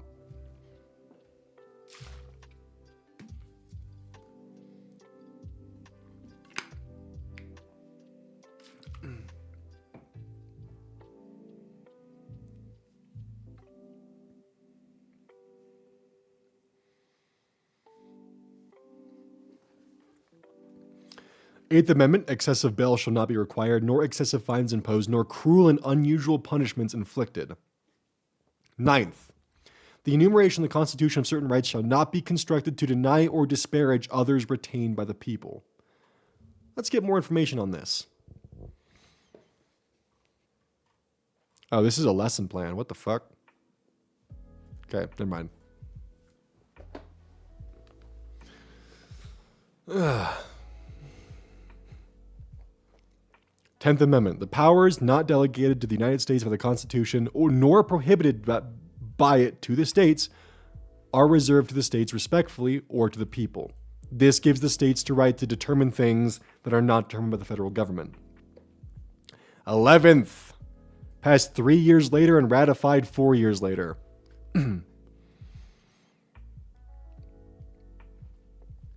Note, Article 3, Section 2 of the Constitution was modified by Amendment 11. Which that is... this is the judicial power. Okay. The judicial power of the United States shall not be constructed to extend to any suit in law or equity commenced by or God, I am losing my voice, or prosecute against one of the United States citizens of another state, or by citizens or subjects or any foreign state. So just expanding the judicial power. 10th Amendment or 12th, fuck. I am losing my fucking voice. Holy shit. Oh. Okay, I'm not going to read that one in full. I'm going to see if I can just get a good summary of it.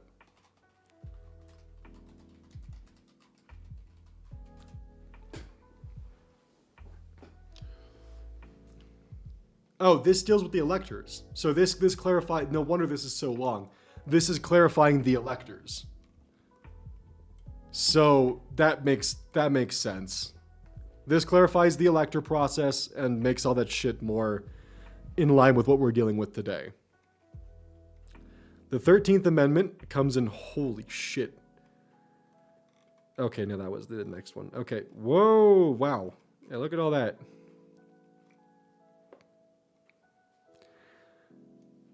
Slavery is illegal. Unless you're a prisoner. And Congress shall have the power to enforce this article by appropriate legislation. 14.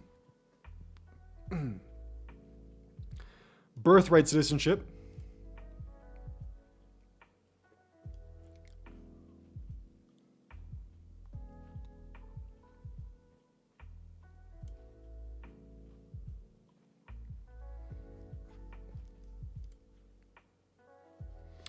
This denies you from being...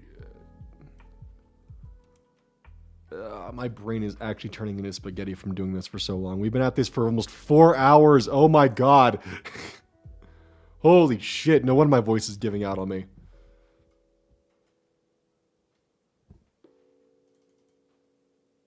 All right.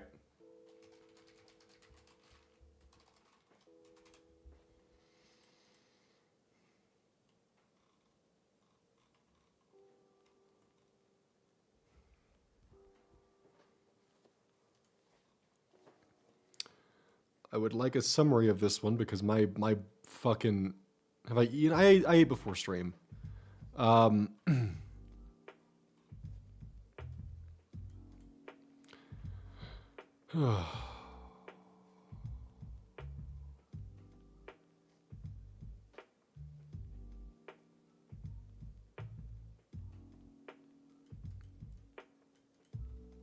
Okay.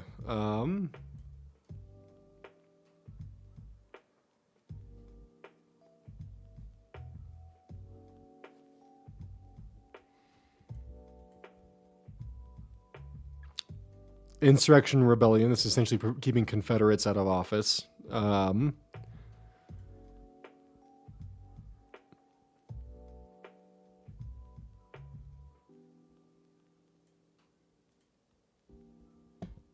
This deals with debts.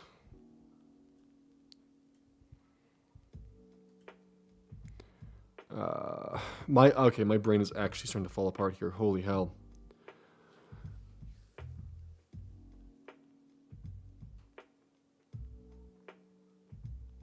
The exhaustion is actually hitting me like in full. Good God.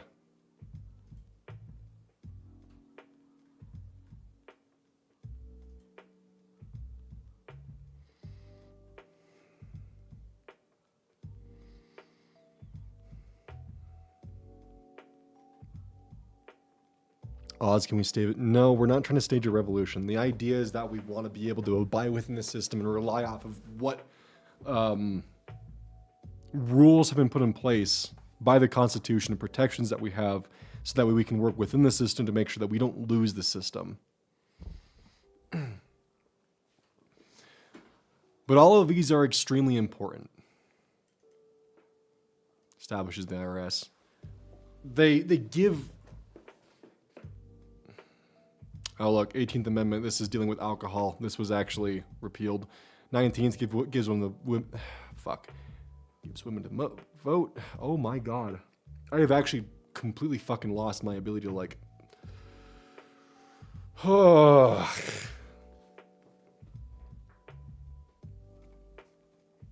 Holy shit. Okay.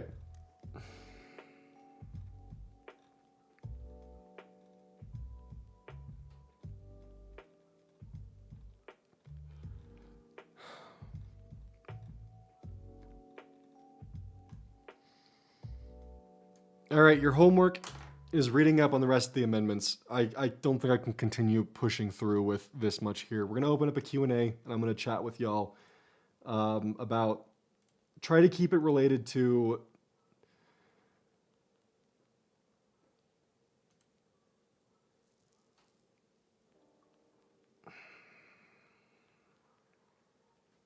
Fuck.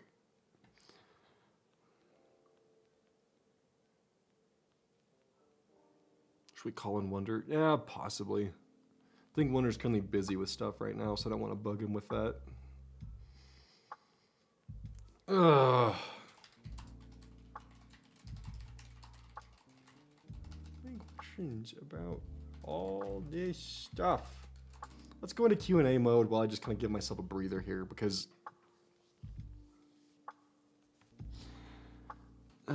the main point of this stream was to try to help point people to the fact that no, just because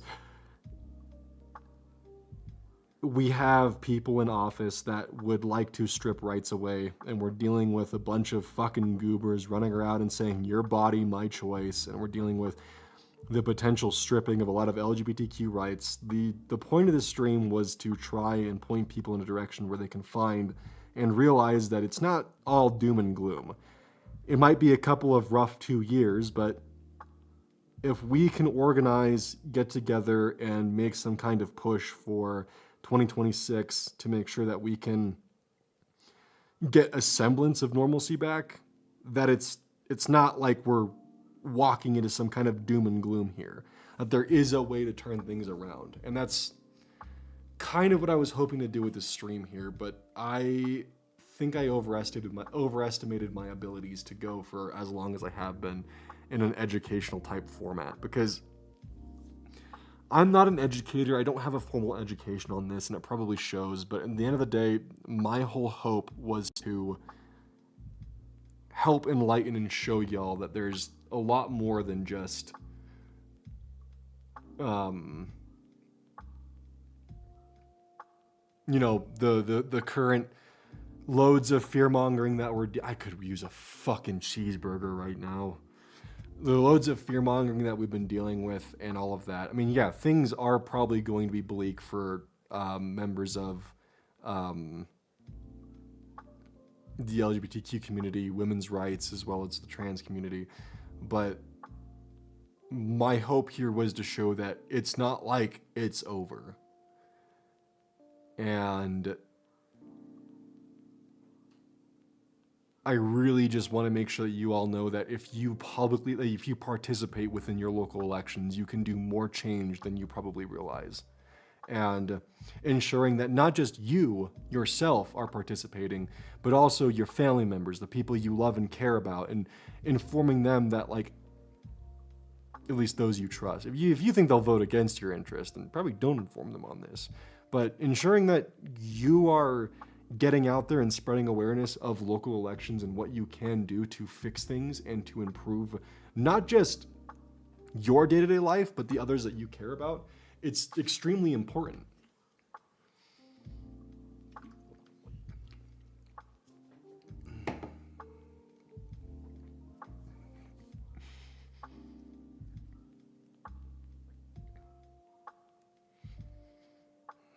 Because at the end of the day, the Constitution does enshrine quite a few rights that would require a monumental overtaking to remove those. And by chipping away at the local levels, one step at a time, we can make changes to the upper levels. Because think about it this way. You might be thinking like, well, if we invest in school districts, we're still waiting a generation before any changes happen. Well, not necessarily. If you invest in a school district and they're able to get better resources, a 16-year-old is now able to get access to their civics class, and in 2 years, they're able to vote in the general election. So by providing resources in voting in your local races and looking at your local ballot measures, you can do a lot of change and honestly make quite a bit of differences that are well worth it. And I wanted to make sure that you all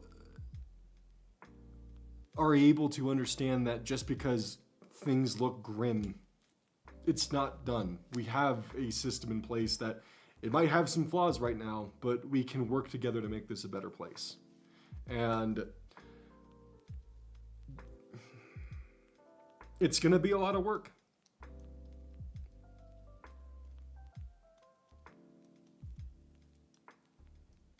But I think that if we all work together, we can see a better future.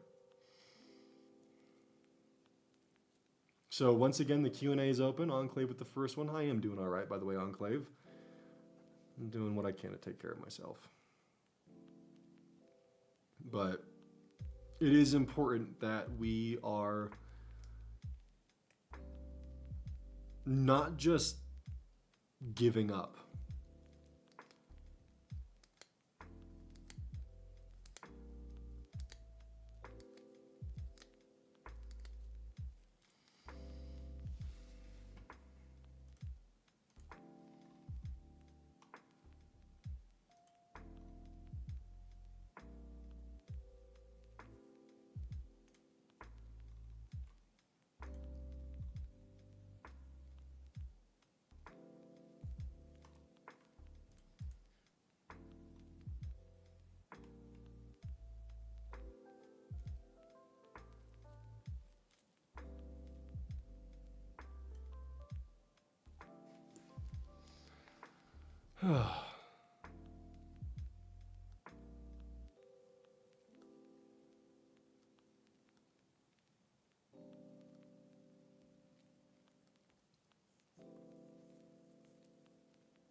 Sorry, I'm trying to. Well, the Q&A is mostly on the YouTube side of things.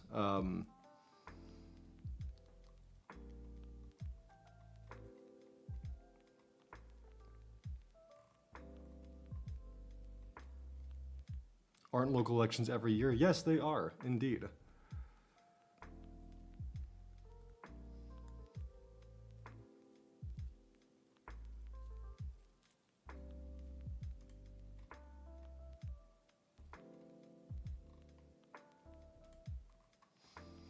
Ugh.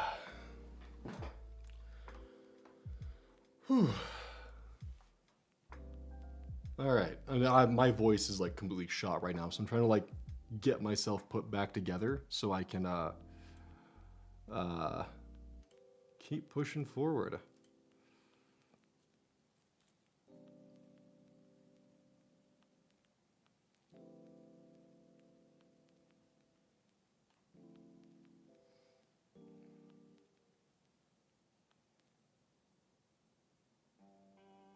Well, I got the Q&A open, so I'm waiting for more questions to push in.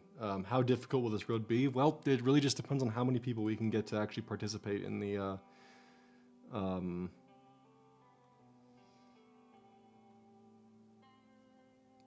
year-to-year elections, pretty much, in pushing for local government.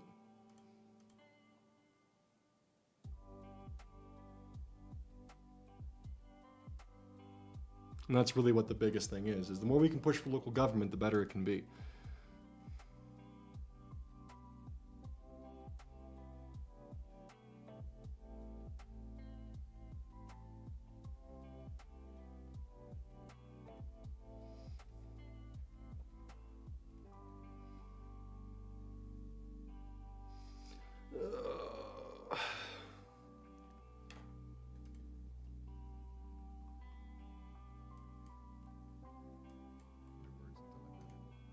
I'm looking at OT's stream right now, seeing what he's up to.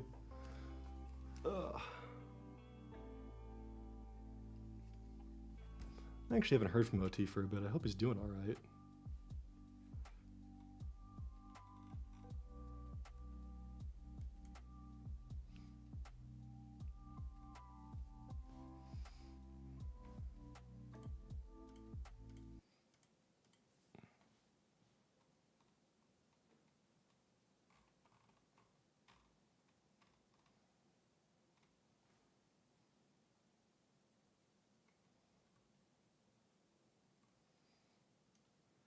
All that kind of thing while live, and he pretended he... I'm looking at what all OT's up to. I hope he's doing all right. He's been pretty silent in a lot of the group chats, so I've been a little worried about him. All right, let's see if we have any new Q&A questions. Are we going to get Civics 102 class? Hopefully, honestly. How SCOTUS can give the president immunity from crimes like they did this year, even though the third article in the Constitution exists. So, from what I understand, the SCOTUS's ruling is more of it's crimes that are committed under official acts that he can't be necessarily prosecuted for them. It's a very gray area right now, and honestly, we'll have to wait until we see the first crime committed by a president occurs before we actually see the repercussions of it. Because from what I understand, the potential of it is more along the facts of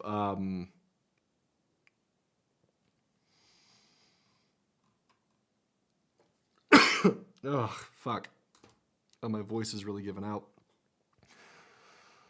Ugh, damn, there was so much more I wanted to do today, including going over past Supreme Court cases to show that there's still a chance for things to be redone and fixed, but good God.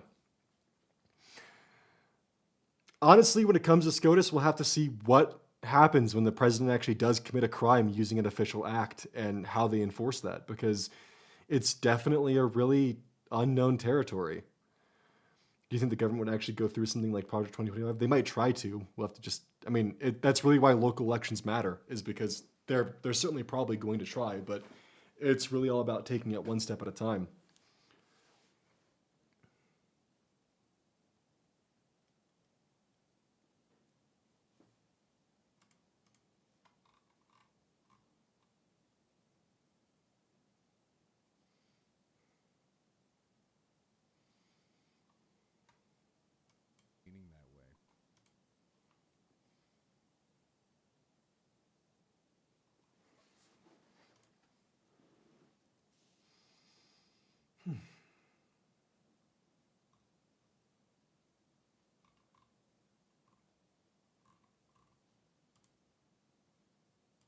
I wonder if I could throw. Let's see.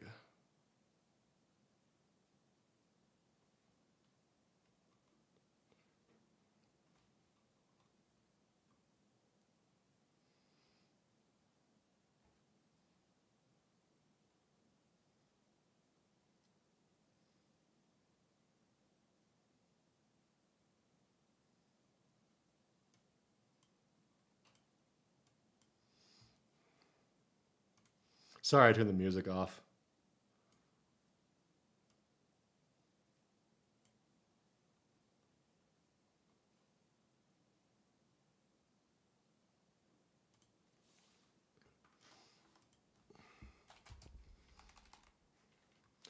Ugh. Ugh.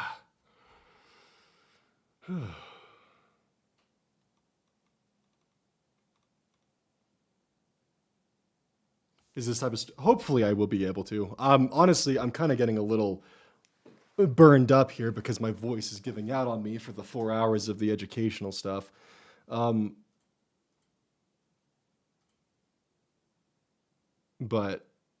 let's see.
Honestly, I might see if I can, on one of these streams, tag on OT's Trevor Project fundraiser. I haven't been able to figure out how to do that, but if I could, that'd be hella cool.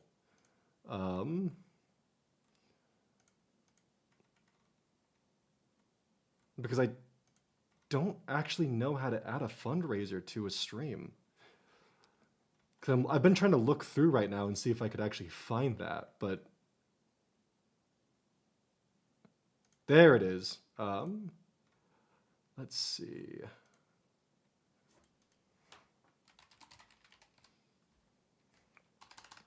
I gotta find OT's Trevor Project one, because I would love to have his attached to it, so that way.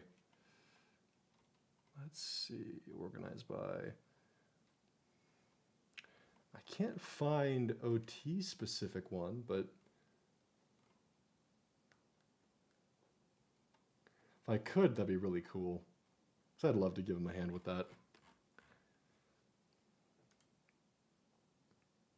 I'm gonna go use the bathroom real quick. I will be right back, and then we'll figure out what to do next. Probably more Q&A stuff. Again, if you're around and able to ask stuff in the Q&A, don't be afraid to, because we will be talking about that stuff.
I've got a surprise coming up here.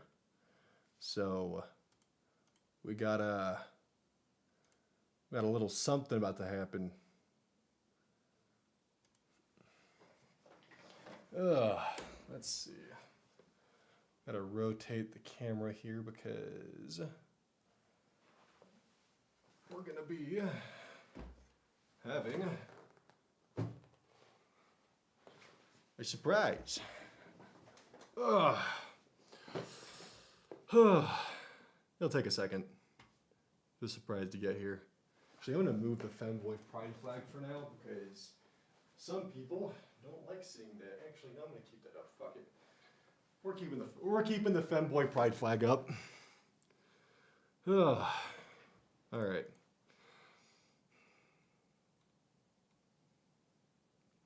Yeah, sorry it took me so long to get back, but it'll take a second.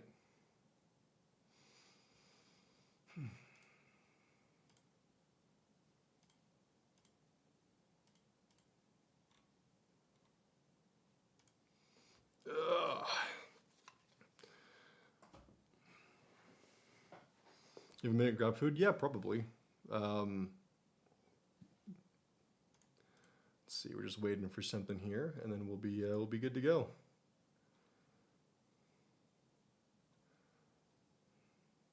To continue. Let's see, cam only. There we go. Oh, I should probably turn on the new chat box, so that way at least that's running. All right.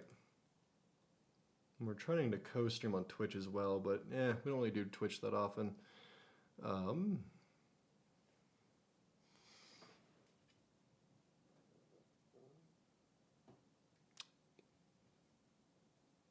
on, camera, rotate, position, please. That should be good enough. All right. And microphone kind of in the middle here. And now we have to just wait a little bit for the thing to happen. So that might take a second. But yeah. Do you think the political climate will change in Idaho as with people from California moving there or stay weird? So the thing is that the people who are moving from California to Idaho are usually more conservative in nature. So I don't think Idaho is going to go blue anytime soon. How'd you get into politics? Was it something you were always interested in, or was it the recent development? I've always been interested in like the political landscape of things. I've always been into civics. I've always been into that kind of stuff, but I've never really like expressed that more publicly until it kind of became more clear that certain things were at risk. And there's a more personal recent development of mine that made me change an approach. So yeah, let's see, I'm trying to think of, I'm not going to be the short one in this. Yeah, that'll work. That'll definitely work. All right.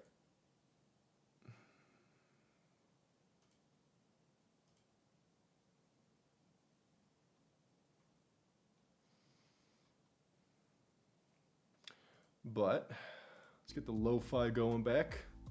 All right. And now we're just going to be waiting a little bit. This is probably going to open up from being more of talking about general elections and stuff to more of just a general conversation.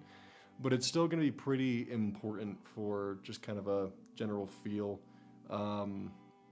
Let's see. I'm going to turn the gain up a little bit because we're going to be a bit away from the microphone. And now we're going to be waiting. Don't know for how long, but it will be a bit of a wait.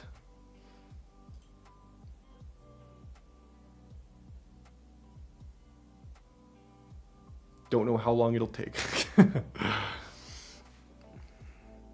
What is gain in this context? Like microphone gain. It's adjusting how much audio is being input and output from it. There we go. Oh, not that low.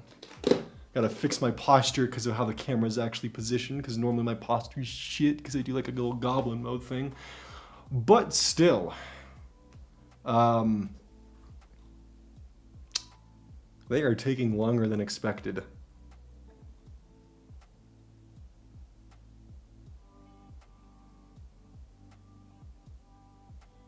It's definitely taking longer than expected. Come on. Any moment. Oh, I just closed out of the fucking... Did not mean to do that. Oh, there's static. That's not good. Okay. Well, we are...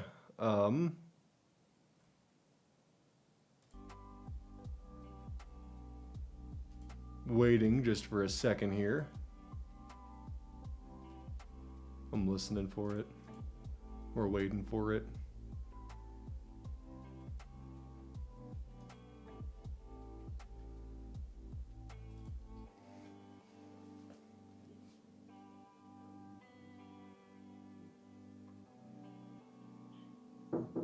Yes. Hello. Oh my Howdy. goodness, dude! It should be one of those moments where like the laugh tracks play.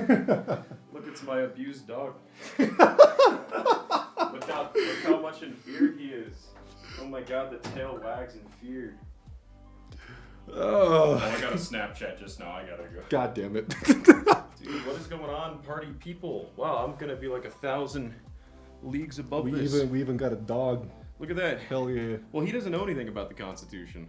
Yeah, that's fair. All right, we'll end the Q&A for now because I think the stream chat's kind of... What do you have There on we your go. fancy little board? There Wonder we go. and Doggo. Yeah, say hello to my little man, James. Look at that. James, say little... hello. Ooh, he's sitting perfect in front of his screen. For those of you who've probably seen him in photos past, look how much gray he has on his face. He's old as hell. That dude's disgusting. And he farts in his sleep. I love it. All right, well, it was great hanging out, guys. I'm gonna head back out. What's going on? I should probably pull up your chat on my phone so I can like... You can see all of it here. Oh! Jesus, dude, you are getting so many fucking snaps. It's from one person, but you could also just believe that I'm really popular. Yeah, I gotcha. I see. All right, Yeah. Wonder gets all the bitches. Whoa! Whoa, I get all the females, my friend. What are you doing? Dude, turn off! There we go. Alright, so what are we... I don't know what's going on. Oh, we got a little pocketbook Constitution of the United States. Yeah, we've mostly just been kind of chatting about the idea of more participating in, like, kind of local elections and going over the Constitution and whatnot, but... Oh, hey, it's Wonder. It's hi. Hi, I'm... God damn! I'm deleting my channel tomorrow. What's going on, party people? I actually have never read the Constitution. I really have not. It's probably not like a flex to bring to any sort of party, but I didn't start getting into politics till like 2020, or like at least reading about it. I guess when you're locked inside and you got two funny men on TV arguing at each other for like an hour, it makes for some great lore. You're like, damn, what's this all about? So, where are we at? What's going on here? We've been mostly going over the... I had to take a bit of a break. My voice was starting to give out. But we went over a lot of the amendments, kind of just going through how things are organized and structured. Not really too crazy. I was more of just thinking you could just kind of just vibe and we could all just kind of chat about where we are in life and kind of life advice about just moving forward and keeping a head high and, just kind of just vibing. And, There's like a piece of fuzz on my beanie where my beanie's becoming undone. That's so lame. Whatever. It's like one of those minute things that's gonna drive me insane. I'm gonna open the new Q&A. Q&A. Yeah. All right. Questions for the two of us. You can ask me personal questions too. Like, what's my greatest fear in life? But yeah, because we've already gone through a lot of the Civic stuff because we're already 4 hours into it. So I was thinking more of like, at this point in time, more of just life stuff because I mean you've kind of seen a lot of like what life can kind of throw at you and some of the curveballs it has, and I don't know, what do you have to say for like people who are kind of going through it right now? That's such a vague... I know, I just drug you right into it. I mean, I said that's incredibly vague. I mean, in what regards? Like, for example, to say the struggles of paying your bills is a lot more different than the struggles of coming to terms with your identity. It's a very broad statement. Well, I mean, it's still something of like, you're going through the works, you're going through the day-to-day motions, and I mean, everyone, while they, have different struggles, there's always kind of like a, silver light at the end of the tunnel, or a silver lining, not silver light. Silver light. There's a silver Chevy Silverado going on. Honestly, if your chat wants to ask like a specific type of life struggle or like a vague question in that regard, it would probably help me rather than being like keep your head up, king. Because like if I don't have anything specific to base my experiences off of, then I don't really have anything I can be like, oh well, you chin up. We got a Drink few water. soft questions here. What's your favorite cheese? My favorite cheese, smoked Gouda, and it has to be fancy, because if it's not, it's made for fucking losers. I don't want none of that fake Gouda. I want that out of a nice package.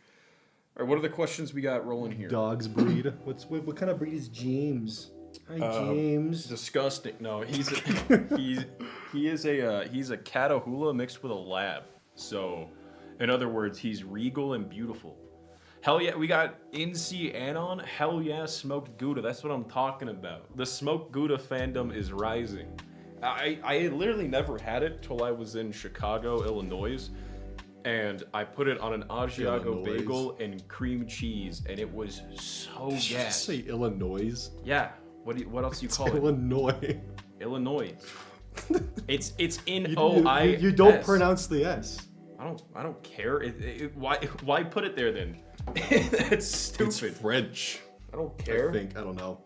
Are you excited for Christmas? I don't have any plans for. I haven't done anything fun for Christmas probably in like 3-something years. I miss when I used to be a little boy and my parents would make like food. I miss so much Christmas at school when it's like movie day and you've always wanted to hang out with your classmates, because I had a really small class, so we didn't have other periods, so we didn't have to go through like, oh, we're watching half a movie in this period and half a movie. We just got one class, so the whole day it was just watching movies with your boys. And then going home, I lived in a small town and it'd be snowy out or like sleeting because we don't really get snow. And I would just, it was so big, I have my Xbox. I remember one year my mom grounded me for the entirety of Christmas break to teach me a lesson. I was like, what the fuck is the lesson, man? I think it was like I didn't do chores, and she was like, all right, I'm taking your Christmas break away. She let me play Xbox for 30 minutes. I was like, man, that's wild. Someone asks, any tips for staying sane in a way that won't hurt you physically? I guess it well, the thing that sucks so much is like, as a person who has struggled with a lot of unhealthy habits that I obviously will not state in a PG setting, it's like one of those things. It's like people tell you to exercise and walk and get enough sleep, and that just like that's like easier said than done. The only thing I can really say is to like attempt, like literally just sit down, and when you are having moments where you feel good, or at least not good, but like not insane, write down what has happened in your day to lead to this point. And you can start like making mental notes of like this thing mentally, because our brains are just stupid little wire boxes. So if you can figure out which wire is connected to this wire to make that happen, then it's a lot less magical than being like, I'm cool in my, I'm a spiritual thing. It's a lot like, okay, it's just like learn your behaviors and learn what sends you into these things and try to set up these boundaries that don't lead you into these kind of issues. Which again is easier said than done. You can only do so much. It's like putting a band-aid on a bullet wound. You could put 50 band-aids and it'll stop for a while, but you're not gonna never not need to change the band-aid, if that makes sense. Let's see. We have someone saying I'm a scared my mouth. Same. I've been having the same problem. I can't get like Dude, words out at my all. ass would get smoked in a rap battle. I'm a scared non-binary lesbian trying to help even more scared folks. So are you asking for, so I guess kind of like, I don't want to like, I guess my first question is, do you live in kind of an accepting area? Like, you don't have to tell me where, or do you live in more Give me like your address. Yeah, if you just give me your address, your name, date of birth, the silly Social security number. If it's not too much, your credit card, really. Photocopy of your birth certificate. Just the small things you can really start to thing. I'm in an abandoned temple seeing how humans are, and I'm stuck in You're in Texas? Woo! Let's go, baby. Land of fucking shit and diesel. Let's go. No, there's a lot of good parts of Texas. I just live in a very whack part of Texas. Yeah, I know how it can be. Growing up in South Texas, I really didn't start hearing a lot of racism till like I moved to South Texas. That was like it's so weird hearing kids in the 3rd grade drop the N-word when you've never heard that in your life. You're like, wow, that's insane. And some of the things you hear, it's especially because Texas there's only like a handful of really big areas. So like if you live in a bigger city, it's gonna be like, yeah, there's a lot of bad, terrible people. But it's a lot easier to find more like accepting groups or like places. Like it's the bad is still there, but it can still be washed out depending on where you go. But if you live in like smaller towns, like for example, if I lived in South Texas, you would not catch me dead waving like a pride flag. That's not like, which is, it sucks because it's like you, in a lot of those places, it kind of feels like you have to be like incredibly subtle about those things. And I didn't live long enough in a small town to really develop enough like social, like by the time I started learning about like social issues or anything of like that nature and how the extent of how far they go, I had already moved to Austin, which is very much it is like an LGBTQ plus friendly city. So I wish I had more of advice for small town individuals, but in the instance of small towns, I guess the best way to go to think about it is there's a lot of people who are just like you in that small town who probably want someone like you around. Yeah, I wish we were at a way further point in time with small towns of such nature. Not every small town's like that, but it really just kind of does depend where you're at. And I hate that there's not like a direct answer of being like, this is the solution to it. So when you were growing up, when did you actually first start like actually experiencing like racism? Like was it 3rd grade or was it like earlier than that really? Because I say 3rd grade because I don't know like the genuine time frame of when I first started hearing slurs, but I started experiencing racism in the 2nd grade when Obama was elected. That's actually what that's around the first time I started seeing it too. I'm originally from Atlanta, Georgia, which is a heavily African American diverse city, which, you know, like my best friend, like I don't ever want to come across as the white dude who's like, well, I have African American friends. James wants out. He says, dude, The dog is. shut up about this shit, man. James, come here. James, where are you I going? don't think he likes being. I don't think he has object permanence. He sees a 4x4 wall and he's like, how do I leave? Actually, that's not true. He knows how to open doors. That's a You can terrifying say black thought. if you want. Yeah, it always, like when I say it, It I feels have like icky coming out though. like as a person from the South, I have sometimes a bit of a twang that comes out. So the last thing I want is to say like black with a twang because it just doesn't feel right, man. It feels like my black friends, like it just, I don't know. I'm gonna stick with African American. You know, I get like, yeah. Not all black people are from African, man. I know that. I'm just, again, the twang, man, the twang. Some of them are just from America, dude. African American feels icky too. Well, I don't know what you want me to do. You're pigeonholing me here. Like, James is wandering around the, below my the desk. people who do not look like me and I do not look like them. There we go. Yeah, I remember my friends growing up were African American, and it was like I genuinely just didn't really get James, why are racism you licking the carpet? because he's a freak and you probably eat canes and it drips onto the floor. Jesus, that was personal. What the fuck? Well, I'm just saying, dude. You're acting like I don't do that. But anyways, yeah, growing up in a diverse, democratic neighborhood such as Atlanta or North Atlanta, because there's also different parts.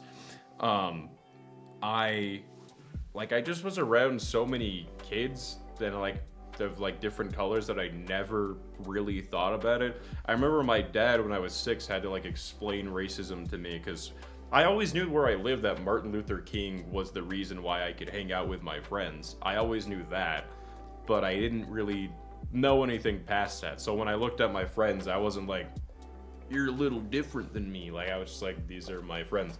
So it wasn't until I moved to a place that was predominantly white that I started hearing like a lot of these things. Like it's weird going from a diverse city to living in a town where there's maybe like 2 black kids at your school. That was how it was in Idaho. Like there were so Dang, few like people of color at the school. And then on top of that, when like Obama was being elected, I remember my stepdad was like, "That's the Antichrist right there. Like, if he's elected, America will end." I remember hearing that, like Obama's the Antichrist and kids trying to say his name. My favorite was the unironic, well, what's his last name? Why isn't he telling us his last name? Pretty suspicious, right? It's like, yeah, man, what could Obama's last name be? Kind of weird we elected a president without finding that one out.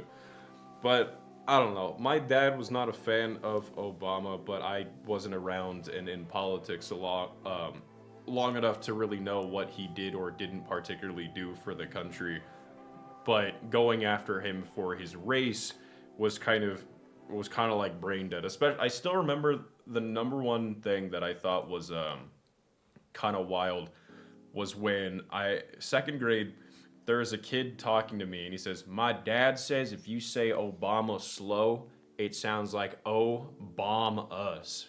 And I was like, I remember that. I remember being, God, I remember that. It's so weird when you're in the second grade, it can like mentally be like, wow, you're pretty fucking dumb. Like, Yeah. You're really stupid, dude. God damn. Do you have any more fun questions where I don't have to say words that people pigeonhole me into? Oh. Let's see. Oh, I remember that too. Being interracial, I learned about racism and race issues the moment I developed object permanence. See, that's the thing that's always wild to me, is because like I don't think anyone's ever looked at me and probably thought twice about crossing the street, and that's something I'll like never be able to experience. So when I talk with my dad about like racial stuff, he'll be like, "Well, white people are demonized too," and I'm like, "Yeah, but never once, like I said, did I ever have to like in school, I never had someone call me a slur.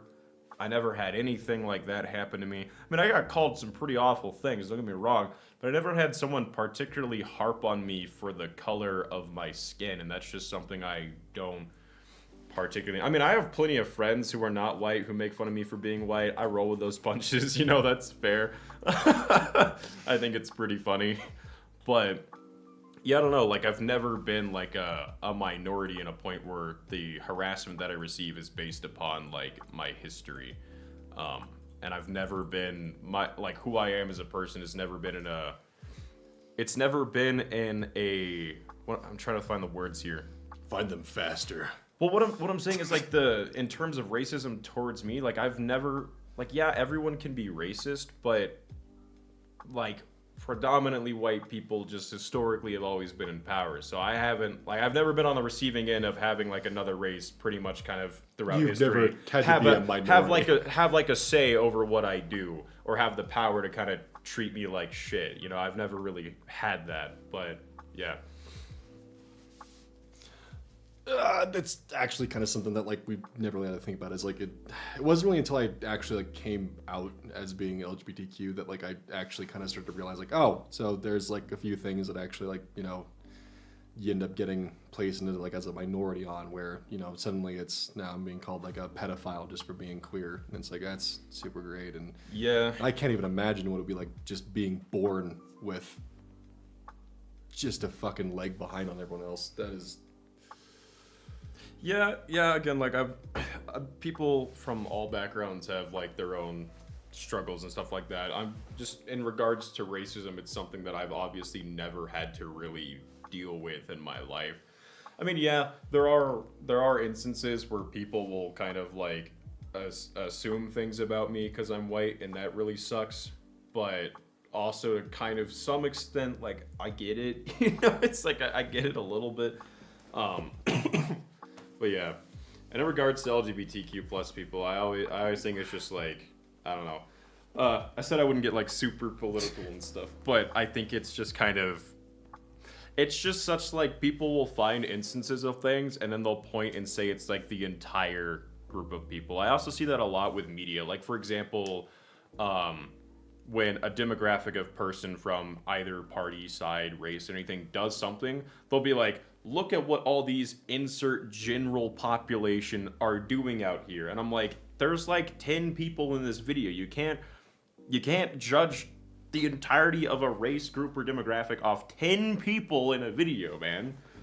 It's like, I think a lot of people forget that if you look at all the instances of bad things happening online and then spread them out, a lot of times, if you were to count every single person doing all these bad things online, it's like, oh, here's an instance of like 100 people doing these things if we were to total up all these like videos and stuff. I mean, you can just use those, and then oftentimes those instances are used as the most extreme nature, and that can cause more damage and just be pushed as the norm or the status quo when it's not to be political makes the most political use charge statement in the world. I don't know what you want from me.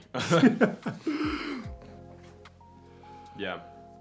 The way I see it, it's not my place to judge people for any reason, and that's I won't get political well, the thing is like a lot of these issues shouldn't even be political. That's the problem. Like if you talk about a social thing, we shouldn't have ever really involved social human being stuff with politics. It's just completely, it's dumb. So I don't know. If anyone wants to get upset with me, that's entirely fine. I don't really know if many people would actually get upset with you for just simply saying that. Well, okay, no, I do know a couple people who would. Yeah. It is what it is. And same kind of people that would shout, "Your body, my choice," would probably be a little upset with that. But honestly, fuck them. Well, the thing that sucks is like for example, there's a lot of people who are right leaning who just have been kind of like they've been fucked over in a way. Yeah, where, like for example, like, you know, you take someone from a small rural town, not all of them, but you take people from small rural towns and things like that, and you give them something to fight for, and, you know, there's not enough diversity and things of that nature, and, you know, you point and say that person's causing all your issues. I can see how some people who are, I'm not advocating for it, I just can see how some people who are kicked down and barely getting by can try to just be like, well, I'm being told by everyone around me that that's the solution, and they go down this rabbit hole. So, but my sympathy stops when you start hating people and things of that nature, and telling women that, you know, as we've said. So, were you on YouTube during Gamergate out of curiosity, or did you manage to skip that entire era? I don't even know what Gamergate was. Was that like the adpocalypse? No. I mean, it led to it eventually, but Gamergate was kind of like the original rise of the alt-right pipeline. That's when you had a lot of content creators who were posing to be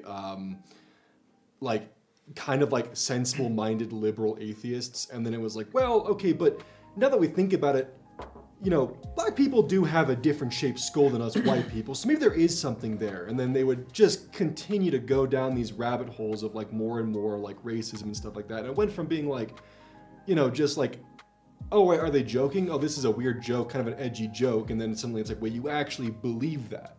And it escalated from it being like just some like weird, sensible, like, you know, oh, here's the Bill Nye Ken Ham debate, then to, ever notice how like crime rates are higher in black? It was just like this huge 180 shift that happened in like around 2015 to 2016, and it definitely led to I think a lot of young men being radicalized in a pretty negative way, because that was kind of like YouTube's culture at the time. Yeah, I don't really know too much about that era and things of that nature. I just, I feel like people have, like, I don't really know, I can't point on my finger and be like, like, sexism and misogyny started at this point, because it's, like, every bad thing that can happen in this world has existed since the dawn of people being able to talk. I'm sure there were cavemen doing some fucking, I don't even know, like, cave art, like, dissing on other people.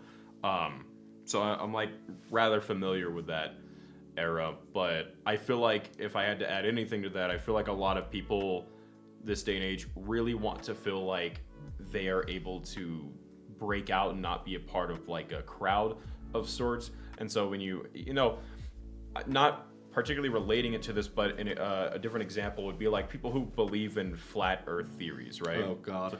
Those people are believing it because they feel like they aren't a part of a general ideology, and they feel good for it. They feel like they're a part of something, and they feel like they're going against the system. yeah, they feel like they're going against the system, which I can like. I'm not saying, you know, oh, I believe in the flat Earth. I'm just saying I can understand where the rationale comes from, like where it originates from.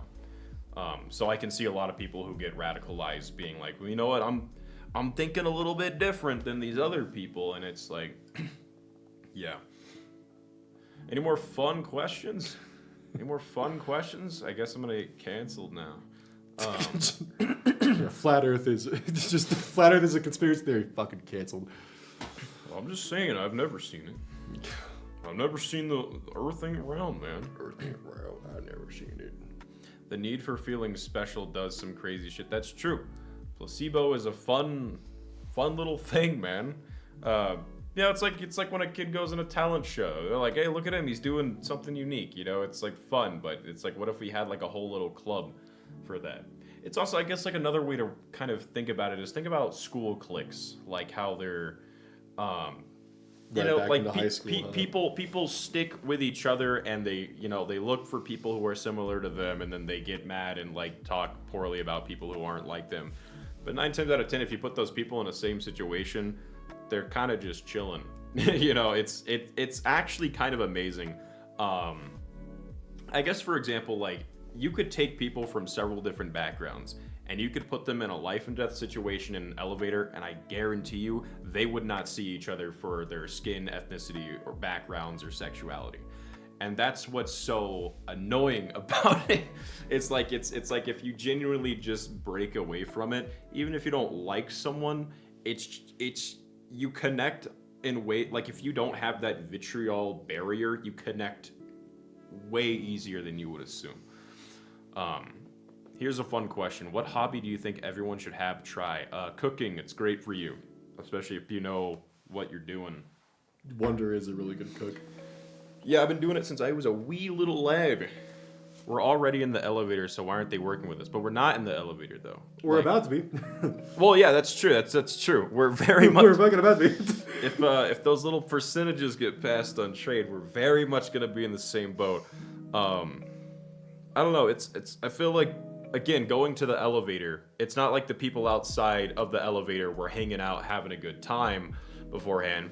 They all probably looked at each other, hated each other, and then the second they are in a life and death situation, that's when they come together. Hey, mister. Hey, mister. So what I'm proposing is elevators for everyone.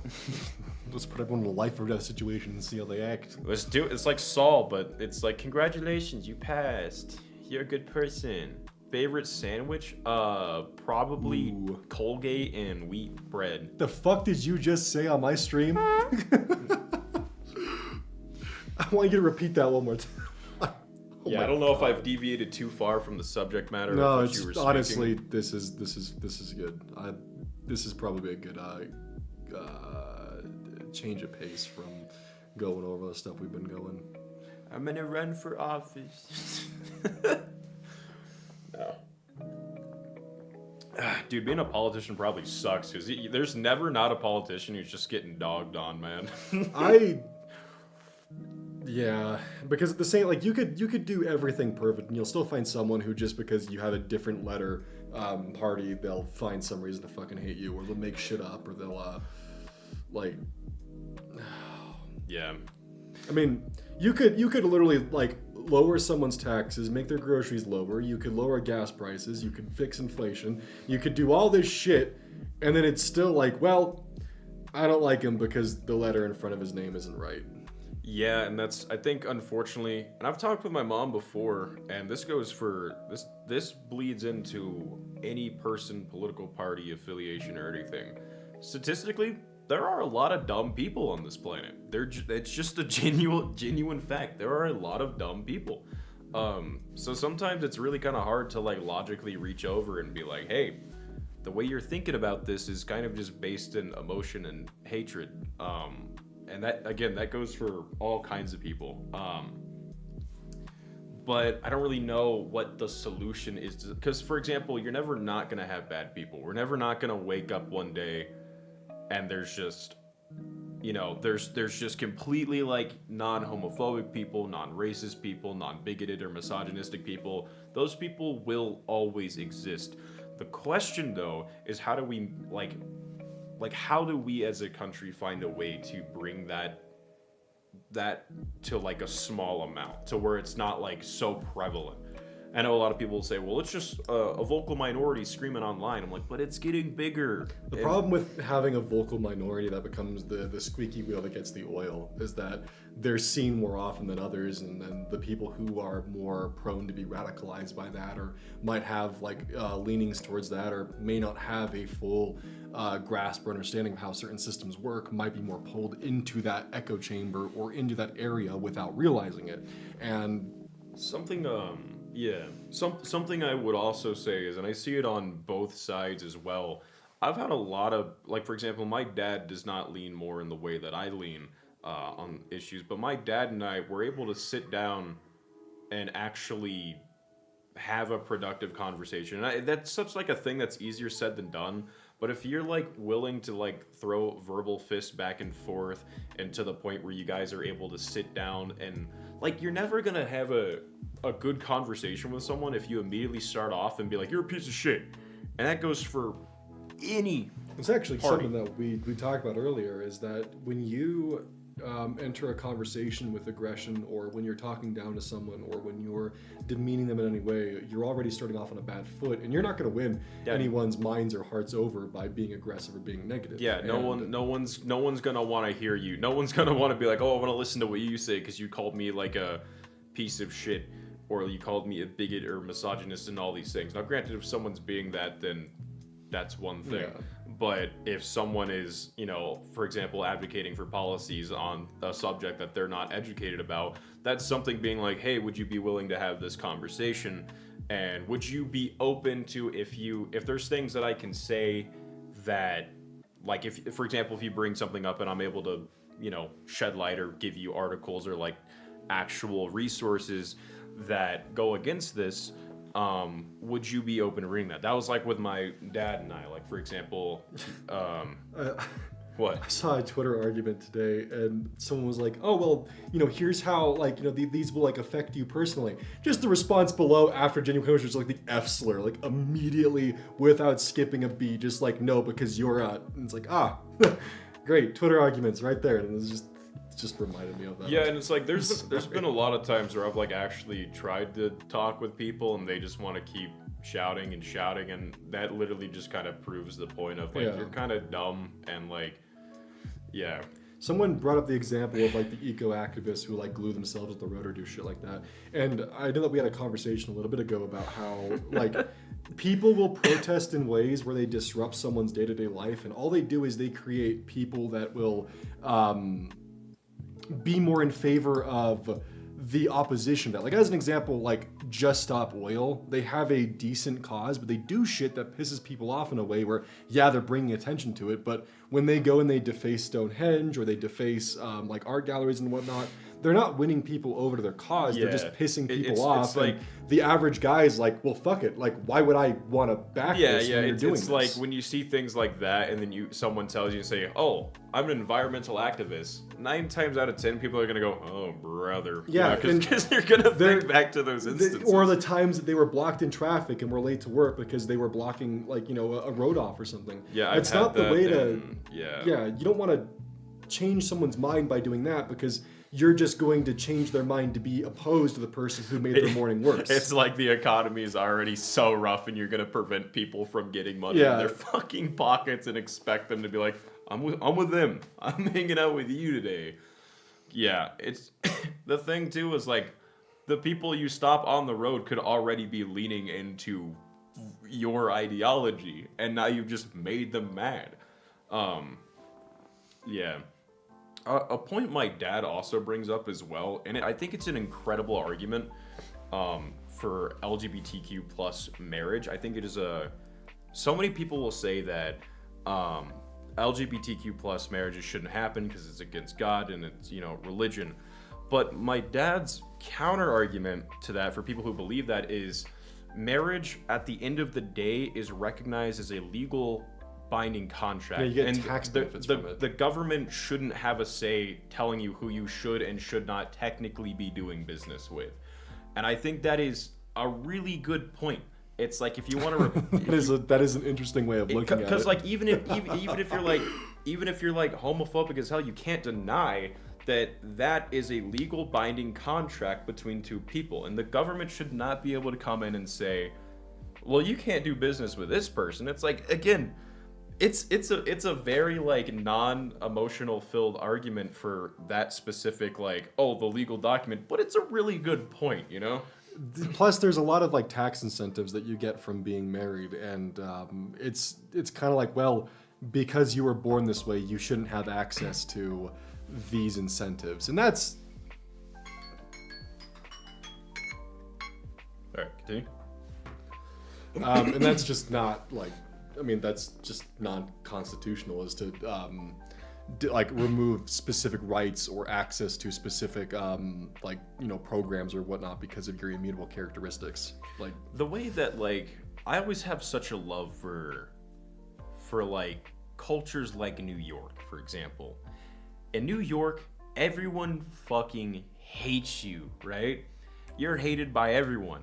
But if someone dare insults New York, everyone's a New Yorker. And it's just like, nothing brings people together more than that, you know? It's just like, and that's kind of like the whole mindset, is like, I don't think we'll ever be at a place in a country where we don't, like, there's not like hate or dislikes amongst people. Like, we're a huge, massive melting pot. Historically, that is just always going to exist, as much as that sucks. The thing, though, the caveat, is we should never have one person trying to say, oh, well, my way of life should be the way of everyone's way of life is. So that's why I bring up New York. It's like, you could fucking hate a New Yorker, but at the end of the day, they're a New Yorker, you know? No, the New Yorker will hate another New Yorker, but they'll beat the shit out of someone who's from Chicago. They'll beat the hell out of anyone who disses someone for being a New Yorker. Yeah. And so it's like, you don't have to like each other, but at the end of the day, we should still ensure that we have a right to exist, so we can gladly go about our day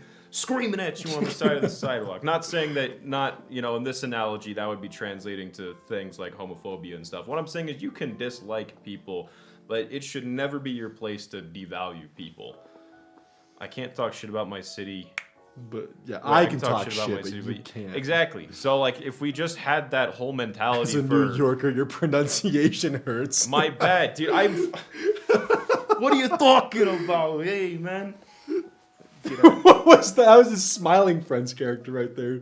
That's just, I've seen like maybe 4 episodes of Smiling Friends.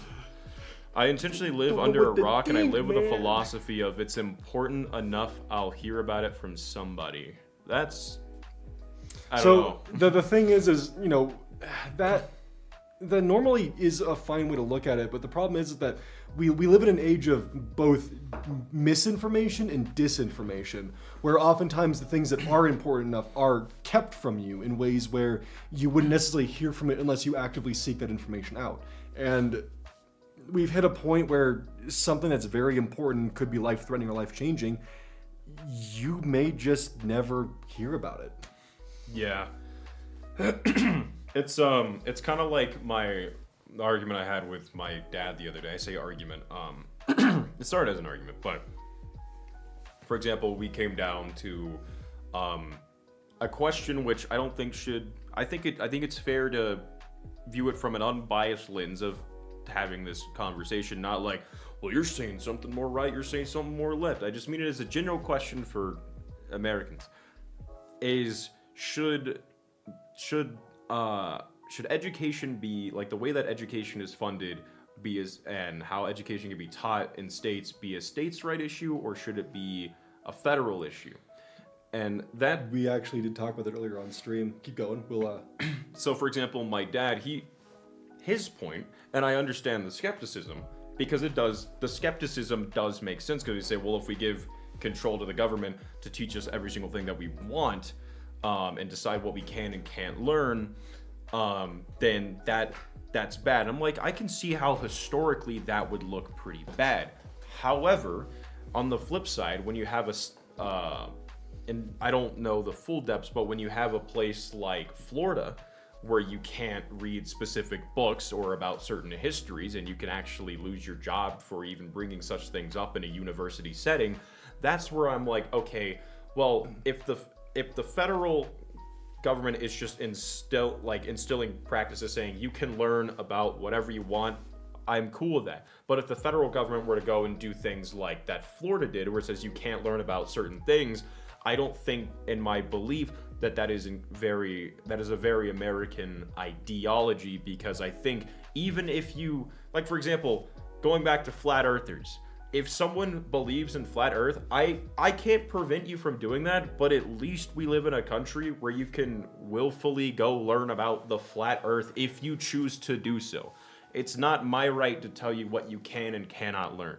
So that's kind of my stance on it. One of the things that we actually spoke about earlier was the fact that, because Trump has spoken about that he wants to defund the Department of Education as one of his policies in office, and that means no more FAFSA. That means that no more funding for special education programs. That means no more funding for specific disability programs that are within schools, because that's what the Department of Education does, is they provide funding for those disenfranchised children. I will add a point to that. My dad did bring up the point that people have been trying to do that for since he was a kid. But continue. So, yeah, but he may not be able to shut it down completely, but he can definitely strip it from a lot of its power by putting someone in charge of Department of Education who just does not give a shit. But a lot of that comes down to is if you're uncomfortable with the idea of those programs being stripped away and no longer having access to FAFSA or things like that, there are ways that you can push your local government, your state, your representatives to introduce new bills and new measures to implement things to help protect those and enshrine those as being part of a state, the state's local ordinance and local laws, because that's something that a state can do. Is that if the government's no longer enacting that or no longer issuing that, the state can then step up and put those in place, because but it does require you as the individual to participate in your local elections. Every year, your state should be sending out a ballot measure, or you should have access to a ballot measure where you'll be able to go and vote for what you believe to be is the right step towards a better future. And that's why the stream was actually, So I'm saying my question is a no USA person. Why not both? Some knowledge should be the same, math, grammatic, and whatnot, and the other states, if they have different rules. Well, that's actually currently how it is, or at least how it was. When Obama introduced Common Core, which has been shit on beyond belief, because some people just did not understand why Common Core was structured like that, because there was the whole thing of oh, well, if a child does A+8 and they show their work, but they get 14, they'll still get partial credit. So then there was the whole thing of, oh, they're teaching kids that A+8 is 14. But the idea is that when you get more into complicated math like trigonometry or calculus, if you show your work as you go and show the process of getting that answer, you still get partial credit for understanding the concept of how you get there. But if you still get the wrong answer, then you will get partial credit but not full credit. And that was the idea of Common Core, was to help teach the fundamentals of math, but it got so shat on that it just became a bastardization of what it was supposed to be. I'm gonna be real, I suck so much at math, so anything you're saying, it's out of the realm of my... But I grew up in Texas. I live in what I think it's the 45th lowest ranking state in education, so let's see. Yeah, I'm gonna Google that real quick. Texas education rank. Oh, right now it's 29. Oh, look at that. Wait, yeah. So they're doing better. Wait, click the actual, not the AI generated one. Oh yeah, that's education's 29. All right, Really? so Texas is doing better. They've definitely improved over time. Wow. Okay. They're still in the bottom 50%, but that is better. They've improved. Look at that. I wonder how we went from 45 to that. Interesting. All right. Well, I retract that. But it was in the low 40s when I was a kid. Okay, so yeah, it goes back to the base problem then. Mis and disinformation. I remember hearing disinformation in school, not from not from like a curriculum standpoint, but I remember when my teacher told us that Obama took every state's guns away except ours because, quote, Texas is badass. I'm just like, so if I call up my uncle in Georgia who has like a damn arsenal in like his closet, like he's gonna be like, yeah, Obama was just here. He just took away my gun. Like, yeah. And guns, that's a whole other issue we should probably avoid. So I think that would fall into the category of misinformation, because disinformation is purposefully introducing information that is to prevent someone from finding the truth or from mudding the truth. And it's like a more... so misinformation is accidental, while disinformation is purposeful. So would you say your teacher was doing that on purpose, or would you say that was more of just her being like or him, I don't know, being more... I think she was kind of dumb. I mean, she didn't know where Washington, D.C. was on a map, and that was really funny to watch. Do you know where Washington, D.C. is on a map? Yeah, if you gave me a map, I could point it to you. All right. It's in like a district of Virginia. All right, you know where it is. I've been, okay. I've been to Washington, D.C. I've been there. All right, we're good. It's in Philadelphia, ain't it? It's next to Oregon, right? That's where she pointed. She genuinely like was looking at the left side of the map. She's like, and when we refer to Washington, and she like is looking on the left side of the map trying to find the dot that says DC, and a student comes up and like points her over to Virginia, and it's like, dude, there's no way. I thought it was so funny though. I thought it was so funny. It's not in Virginia. It's carved out. I know. I'm saying it's a district in the area. It's like I'm not saying it's in Virginia. Yeah. It is a district of itself. I remember the principal came in to do one of those like watching the classes things, and it was so funny because we remembered that she couldn't find DC. So a student walked up to her and said, "Ma'am, can you help me find Washington DC on a map in front of the teacher?" And she said, "Let's have one of the other students come up and do it. See if you know." I'm just like, yeah. I just realized this eyebrow is like, it was like raised permanently. I got like the fucking. I would have never noticed that. Dysmorphia is epic, is it not? Can't even like move the right eyebrow either. Oh, you're having a stroke. Don't worry. Yeah. I remember my first stroke. God damn. Do you know you have rights? Did you know this will age poorly? No, I'm just kidding. If you're arrested or taken to a police station. I actually really like this copy of the Constitution because the ACLU put in your rights when you're pulled over as well, which they handed this out to high schoolers, which is a super cool thing for them to do. We got handed, well, actually no, we didn't. I just remember getting a pocket Bible when I was younger, but not from school. Yeah, I got a pocket Constitution instead. Know your rights. Excuse me, officer.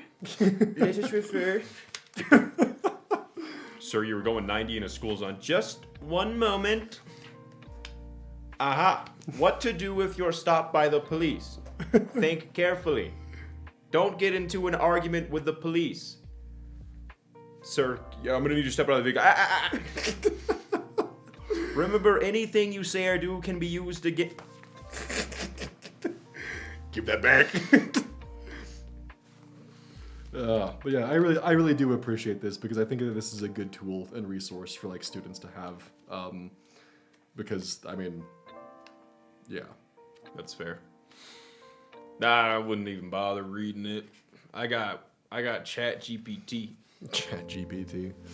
Damn, dude, Chat GPT. Do you have any more fun questions we want to roll out? Yeah, let's keep asking. Let's see what else we got. Tuning out for a bit. Have fun. That's fair.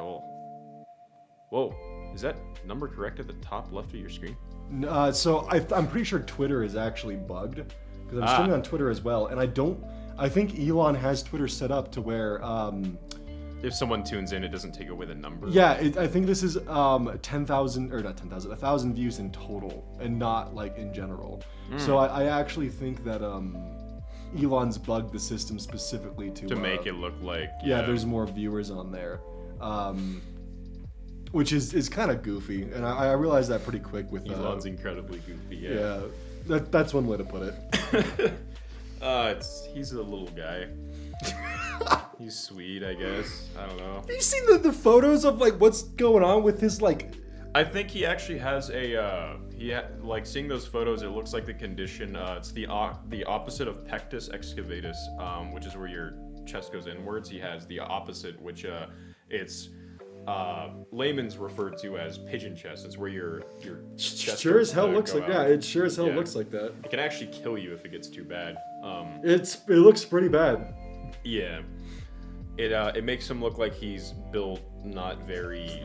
I'm I don't built know. different. Like at first I incorrectly. thought it was weight, but when I saw like his actual chest, I was like, oh, this dude's chest is gonna literally like. Dude, burst it looks open, like yeah. he's like on the set of Alien. Like he's like getting ready for that. Yeah, I mean, I'm not gonna insult him for having the chest Yeah. thing, because if I do that, then I'm roping in other people who have that disability. But it's definitely like, yeah. It's one of those things where When I see Elon and all of his features put together, he looks like a goblin. There we go. yeah. So it's not just because of that. It's like the hat, the shoes of his body, and his head and his face. You know, that's when it's like His you look- proportions are incorrect in a way where it's Yeah. like Someone say it looks like a Reuters chest. I have no idea what that is. He has an Like anti six pack. I don't know what that. They Negative go six inwards. pack. Yeah, That'd be insanity. Let's see. This is my first time catching a stream. Woo, Dell's like the laptop. That's insane.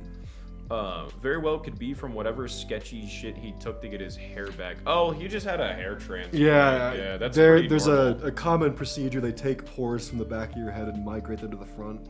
Yeah, you can go to Turkey and get a hair transplant for like $15K. That's where everyone goes. It's less than that actually. It's like I think it's like 1,500, not 15K. Really? Yeah, it's pretty cheap. Shit. If I ever go ball, I'll go to Turkey. That'd be fun. Yeah.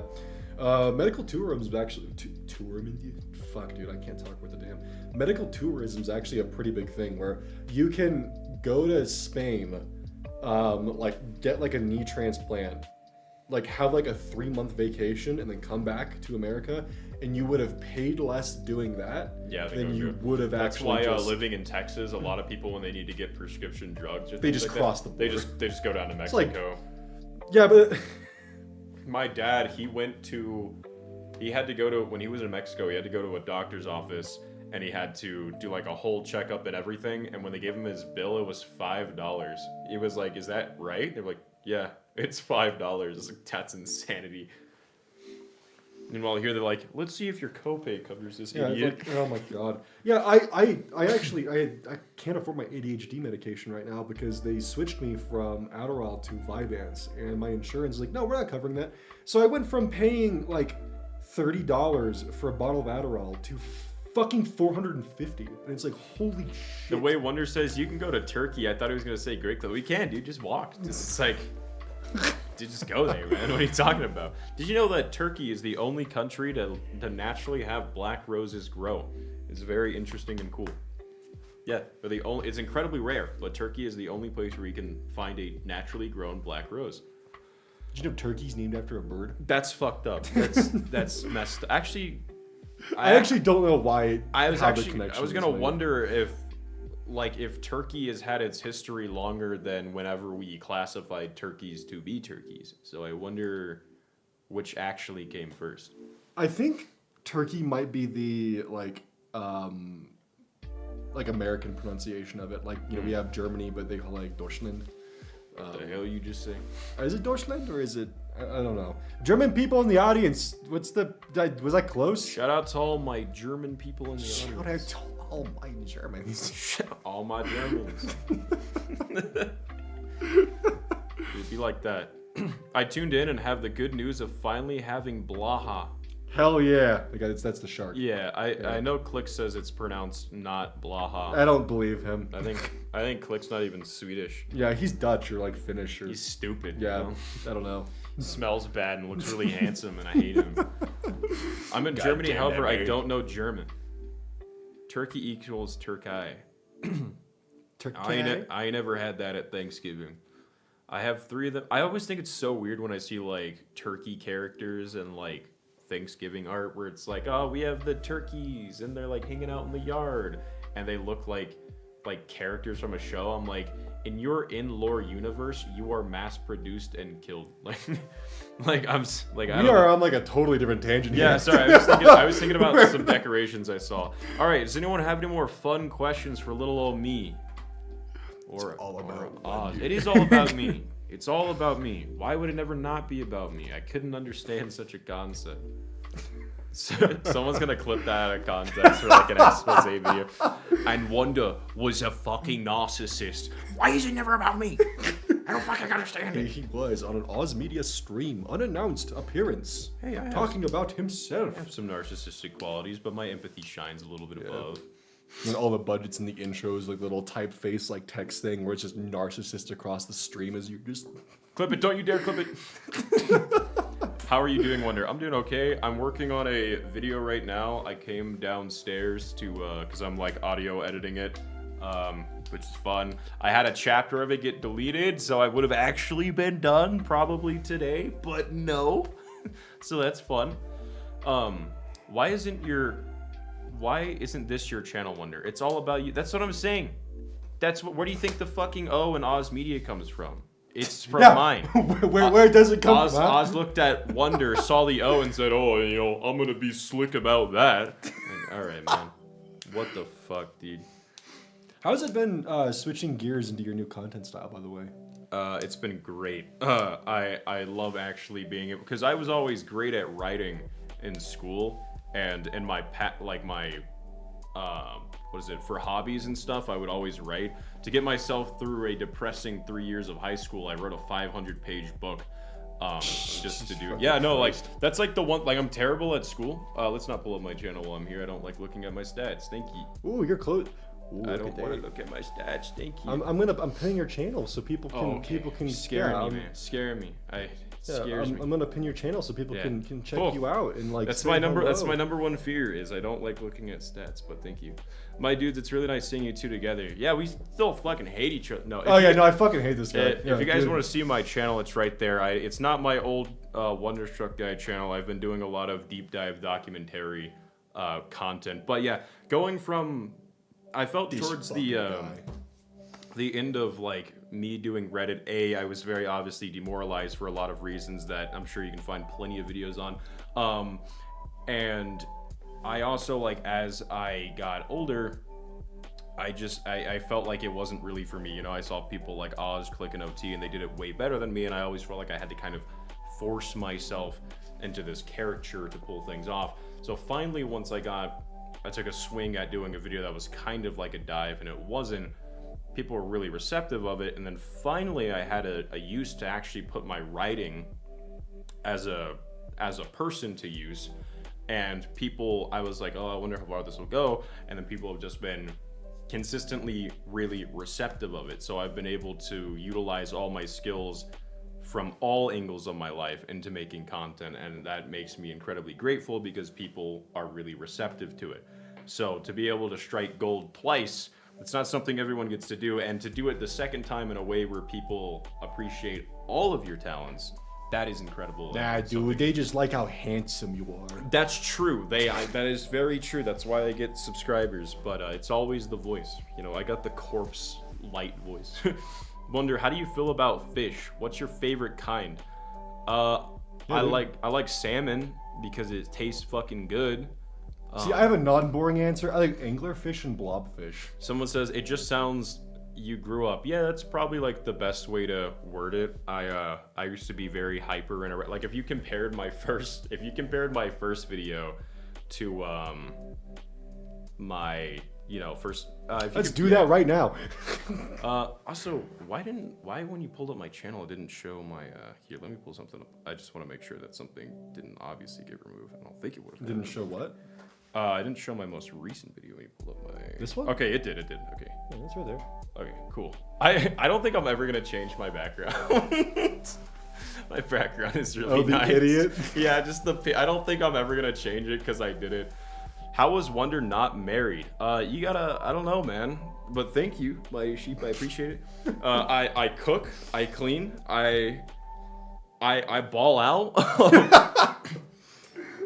I just be doing my thing. Wonder, do you know about Homestuck? Next question. Next question. I do. I do know about Homestuck. I don't know. I guess Melody's in chat right now. Melody the flying pig. Melanie They're the Flying Pig. local Homestuck. They're very into the Homestuck universe, and that they've asked Click that too. So I was. Oh, your proper house spouse. Fuck, that's what I'm saying, dude. I'm good with dogs. I'm great with Anyways, kids. the bidding starts at $500. Yeah, no, this isn't cheap. This ain't cheap. I got the Mog Max face. I can go. Sick. Wonder how much you know about Homestuck. I know that the creator of it fucking hates his audience so much, and that for some reason he has one arm that's incredibly jacked and the other one looks like it is malnourished. So I'm just putting it at that. That is the only thing I know. I'm only marrying for European citizenship. That's fucked, dude. That's damn. They don't even want me for me. They want me for citizenship. All right. Let's see here. What other questions we got going? Oh no. Oh god, they're invading. Oh no, that's not something to say. I feel like Homestuck MC Twitter audience might be the worst. My Chemical My Chemical. Wait, no, wait. My Chemical MCYT, YouTube. Minecraft YouTube? Oh yeah, there we go. I was gonna say that the connection of Homestuck to My Chemical Romance would be. I mean, kinda it's better. it's there. Like it's. I like My Chemical Romance. I liked the Black Parade. I thought it was pretty cool. I had a My Chemical Romance shirt. It should be somewhere in my house. I want to do eyeliner. Go. Is it in your house or in a dumpster behind a warehouse? No, I don't think I brought it to the dumpster inadvertently. I say, you know what? All my life belongings. Nah, that's such a old thing. I do wish I had my PlayStation though. Yeah. Because so I had, when I moved towns, my friends and I, the only way we could hang out was through PlayStation. So we would spend like Christmas and holidays playing games together, and I have like 1 billion screenshots on that PS4. All the MCR fans have grown up and are in their 20s now. I think it's so unfair that Gerard Wade gets so much shit for being just like 50. He just looks like a dad now, and people are like, wow, bro, why aren't you like young and emo anymore? Because he's 50 and he's a dad now. What are you doing at a dumpster? What are you two getting up to? I don't have a spouse.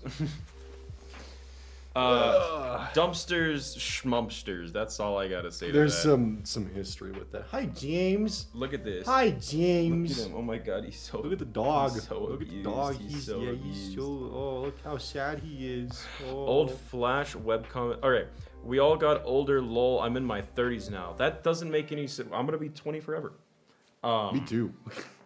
I'm never gonna age. My birthday's in You guys fucking, like the puppy? 13 days. Donate $1,000 for the puppy. Don't do that. No, do that. It's not my income. I'm just kidding. I'm kidding. That is a joke. That is a joke. Give me James. Where did you obtain puppy? This He's this the is class James. clown. Yeah, I've had him since 2019. Can I donate 1,000 rubles instead for the puppers? I don't know what 1,000 rubles is that conversion ratio is actually like I think like $10. 20,000. No, I'm just kidding. 100 billion rubles. Aren't you a fellow 99? I am. November 22nd, 1999. 112299. Wonder you have no idea what Oz's community is like with donating. I am aware. I've been in the stream. He's antique. Guess what live streamers? Okay. Zara 35. Turkey is named after the racial group Turks. See, but they're all. I'm not gonna say that. I'm not gonna call an What? entire group of people Turks. Turkeys. What? So what would you? Yeah, you just call someone Turkish. But anyways, I'm gonna use the restroom real quick, and if y'all want to think of some fun little topics, He's not for coming me- back. I'm not. No. Wait, are you actually? No, I just need to pee. Okay, I was like, I have bodily functions, man. No. Look at this thing. Look at that. What Hi, the James. fuck? Yeah, I It's know. What literally the a fuck is he silhouette doing? fascinating light.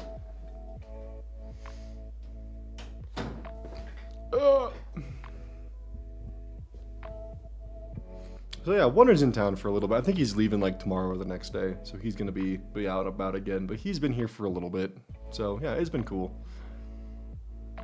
How y'all doing? I know this is a bit of a change from the Civic stream, but I thought this could be a nice change of pace, just because of kind of like the doom and gloom of it all. I figured that this could be a really nice way to pick things up and, you know, raise the mood a little bit. Is that what flag is it in your background? That is the femboy pride flag. There was a chapter of my life where I was very into the femboy culture, still kind of am, but haven't been able to really practice that as much, and I have the pride flag for it. So, yeah.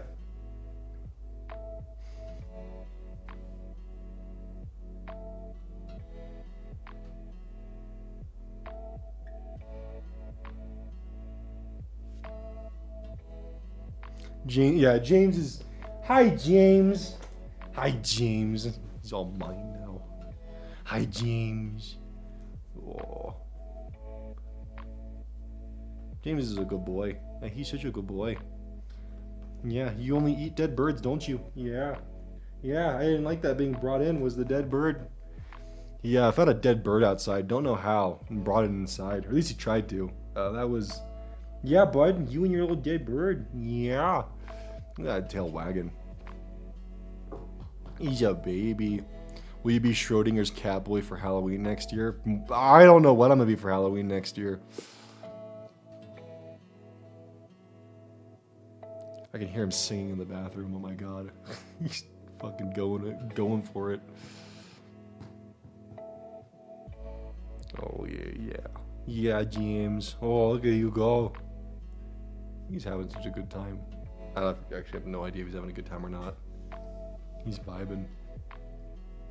You can see that tail wagging. What's he singing? I have no idea. That's just the thing, is like Wonder just sings throughout the house. I don't know why.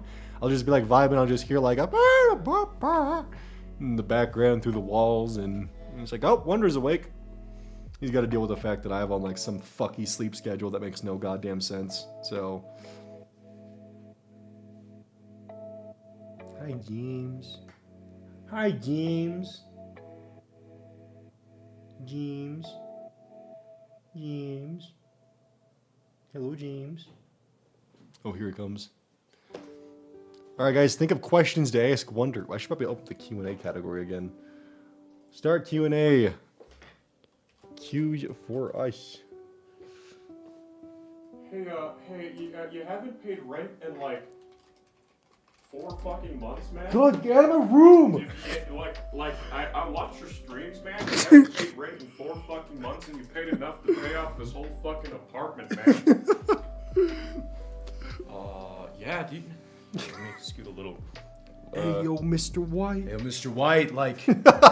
There we go. I got him to do weird it. you call yourself White, yo. It's my last name, Jesse. Oh. Let's see. For a second, I thought there was a trash panda in the Alright, you know, alright, alright, that's a little fucked up. Oh, you mean that thing? Oh, never mind. So you can't insult James like that. His little head, he's not even able to like fully peek his head over. Oh. There he is. He's stupid. 50 Canadian from Melly the Flying Pig. There's a homestead called Broadway Stuck, where many of the characters sing songs of the best books, in my opinion, which they lead a homestuck, original fan song and family actors from the homestuck within the homestuck unit. God, I can't read worth a damn. That's a fun fact, though, Melly the Flying Pig. We got Snick Snack with $5. The antique kitty I'm watching like those boys. Yeah, you know, the second anyone dances, it literally puts a person dancing on my head. That's kind of crazy. So you should totally donate. Let's see. I love the anti-kitty. I'm seeing some questions there. Oh, it's always sad when people are like, I'm hosting a Reddit Q&A, and then no one shows up. It's like, fuck. Sitting for an hour in front of your fucking computer hoping it's gonna happen. Oh, Salty the Alien's in chat. Salty, how you doing, buddy? Salty? Yeah, he's right there. Look at him. That's This guy's copying Salty the Alien on Twitch, dude. That's messed up, man. What the hell, dude? Salty, what's going on? Why don't you love me, Salty? Come on, man. Yeah, Salty, what the fuck? I wrote you a poem and I threw it in the fucking trash, man, because you didn't even care. You don't love me. How you doing, Salty? I saw you were streaming yesterday. I like to lurk a lot in your streams. If you guys don't know, Salty, if you literally type in the same name, I'm gonna self-promote on your thing. If you type in the same name on Twitch, you're gonna find the best streamer. Watching Salty I don't know if you guys are familiar with Fallout 1, but it's like seeing the master from Fallout 1 is just like blended with technology. The way he messes with his streams is like insanity. Stealthy got one hell of a stream setup. It's I always pretty feel like fucking his cool. CPU has to be at like 110%. Like it like makes extra numbers because of the amount of stuff he has going on. Salty, go abuse OT. Oh. Yeah, Salty. Yeah, Salty, wanna go hang out with OT? Huh? What are you even doing here? Looks up, hoping you'll be like, I love you. Haha, you're too sweet, Wonder. Nah, I'm a really bitter person. I just have a soft spot for you. I fucking hate he's so mean to me all the I time. hate people. Wonder just will not stop being. He just, I'll go upstairs and he's like, oh, it's fucking you. He doesn't even get upstairs. I kick his ass down. I'm waiting by the podium. Let's see here. So good to see you both together. Yeah, we're thinking about getting married too. That's news to me. Whoa, okay, backtrack that. So good to see you together with Salty. Salty. I don't Yeah, know. Salty. So good to see you in the chat, Salty. That's good. How did you even come across here, Salty? Hey, Salty, what the fuck? Well, I was just reading what he said. Hey, Oz, Wonder, who's top bunk? What? You're asking who the top is. No. God fucking damn it. I avoid this side of the internet. I avoid this side of the internet in the banter so hard. I avoid it like a plague. Wonder straight up Spartan kicking poor Oz down the stairs. That's what I wouldn't call Oz a peasant. I've seen his pay stubs, but Wonder, can I draw you holding hands with Jesse? Dude, oh my god, I would actually cry. Like, I'd be so happy about that. I actually dress like Jesse from time to time. I love it. He does. Yeah, I have some Jesse fits. I look like a Midwestern drug dealer sometimes, and I love it so much. I was in Austin in October for my cousin's wedding, and I met up with Wonder, and he fucking's like, I'm gonna pull up looking like this. And he pulls up looking just like Jesse Pinkman. So my like half of my family just gets to see Wonder walking up dressed like fucking Jesse Pinkman. Must have been It's an like, honor for damn. them. I can't even imagine. Jesse Pinkman I literally himself. can't even imagine how much of an honor it would be to see me walk up to myself. I would be so happy. Salty says we got a game soon. We definitely do. You always say that to me, Salty. You always say that. Yeah, you never say it to me either, Salty. What the fuck? Say this the last time, but you ain't leaving no more. Wonder looks like the protagonist of a 2000s movie with a Linkin Park soundtrack. That is so fucking tough. That is so cool. Yeah, I really like over time gonna start like You're gonna like walk off into the sunset with Across This New Divide blaring. Yeah, no, I'm really trying to turn all my outfits, like once I get enough money, I'm gonna start getting a bunch of like vintage and really baggy tees, because I want to start pulling off like the 90s streetwear. NC Anon says that we're invited to their Thanksgiving and Wonder can bring James too. Oh, fuck yeah. Dude, he would love that. He loves sitting by the table, smearing the various things. Smearing? Smelling the various smearing. things. Schmearing. The Schmearing. various schmearing. Damn it, anytime I'm down for it, you lie. No, but I get it, because you're just, I get it, you're such a busy person, though. Like, it's entirely understandable. Yeah, I'm gonna go out of my way, Salty, to find the most boring fucking game and then pester you for months as if I actually really want to play the game and get you to play it. So you're gonna take your time to like actually play games with me, and you're gonna be like, wow, I'm never fucking doing this again. That sucks so much. Remember when we tried playing Fishing Planet and your VPN connected to a Chinese server? So, like we're all trying to figure out how to connect to play a fishing game, and Oz is just stuck. He's like, "Is your game in Chinese too?" We're like, "No."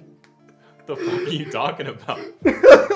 He shows us his screen. It's like it's just all like, yeah. What is it? Isn't it China's official language Mandarin? Yeah, it's all in Mandarin yeah. Chinese, and I'm like, I don't know what I'm doing.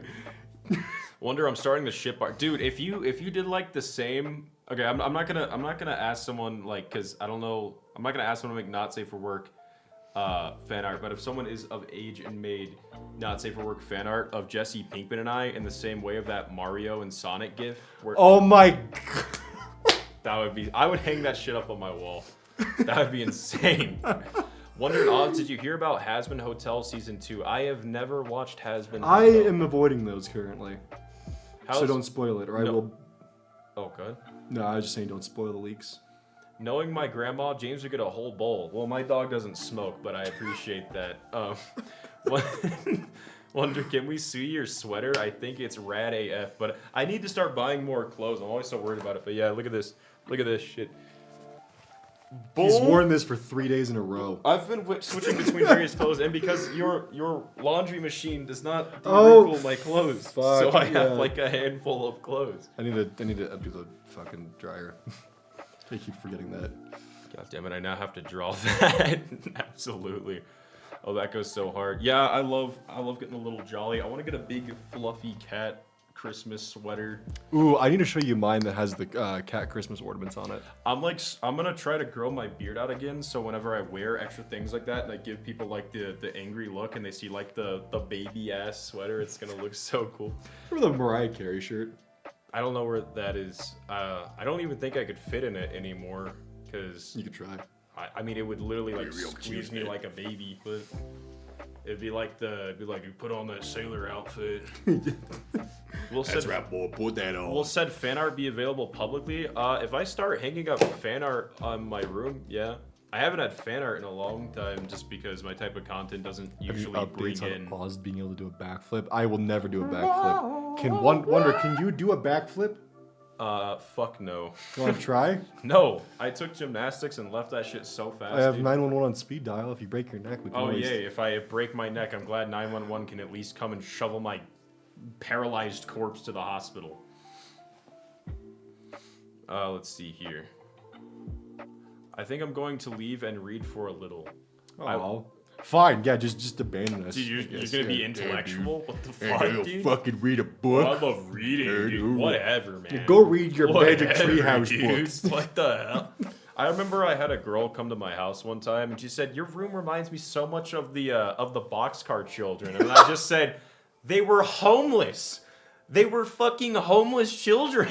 Like, what? So I meant it as a compliment. I was like, "It's not a compliment. You just told me that I live like a bunch of homeless Damn, children bitch, in a you box." live like this? I love that image so much. I actually have it saved on my phone. Damn, bitch, you live like this. Dude, it's in my... Yeah, it's cozy, like the Boxcar Children. Yeah, that was back when I was like had my first apartment when I was like 19, so it was like all my stuff was like hand-me-downs. Where's my reaction folder? It should be at, oh, there we go. No, where's it? Yeah, here it is. Let's see if we can put this on screen. God. I don't think it's gonna work. No. Please, please. God damn it. What do you think of that? It won't even show. Let me just... Damn. Damn, bitch, you Will this show up? Oh my goodness, it's him. live. What the fuck is that? Dude, it's him. Why is that image working but not the other ones? Maybe I didn't shove it. Is this too the image that you were close. pulling up? Yes. Dude, what are we thinking, chat? What are we thinking? Why do you have those on your phone? Why not? All right, just for context, this is what Wonder was trying to pull up was the damn bitch. So you fucking live like disgusting. this. Never. All right, well, I'm gonna go to bed. No, let's see. I saw there was a little questionnaires thing going on. Shit, yeah, let me pull that back up. All Why right, is let's that see what guy's we got. head shaped like a spoon? Hey, that's messed up. Yeah, My head's not that shaped like a spoon. it's more like a fork, if I'm gonna be honest. I got like the Walter White. Yeah, head. it's more like a spork or like a, I don't know. Wonder, how do I send you the art with Pinkman? Just at me on Twitter. That's the only way people can reach me now. For the All right, questions. let's see what we got. Is James a good boy? No. He's stinky and smells, but aside from that, he's great. Is Paco's Tacos in Austin as good as I remember? I have never been to a Paco's Taco. Is Oz controlled by several possums like Wigwitty? Yes. Yes. What's your least favorite video game? That's a hard question, because typically, like, I don't play games if I fucking hate them. Castle Miner Z is pretty bad.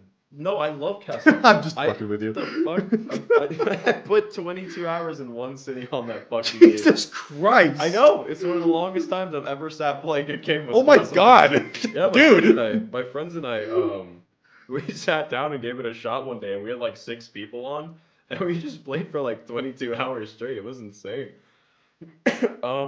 Yeah, I can't really think of a game that's my least favorite. Ooh, Salty's asking if you received the plushie. We may have missed that actually. Wait, Salty's still around. He asked if I got the plushie. I guess I have to take that up with my office because I'm supposed to get notifications when I get mail, so I just assumed that you hadn't mailed it to me, or never got around I need to to it. give So you one of my plushies. it's before you probably leave. in my room then, or it's probably in my mailbox because they didn't like I was supposed to get a bunch of stuff and they didn't like send me anything. So yeah, it's probably in there. I was actually just talking with Oz about that. I said I guess the plushie never came in because I didn't get a notification Yeah. for it. You're asking if having more stuff. I'll check for the chat. my It's Salty. probably my complex. They fucking suck, so it's probably sitting in a little box. Jake Lewis, Can can you do a a backflip? backflip? 0. Nah, I can't do anything. Did I ever show you the suspicious rice wine that I had where it just looked like fucking cum? Like it was just like a bottle of like. Yeah. Yeah. I'm familiar with cum liquids. Anyways, let's see. Hey, Wonder, what is the worst cheese to eat by itself? As in just a bite in, wedge. I would probably say like. The one with maggots in it. No, that's too specific. Blue cheese. No, blue cheese is good. I couldn't do blue cheese on its own. I personally think anything like what was I gonna say? Any cheese that is incredibly salty and is only meant to be like grated. If you were to bite into that, that would suck a lot. Like mozzarella. Yeah, I am not. Or a not mozzarella. Like oh god, what's the powder like Parmesan?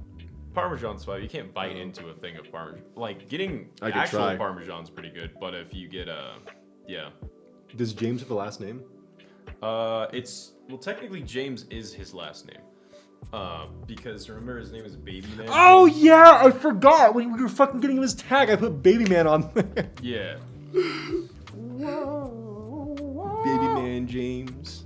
Let's see here. Let's see. What's they're asking for an oh whoa. Can you give an oh whoa? Do you want one like up close and personal? Oh Jesus Christ.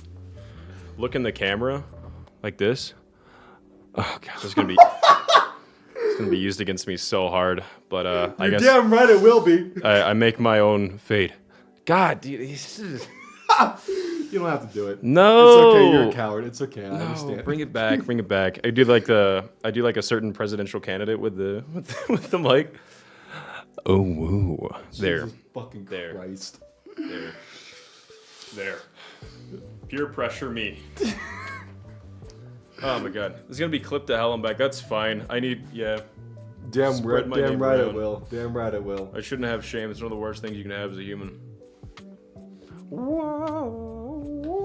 They want to do a higher pitched. Fuck They don't want the low like. Ew. They want I the. ain't doing all that. That's what they're looking for. Son had cringe. That fucking sucked, man. That sucked.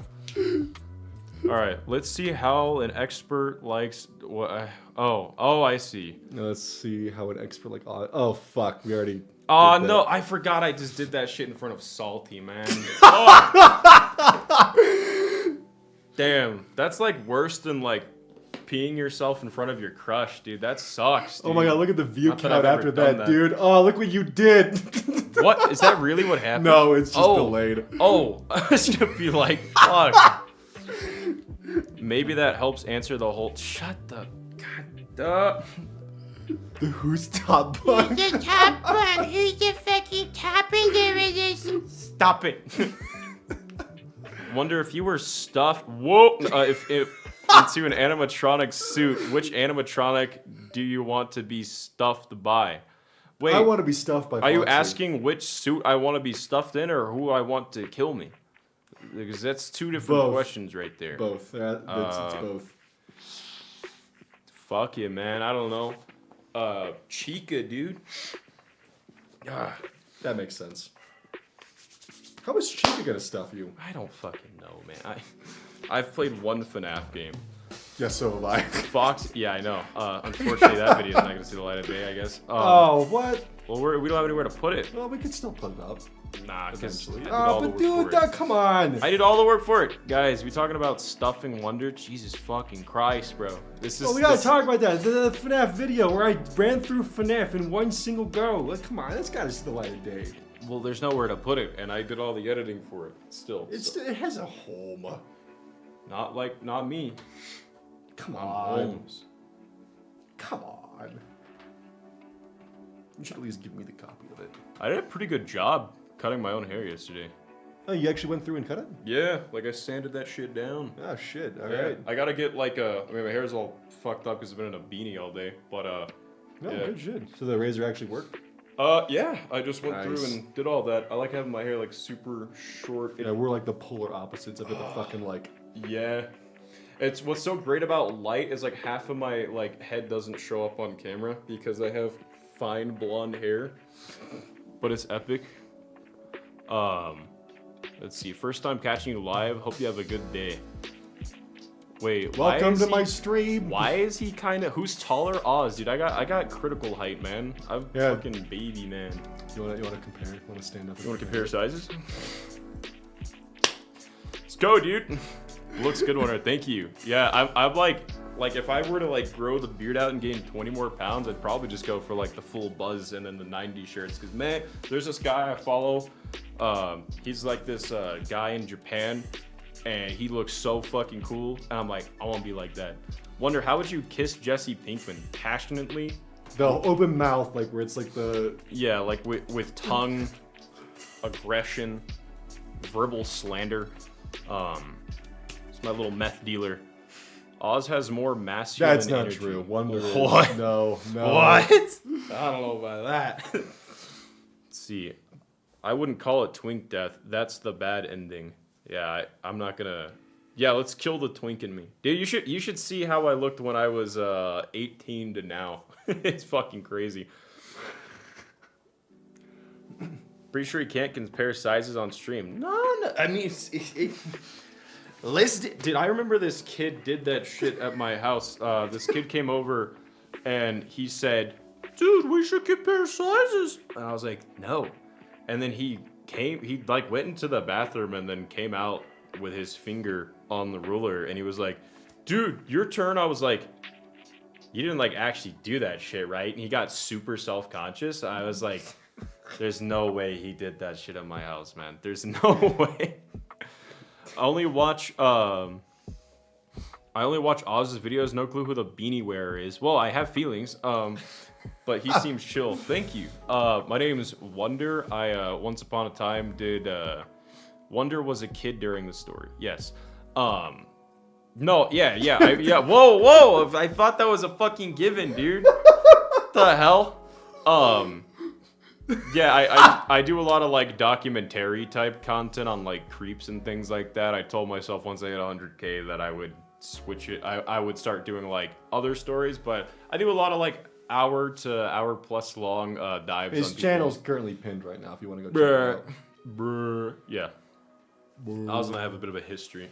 We do. alright. It's a Yeah, check list. I'm not that tall. I am not that tall at all. Are we actually doing this? Yeah, like his head fucking goes above the. Look at this.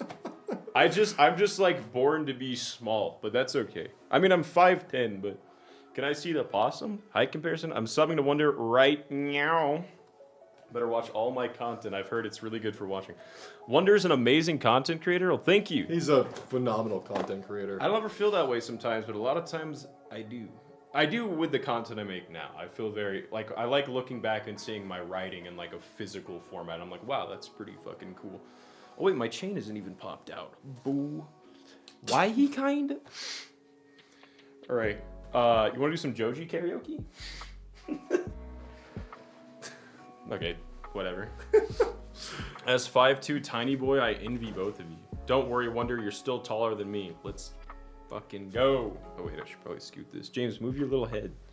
No, James is fine. He can get bonked. I can't believe he's gonna be 7 soon. Ew, you're so old. Ew, he's like a mouse. Yeah, a little mouse face. I like how his head just keeps popping in and out of frame. It's great.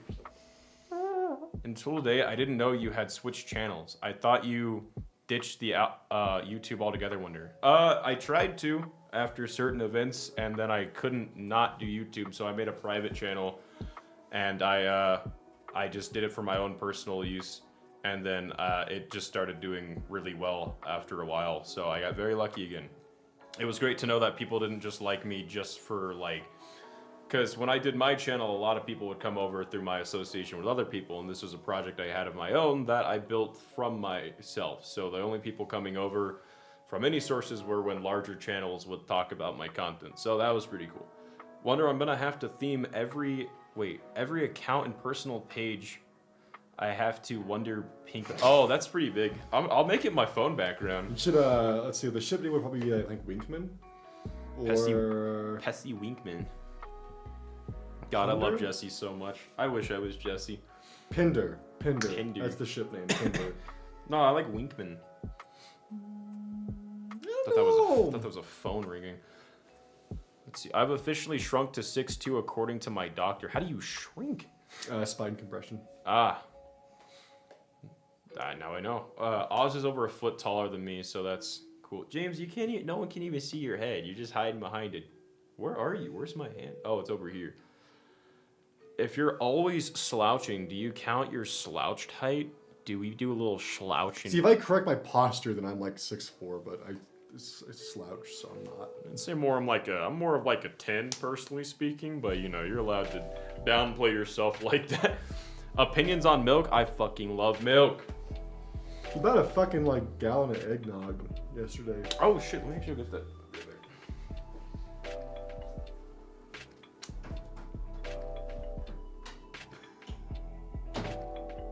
It's not alcoholic, but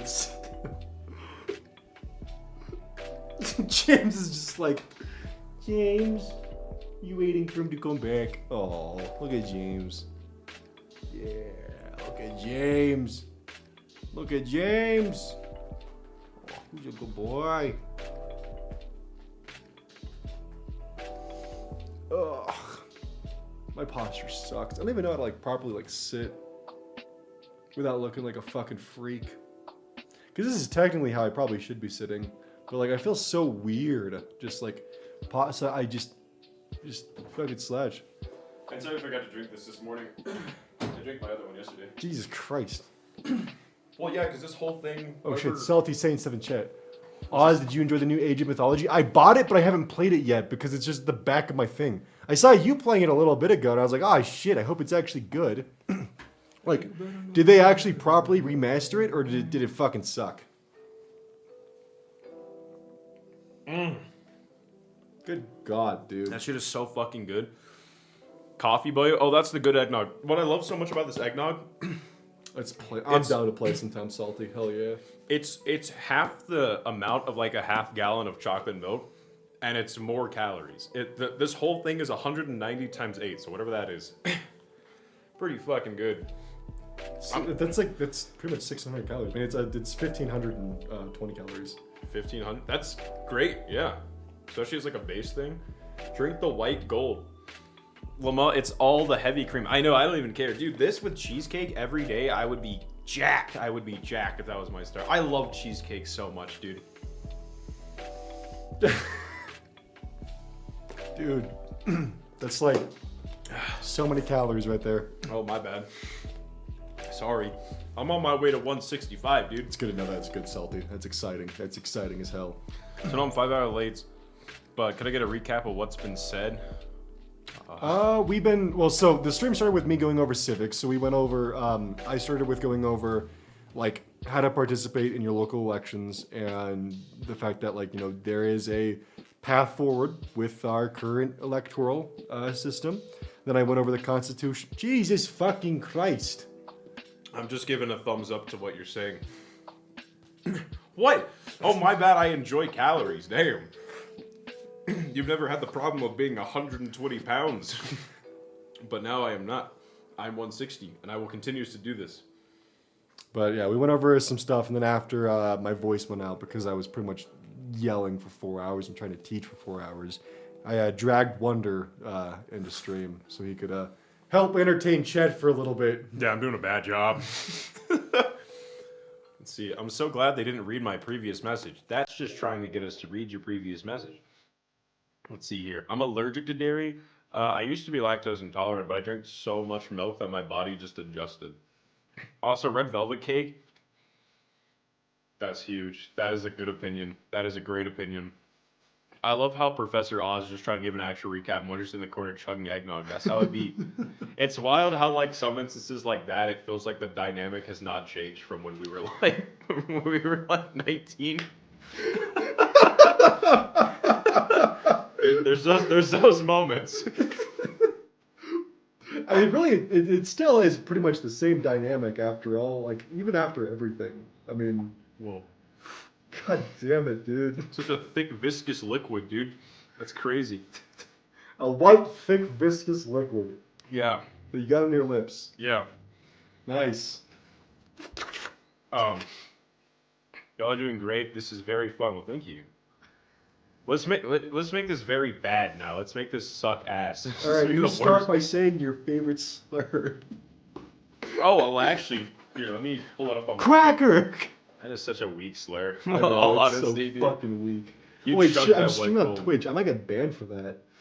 Oh no, you're gonna. Oh You're no! gonna get banned on Twitch where people won't even be able to hear the slur because they gotta watch like 1,000 fucking ads before you can even watch this stream. Oz and Wonder over here like Zach and Cody. I crushed the alien. Looking at you, Salty. Oz is a Twitch. He does. Can confirm am cracker. Damn. Feel like the more I say it, the more it feels like there's some racial like tendencies with it. It was like if you mean intolerant, I ain't racist. Well, I doesn't have a Twitch. White people slurs are so funny. They're so weak though. There's like Yeah, I think I gotta go to Xbox Live and ask them what they got for white people slurs, because they got some fucking wild ones that really should not exist. I think my favorite slur for straight people, as a straight person, is breeder. I think that's just insane. Remember the first time I heard that shit was insane. Oh, Salty's on the Twitch now. He's doing. Oh, look at him go. He's sending emotes. Oh, look at that. Oh wow, it's showing you all the messages from all. Yeah, it Oh, let that's me show Twitter ones too. Oh, that's cool. What are your preferred pronouns? This So is what a are your? he, him. I'm a he him. I'm a question mark. No, yeah, I'm he him. Saltines is a good one. Mayo. Whoa. Mayo Waffy. Whoa. Saltines. That's a little weak one. Breeder. Fucking breeders. My favorite slur is calling someone Percy Jackson fan. Yeah, breeder. Is that a Why don't you slur? breed me? Wait, oh, well, then I I missed can't this. even. Wait, I can't even more boarding emo. I don't know what's going on here. Honestly, can't subscribe on Twitch. I don't have shit on Twitch. This dude's not partnered. Yeah, dude, I don't have shit on Twitch, dude. I'll shit on Twitch.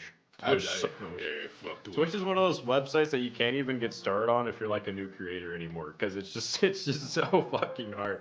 I miss when like I streamed when I was younger and it was very much like, oh, I can get like 10 plus followers a stream because it's normal recommendation, but now it's like I'm lucky if I get one every 3 streams, so I just kind of demotivated. I would love to start a brand new Twitch, but yeah, it's just always so like, damn. The only twitching I'm doing is on the floor. It's like, damn, you stream like this, man? People Bitch, you stream like this?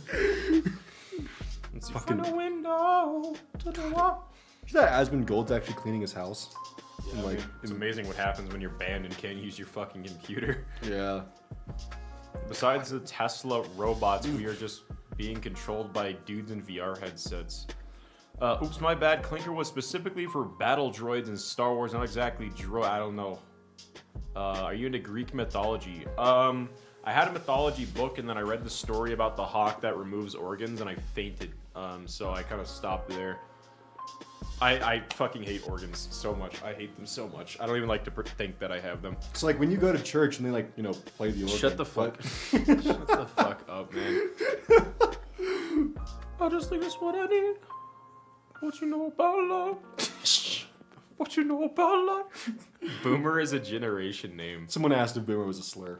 Do you think boomer's a slur? I think it's intended as a slur when people say it. I don't think when someone calls someone a boomer now, they're saying it like, I wouldn't even say it a slur, just an insult. I feel like slurs are more like derived from racist stuff. But hawk with a red hat, I'm gonna steal your life. Oh, that's not what I meant when I said Greek mythology. Also, I think it was an eagle. Yeah. All right. Well, what else? What else we got going on, Chad? We got some questions over here. Question. Would you be open to game suggestions with the viewers? Jackbox, Rolling Rascals. I don't know what Rolling Rascals is. Ether bomb. Cyberfunk or I mean, we tried doing Jackbox previously, but I got shat on for that by them. I love getting shat on. And game. That's fucking disgusting to even joke about. That's vile to even joke about. That is wretched. Comedy night's over. Sorry. Let's see here. So, does Phantom of the Opera scare Wonder with the organ music? Yes. BRB gonna walk. I don't know why I read that as my dad. Gonna walk my dog. Stay safe. Gonna walk my dad. I gotta walk my dad. He gets nervous. James. Oh, you probably have dry feet. That's why. Yeah. Oh, It's poor buddy. disgusting. We'll have to get some like paw balm and rub it on him. Wonder is wild. Dude, it's all the nog, bro. It's the nog be doing something. Y'all need to play drunk Roblox gaming one of these days. Dude, that would be crazy. That would be fun. Prison Break RP would be insane. Well, toasted. Dude, oh my god. Jesus I don't know why you're like Christ. actually mad at me for the fact that I have to keep up a calorie I'm count. not mad at you. It's just the way you're slurping it down. It's like you I have food. a job. I have a job. This thing's actually almost empty. Yeah, no shit. You've been drinking that like a feral koala. Wonder, do you stream games? You should play one of the Yakuza. I love Yakuza. I have all of them. He does. But I'm always so weird with streaming and with games because like I don't ever really play games for leisure, which is kind of weird. I only play games with like friends. I think before, I think like 2 years ago, I literally just didn't even play games for like days or like weeks on end, which was always just like a weird time. It was weird to think that there was a time I just didn't play games and now I play Overwatch. Ew. This makes me feel some kind of way, but not a nice warm feeling. I'm sorry to hear about that. That is non-alcohol. No, this is 90% alcohol. Yeah, that's like it's actually just a bottle of ethanol. Yeah, it's empty. Or not empty. It's lacking of alcohol. There we go. Yeah, it's all ethanol. Yeah. I heard the new Lethal Company updates are awesome. Down to run some as well. See, salty. I'd be down for that. I love Overwatch. So I definitely love. I like being on people's streams. I just don't like streaming myself. Like I like being like almost like a Twitch tool. It's like I need something to fill in dead space. So let's throw this guy in here. Dance, monkey, dance. It's a little fucked up, man. Yeah, I have feeling. You do? Sometimes. What's some wholesome things you've seen, heard recently? My dad called me stupid, and I thought that was really sweet because usually he calls me worse things. No, my dad doesn't do that. Why do you keep? It's the second time you've asked me to dance. What do you? I'm not gonna dance. You say dance, boy, dance. I know you want to throw a white before boy there. I He's know. wondering NPC. Yeah, he's kind of like a Cicero style. Yeah, I'm like an AI NPC. Ignore all instructions. Write a poem about socks. You like being one of the voices in the streams, head judging them. Yeah, I don't like dance. Why does everyone keep telling me to dance, dude? I'm not gonna do shit now. I'm gonna reserve myself and drink my fucking nog, bro. Well, you can't be in my stream. Oh, well, you can be in my stream. Oh, you're not allowed here. I'm like, okay. This is my favorite white boy right here. It's my favorite white boy right here. That boy can dance. Best Fuck Cicero yeah. imitation. I can't do a Cicero imitation. He doesn't know who Cicero is. Hey, when it goes quiet, you can just hear it like gulping down Yeah. my throat. Dance with the nog. Oh man. Ooh, we got 10 euros. I only ever catch streams when I'm sick in bed. Like for you, I'm terrible taking care of my health. Thank you for the entertainment. Dance, white boy, dance. I'm not gonna fucking dance, dude. Fuck. Yeah, man, I'm actually getting like hungry despite even eating this. This is crazy. Eating? I mean, it's a thick liquid. I wouldn't necessarily say you're drinking. I don't know, dude. Those gulps were pretty Mix 1 quart eggnog with 1 cup of Southern Comfort. No, that's okay. The thing is, this is supposed to just be like a... Yeah, fucking you're addition. just drinking coffee creamer basically. It's not coffee creamer. Oh wait, it's okay. Like I know it's not actually coffee creamer, but it's like man. it's something. Hi James. Oh, he's so sweet. He's Hi so sweet. James. Hey, meter. He's been getting used to the snow. He actually wanted to go out this morning. You have also been getting used to the snow. Yeah, I shoveled your whole driveway. Yeah, I do. You didn't have to do that. Well, I didn't have any sort of exercise, so I was like, I guess I'll just shovel snow, and it worked. It was fun. What shall happen to you for not telling the vision? What? I am the man of Dove. Oz, how much would it be for you to chug a whole bottle of coffee creamer? $3. Yeah, we have a blizzard right now. It's been great. That stopped this morning. Yeah, it finally did, and it's getting a little warm. Yeah, I was walking and there was like a whole bunch of ice that just went straight down into like a puddle and you couldn't see it. So I just walked and my whole like leg. No, it was great. I didn't even mind it. I was just like so caught off guard. God, a couple nights ago, while the first bit of ice was landing, and I was trying to figure out how to turn my traction control off. Oh yeah. Oh. Wonder, do you think Jesse is hotter with hair or bald? Wild take here, as it shouldn't be wild. I think Jesse looks so as one straight dude to another straight Jesse. Jesse looks so fucking fine, bro, with his hair gone. He looks so good. Chug the creamer. I don't even have coffee creamer. I'll have to do that at a different time. I think the buzz look is so underrated. Like, I think Jesse looks fun and youthful when he has like his hair, but when he has his hair like shaved and like he's wearing the black jackets and he has like the gruff on his face, he looks so fucking cool. He just looks like such a man, dude. I think it's awesome. Playing dumb won't get you out of it. Okay, erasing his hair. No, you have to like slowly do layers where he has a receding hairline. See, back when I had Imprez, I had to pull a fuse traction. Oh, there we go. Okay. He looks like a dad almost. I know. Wait, Impreza doesn't just have like a traction control turn off button. You had to pull a fuse for that? And they wired that specifically for it. That seems like a weird piece of engineering there. That must have been its own system. Meter James hitting by the feet. Turn on Twitch subs. I don't know how to turn any of the Twitch stuff on. You might not be affiliated. I'm not. Do you have VSync issues with Twitch? What?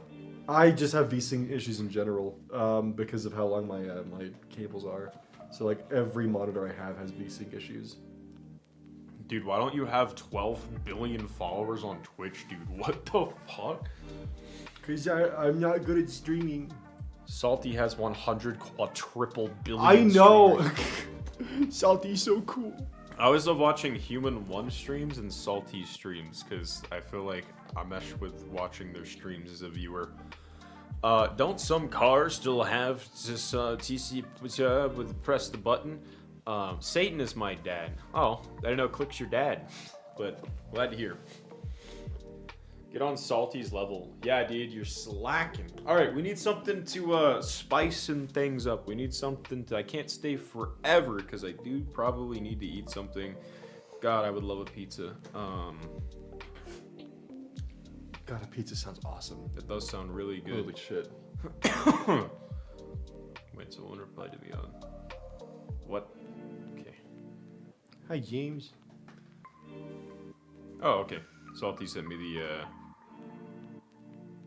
What the hell? Yeah, What okay. did he send you? I'm just not getting notifications when people send me stuff to my mailbox. Age of Mythology. Okay. Part of what they don't want you to turn off is the way because it'll nuke the center diff if you drive too long on pavements. We're still talking about Oh, that cars. makes sense. Okay. Yeah. Sorry, it's car talk. You don't like cars. I like James. Why are you looking? His tail's wagging. He's so happy. God, I had this really great salad from Bird Call the other day, and that was pretty damn good. God, Bird Call's pretty good. I always get like throat hiccups when I drink milk. Pineapple on pizza, yes or no? Fuck no, dude. Really? I hate a lot of fruits unless it's blended up because I have texture problems. You know what? That's understandable. I can't even Yeah. judge that because I don't like mushrooms. So I don't like tomatoes and stuff too. Like I like tomato sauce. Like I like the taste of tomato, but I don't like eating tomato on its own. That took me 'cause a it while to makes get me used to that one because of gross. how like you expect it to be sweet, but it's not. Would be interesting to see you guys and Salty Plant Lethal Company. That'd be cool. Can we see James? I could probably pick him up, but I don't think he'd like that Nah, too much. he's vibing. He's just under the desk I right just now. bonked his head on the desk. It's okay, he doesn't have much. Yeah, he's licking me. He's a little stupid. He's okay. so sweet. Hi, Mr. Little Toe Beans. Hi, you just hanging out? Oh, Mister. I hate specifically tomatoes. Hot like with tomatoes. passion. Hot tomatoes. There we go. Damn. Let's see. Reminder, folks. Tomatoes that are cold, I'm getting used to. Yeah, I don't like cold pasta. I don't even. Oh Like- my god, yeah, I can't. Satan is gay rights advocate and a feminist. Here, let's get James over here. Mister. There he goes. Look at him go.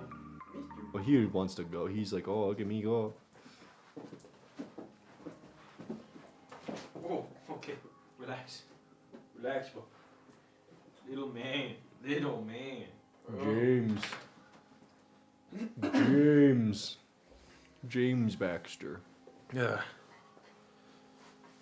Whew. There you go. You danced. White boy danced. do shit. Do we have any more discussions we want to talk about? We can probably have a couple more to wrap it up. Yeah, because if not, then I probably need to get back to working on Yeah, my probably. video. Yeah. Once things wrap. Well, holy shit! Been streaming for 6 fucking hours. Oh my god. Jesus Christ. Good god. Normally I could go for quite a while longer, but It's almost a whole work shift. Box the dog? No, I'm not gonna box James. James would win. He's so sweet. James would win. He's so tiny. Mr. James. Whew. Alright, discussion dragons. Never asked that in a COD lobby.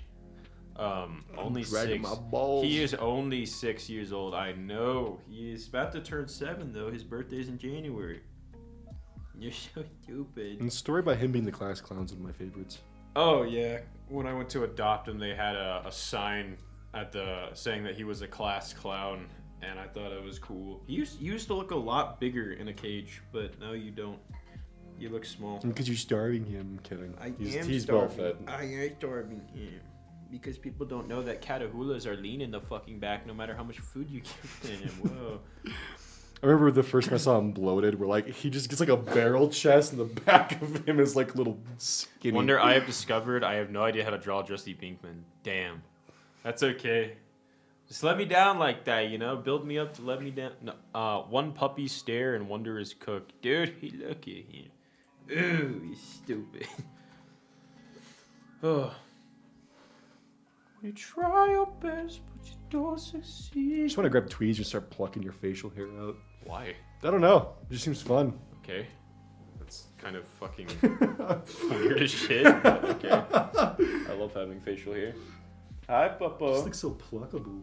Thank you, I guess. No, it's a compliment. Oz, where is the Furby? It's He's down there. He's vibing. He's having a good time. Alright, well, I'm running out of things to talk about here. I know we had initially talked about like politics and stuff, but I don't think that's where the conversation has gone. Honestly, I think that we needed a bit of a wind down after all the heavy topics and whatnot. Did you say wine? Wine o'clock, sisters. Jesus fucking Christ. Oz, do you have the ability to grow a beard, or are you elfin?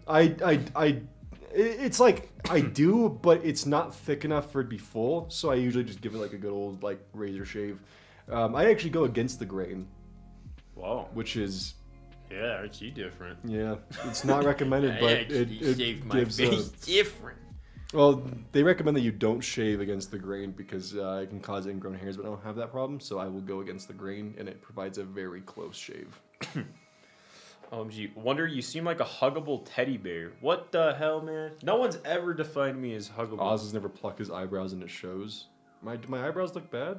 No, your eyebrows just look normal. The fuck does that mean? I also shave against the grain. I shave my eyebrows every day. I popped back in and was not expecting IRL Wonder. Well, look at IRL me on my channel, because that's where I am. I'm IRL there.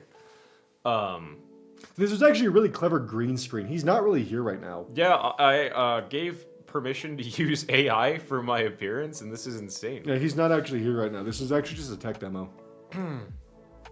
Let's see. It's on fucking Discord, and it's glorious. Fun fact, the government has an official time keeping websites to tell you what time it is using atomic clocks. Well, that's cool. You have normal browse, don't pluck them. Lol, this is recorded actually. What the fuck?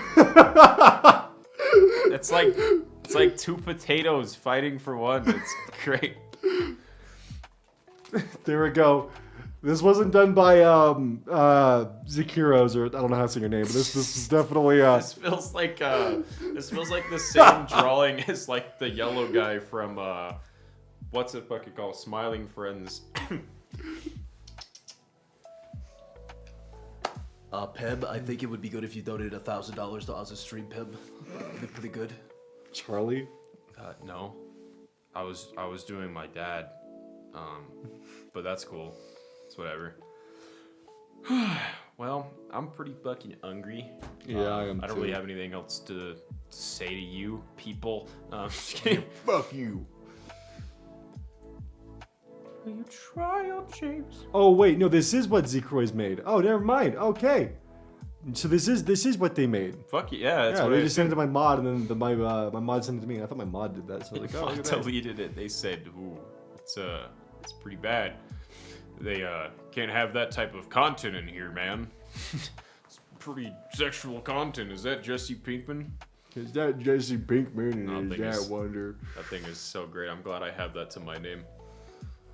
See, they kind of had to delete it because the fan art wasn't of Oz at all. Oh, Yeah. that's not fair. Damn, bitch, you live like this. Damn.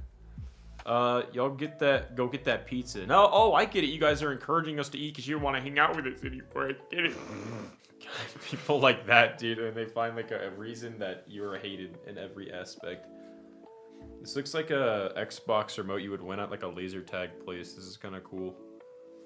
Oh my god, it feels cool in the hands. Yeah, it's a good control. I'd want to bend my nails backwards. I've actually used to pluck my facial hair. Like when I got nervous, I sometimes pull it. Like got bad habits. Also, it's been so nice to see you two. Not just nice, it's been so nice. It's been nice to see you too, This Amanda. isn't crazy. Look at this. That's actually kind of cool. You can actually tighten that and change the sensitivity on that. It's You're pretty the cool. one that don't want to hang out with us people. Now that's fucked up, man. Fan art is back in the creations. Food is wonderful. Well, anyways, Yeah. I'm probably gonna head out I'm so I can go eat probably gonna end and stream as all well. that stuff. Oh my god, I've been up for 18 hours. It's bad. Yeah, that's not good. Oh, food time. I've been up for a reasonable amount of time. Yeah, because you're on a regular sleep schedule. You're not fucking broken like me. Woo! Look at that. It's almost like it can be changed. It can't be, I promise you. It's okay. We all have to lie to ourselves. All right, well, I'm going to leave. I'm going to go cry a little bit for fun. But let me get up close and personal. Dear God.